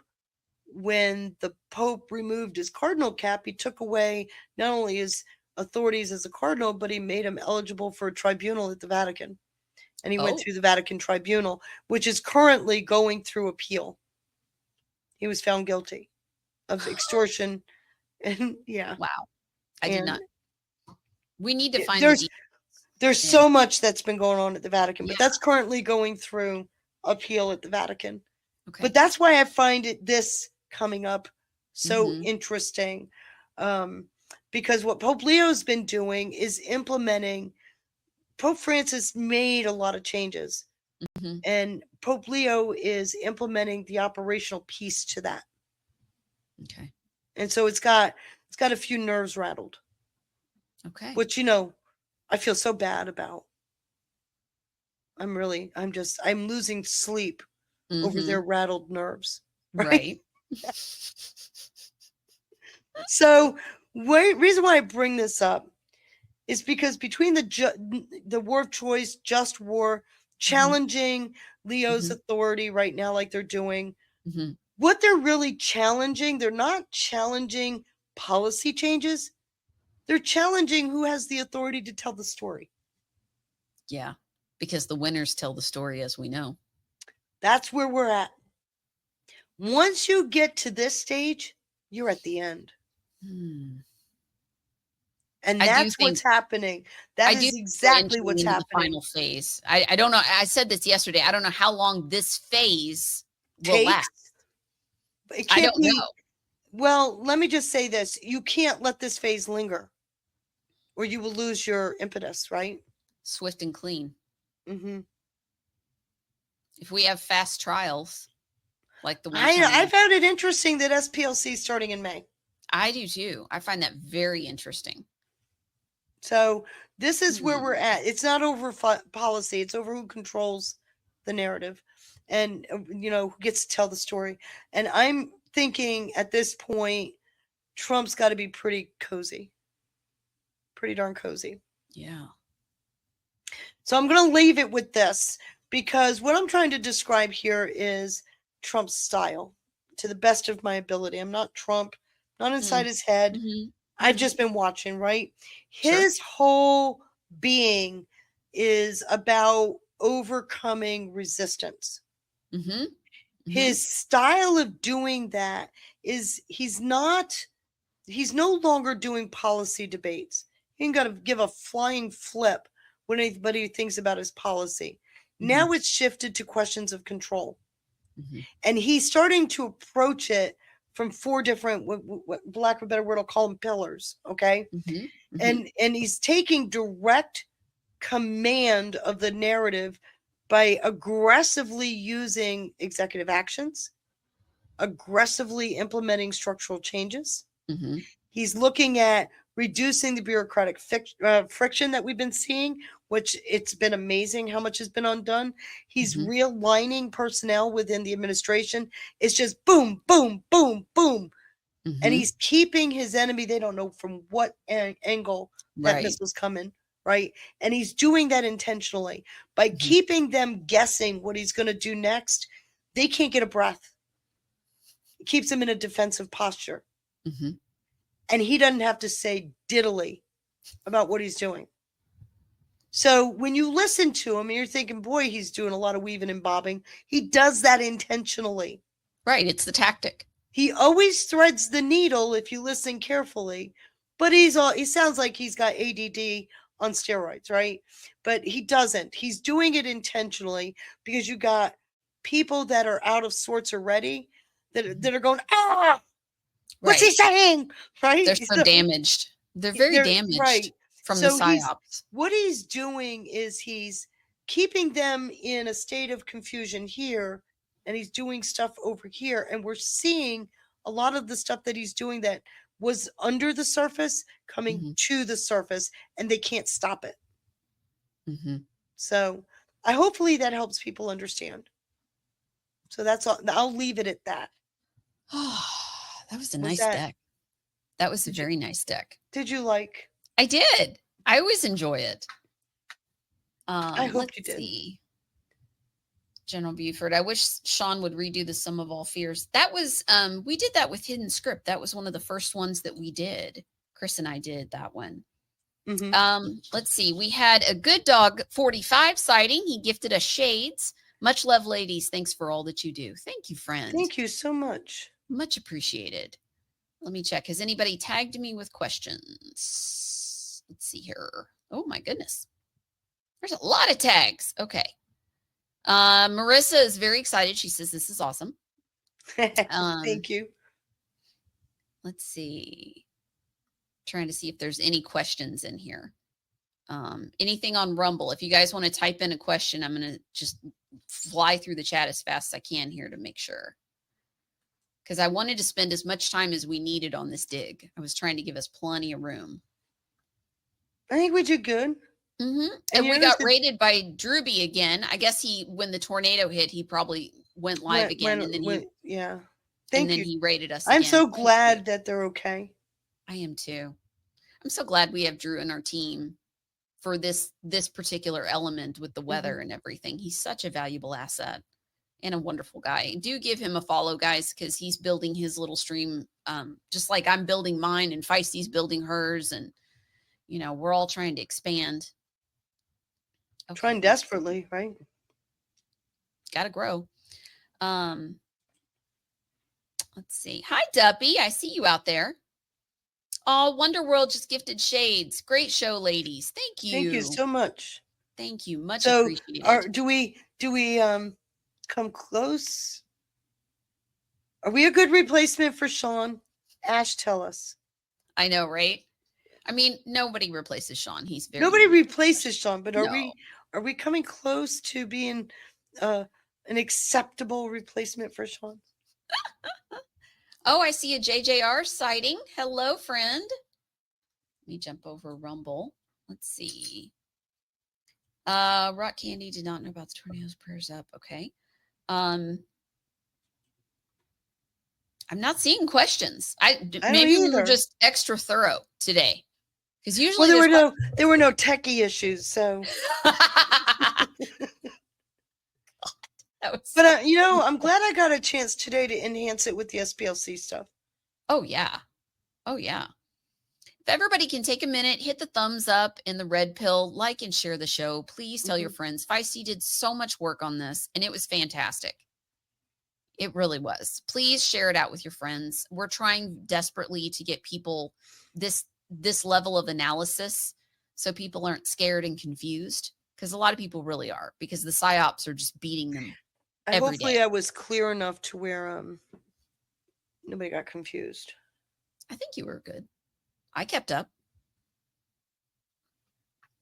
Let's see. Any other comments? They do like your charts. I keep seeing that. Nice slides, like the charts. Well, you see, people are getting trained. Because some of these slides are really hard to produce because yes, they're very high quality. I'm arguing with AI. So and it's I keep telling Sean, all you have to do is go ooh ah. I don't care about anything else. Just go ooh ah. So everybody's getting trained.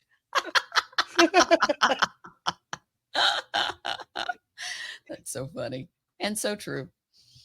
Well, let's see here. Sean had sent me another video to play. Oh, General Buford donated 199 gold pills. Thank you, honey. Thank you. Much appreciated, you guys. I'm so glad everybody is enjoying this. So am I. Jenker 2 you, right? says, you're amazing, Feisty. Thank you. Wonderworld says it's an awesome replacement.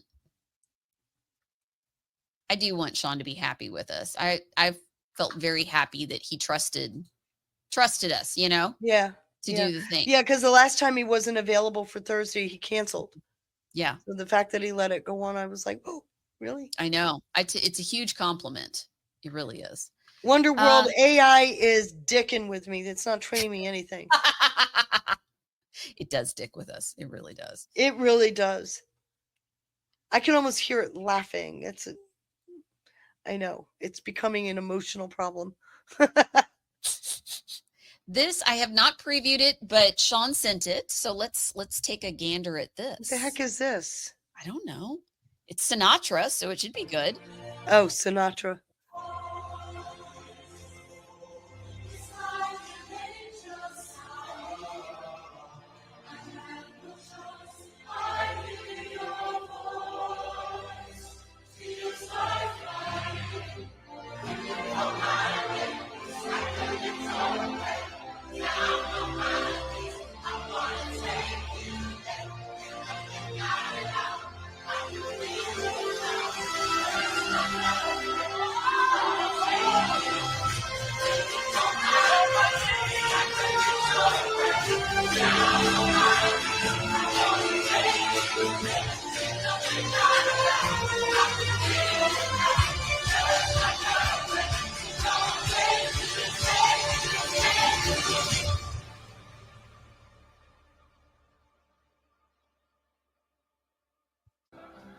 And now. Okay, because it was titled Sinatra.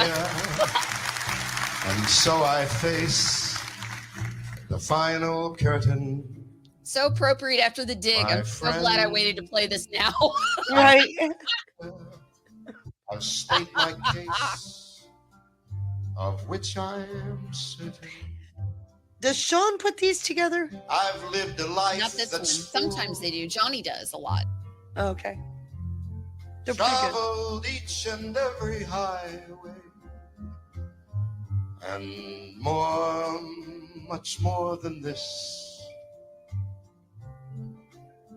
I did it my way. Here we go with Durham. This works perfect after the dig. Regrets, I had a few. Full throttle. But then again, too few to mention. I did what I had to do. I saw it through. There are so many breadcrumbs coming out now. Without exemption. Yeah. I planned Can we each play? charted I want to play course, Melania now. each careful step. That was such a good along day. the byway and more, much more than this. Yeah. I did it my way. Yes, there were times, I guess you knew, when I bit off much more than I could chew. But with it all, when there was doubt, I ate it up, then spit it out. I grew tall in spite of it all, and did it my way. I've laughed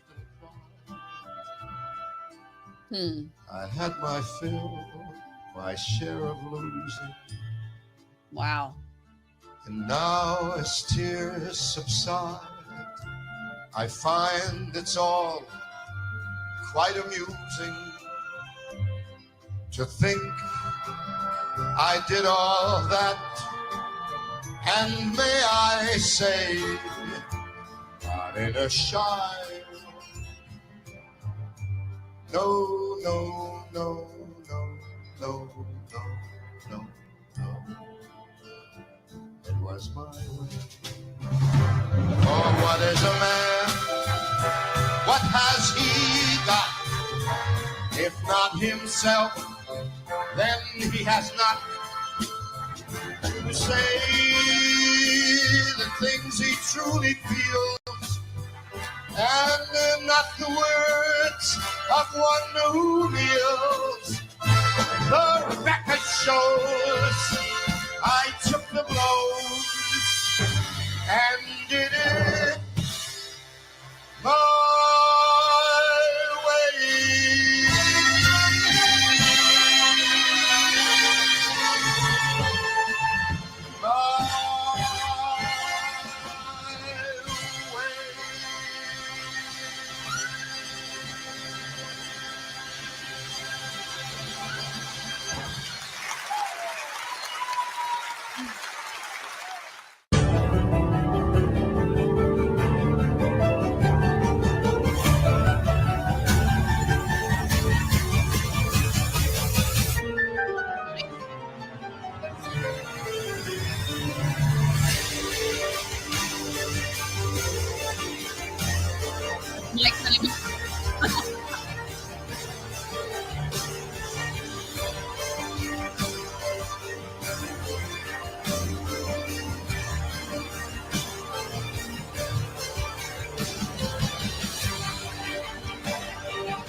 Have you ever listened to Trans-Siberian Orchestra? Oh, I have albums of them. I enjoy it. Oh very man, much. that's I what love that it. just reminded me of. My favorite genre of music for many years now has been epic trailer music. Mm-hmm. Most of it doesn't have words. It's just fantastic rhythms Mm-hmm. in different ways. I love it. Sometimes there's words to it, but I love it. Well, let's see. I think I feel like we had more gold pills while that was live. Let me check. Conserva Chris with the shades. Thank you. When you are dialed in and in the zone, you can be unstoppable. I love that. I like that. I love that. I really do. It's me, Jen Hall. Thank you so much for that can. Thank you, darling. Well, Feisty, what do you have coming up? Because we're winding down. Because I've got to get up and do the next show. I know we got to wind down, but it's 1:00. We're early for Sean, but We're early this is for late Sean for time. us. Mm-hmm. Monday is tomorrow night I'm on with you. We're going to do Skull. Yes. I'm excited about that. Yeah, so that's tomorrow night, and then Monday, of course, is my dig show. Let me pull up. And I think S. Jones wants me on her show sometime next week, and I don't remember what day. You need a secretary. Is that what I'm hearing you say? I'm starting to. I'm either digging or I'm asleep, so I got to be reminded of everything. Have you ever seen this movie? The Skulls, no. I remember watching it when it came out, and I really liked it. No, I don't want to rate you. Let's see. Is it a Netflix? I don't know if they have it on. I mean, it's from 2000. Okay. I don't know it. This is what we're going to be watching tomorrow night. I'm excited. Mm-hmm.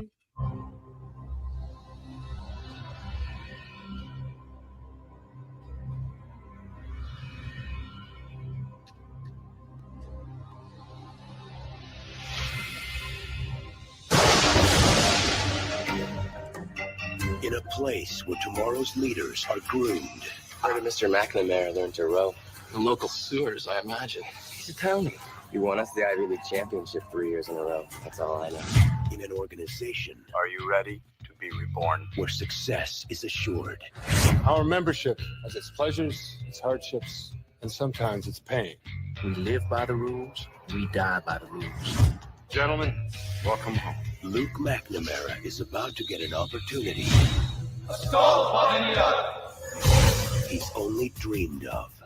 Senator, it's a pleasure to meet you. What do you think of all this? To be honest, it's all a little bit overwhelming. But if a secret society can give you everything you desire. This is your pre-acceptance to the law school of your choice.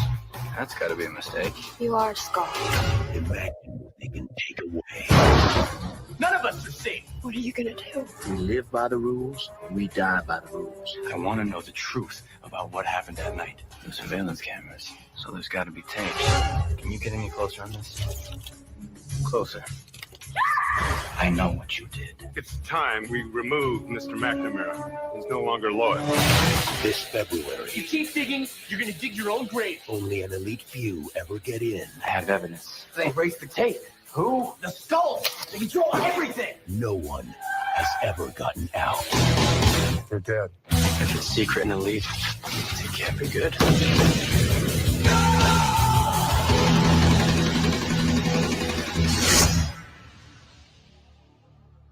Would you like your life back, Luke?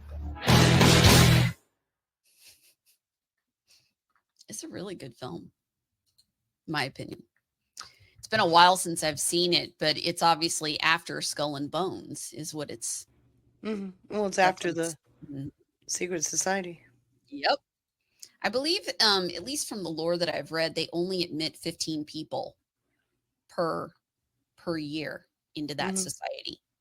It's very private and very tight. And I think you can't even get invited until you're a junior. Well, it's an undergraduate program, so it would be the upper class, right? Yeah. Yeah. But they monitor and pick out of the freshman, sophomore, and you can't even. And then they groom them for other positions outside of. Correct.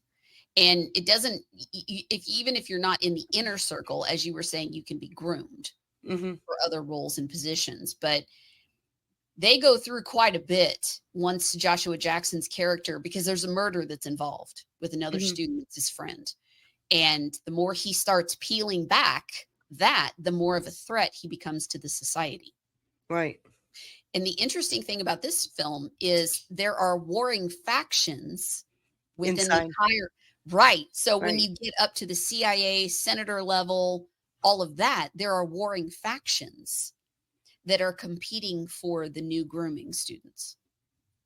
It's an interesting bit. That's the piece that most people miss. They just see, it's about Skull and Bones and this and that. But to me, the more interesting part is what happens outside of the sorority, right? It happens once they've left and gone on to these other.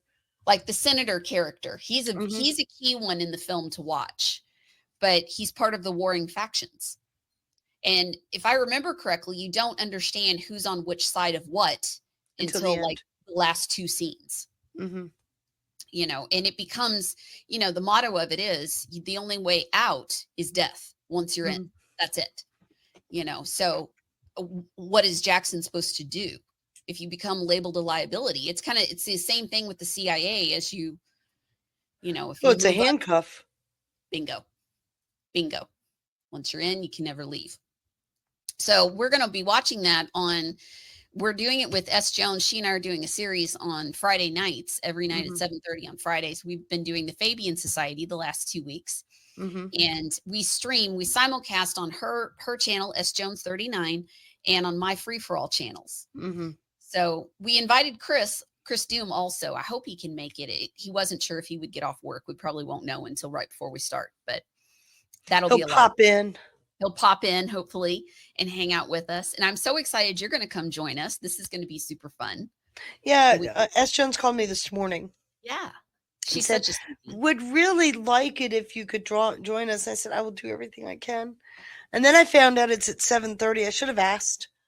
I know. So now I will go do the, can you do the rosary without me tomorrow night so that I could do this? Oh, I'm sorry. I don't want to be late. I hate being late. You don't come into a movie halfway into it. And I know. It's an hour and 45 minutes, roughly. Yeah. So and I'm sure we'll have a lot to discuss given the subject matter. It should be a really good discussion on that. I'm gonna, you owe me that one. I have a feeling it's going to come at a cost. So the week my mom was abruptly put in hospital and I was losing my mind with all of that. At some point in one of the chats, you were live with Sean and you were talking about the black and white film that we loved. Mr. Smith. It's such a good film. I love that film. Chris Doom and I talked about doing it, and he was in the chat, and we were chatting with you in the stream chat, and we were like, well, we'll just do it on Hidden that Script. was.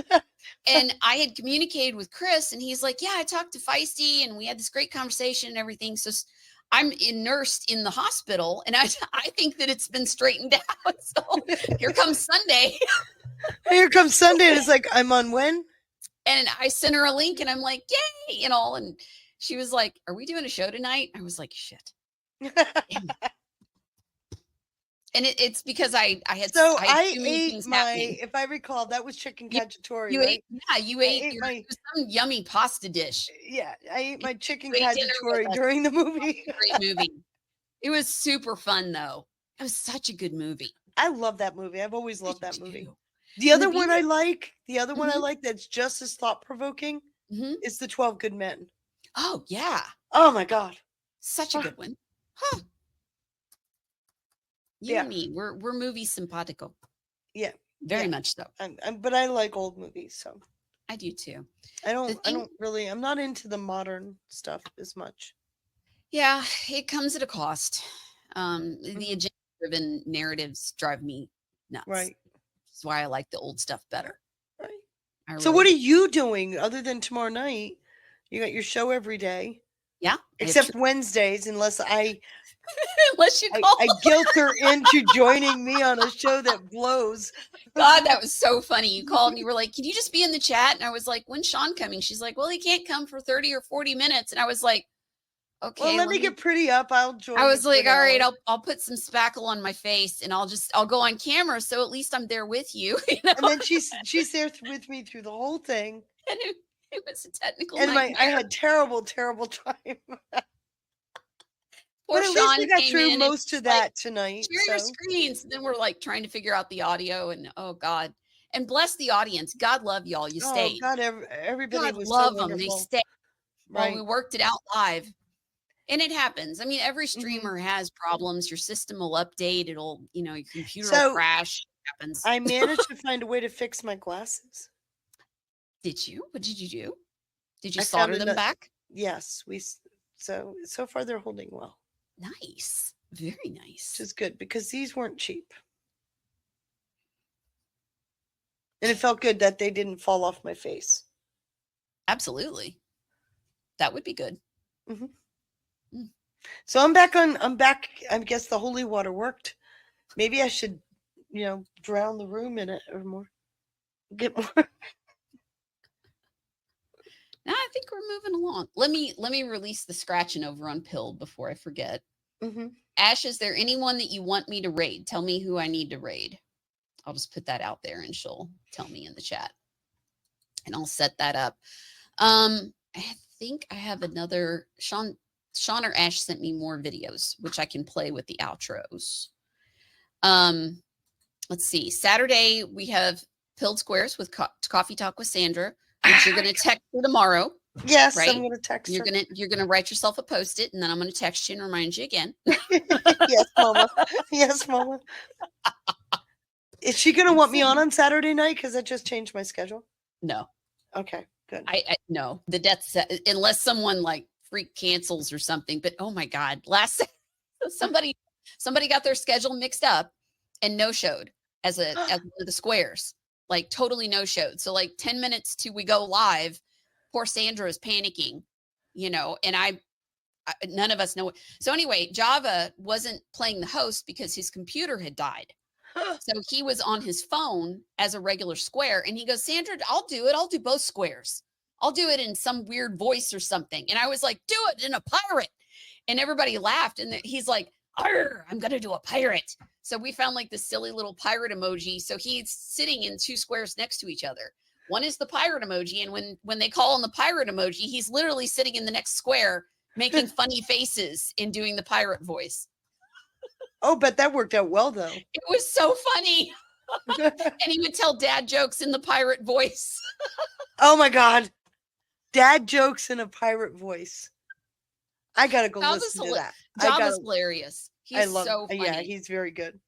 Oh, my God. I love that man. He's so funny. Well, I hope they realize that it wasn't. I really didn't blow anybody off. I sat here. It was like a week or so, week and a half after I was supposed to be on. I went, when am I supposed to be on that squares? I went last week. I was like, oh man. Oh. And so I've gotten myself too tied up. But these digs, I love doing these digs. And but the thing is I've got so much of this research from before that I'm just tying it into some of the nuances that are coming out. Yes. So it's just, well, it's really good. It's like I live and breathe this stuff. I've got to stop. I need a life. Well, and I need to use this more. You need to Yes. use these more so that I don't get tied up, right? Most definitely. Most definitely. Those fucks to give. They're the best. Ash, did you tell me where to set the raid? Did you tell me? No, Ash did not tell you where to set the raid. Krista's live. That'll work. And our down under, because we have a new streamer. I believe it's Vector. I have not gotten to watch it yet. I think it'll be the third episode will be today. He did 2 this week. Good. So we have a streamer in Australia that is doing early mornings. So he starts at 4 a.m. and he'll go till, I believe, 11. And then I set up Truth Blitz streams, and then we're live at 1, and then the day continues. We have Sean is trying to do it 24/7, right? Eventually, that's the goal. It's just hard because you have to set the streams up in between, and then everybody's rebooting on a different system. And that's what makes the 24-hour. But I mean, ideally, we want to keep it going and have as much as possible. It's just, it's hard to coordinate. It really is. And I don't know how the platforms are set up a better way to do it, but it'll work itself out. I think I'm only doing the one show on this channel. The other show's on Sean's. The Monday show. As long as you're getting coverage, as long as people are finding you. That's the important thing. They will eventually, right? Do give Feisty a follow on all of the channels. Do follow Sean Anon's channel because there's different programming on that one. Then we have the America Rising. Quite a bit he does over there. There's quite a bit. In Johnny's channel, Johnny has tons of extra content on his channel. Right. And I'm working on building mine up, doing coordinated projects. Some of them with you, some of them with S. Jones. So we're working on digs. Hopefully we'll get some of those put up soon. So Marissa says, I love Vector. Good. Excellent. Well, is there any final thoughts that you have, my dear? No. That you would like to share? Stay cool. Stay cool. Okay. Everything's going well. I'm excited. I am too. It feels good. It feels good to have even a modicum of a clue of what's going on. Right? Yes. Can you imagine how scared other people are? Yeah, and I want to just sing from the mountaintop. Don't worry, you I know. it's all going I well. know. But people, first of all, they don't believe what you say until Right. I don't even know who credible is anymore. But until they hear something from somebody Yeah. credible, it doesn't matter. I could say whatever, unless it comes out Mm-hmm. in a bigger scale. So I don't, and nobody's going to be talking about this stuff yet. So No. we just see. But what I'm seeing happening in the background, Mm-hmm. it's just so awesome that I'm just like, I'm like this kid sitting here going, I can't close my eyes, right? Just keep watching. It's wonderful. I love it. Me too. I'm excited. I'm finally enjoying the timeline. I have not been enjoying the timeline at all. I've just been getting through the timeline. Now I'm actually kind of enjoying the timeline. I'm enjoying it. I know we're getting to the justice phase, and that is what I crave. But you can see it, you can feel it, Yes. you can hear it. I mean, it's like all your senses are all pointed in one direction. It's awesome. It's absolutely awesome. With that, though, we are going to close out. We are at 1:30 in the morning. We said we would go probably this long. Yep. I hope everybody had a wonderful time with us. Me too. We had I've had a great time with you. I've had a great time with what we did today. Yes. And we'll catch you all on the sunny side up. Mm-hmm. So it's going to be God bless exciting. everybody. I really mean that. God bless. Yeah. Thank you guys for hanging out with us tonight. I really, really appreciate everybody. And thank you, Feisty. It's been a blast and a pleasure as always. Same here. All right, guys. I'll see y'all tomorrow.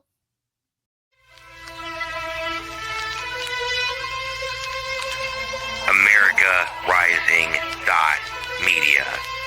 Check us out live on the web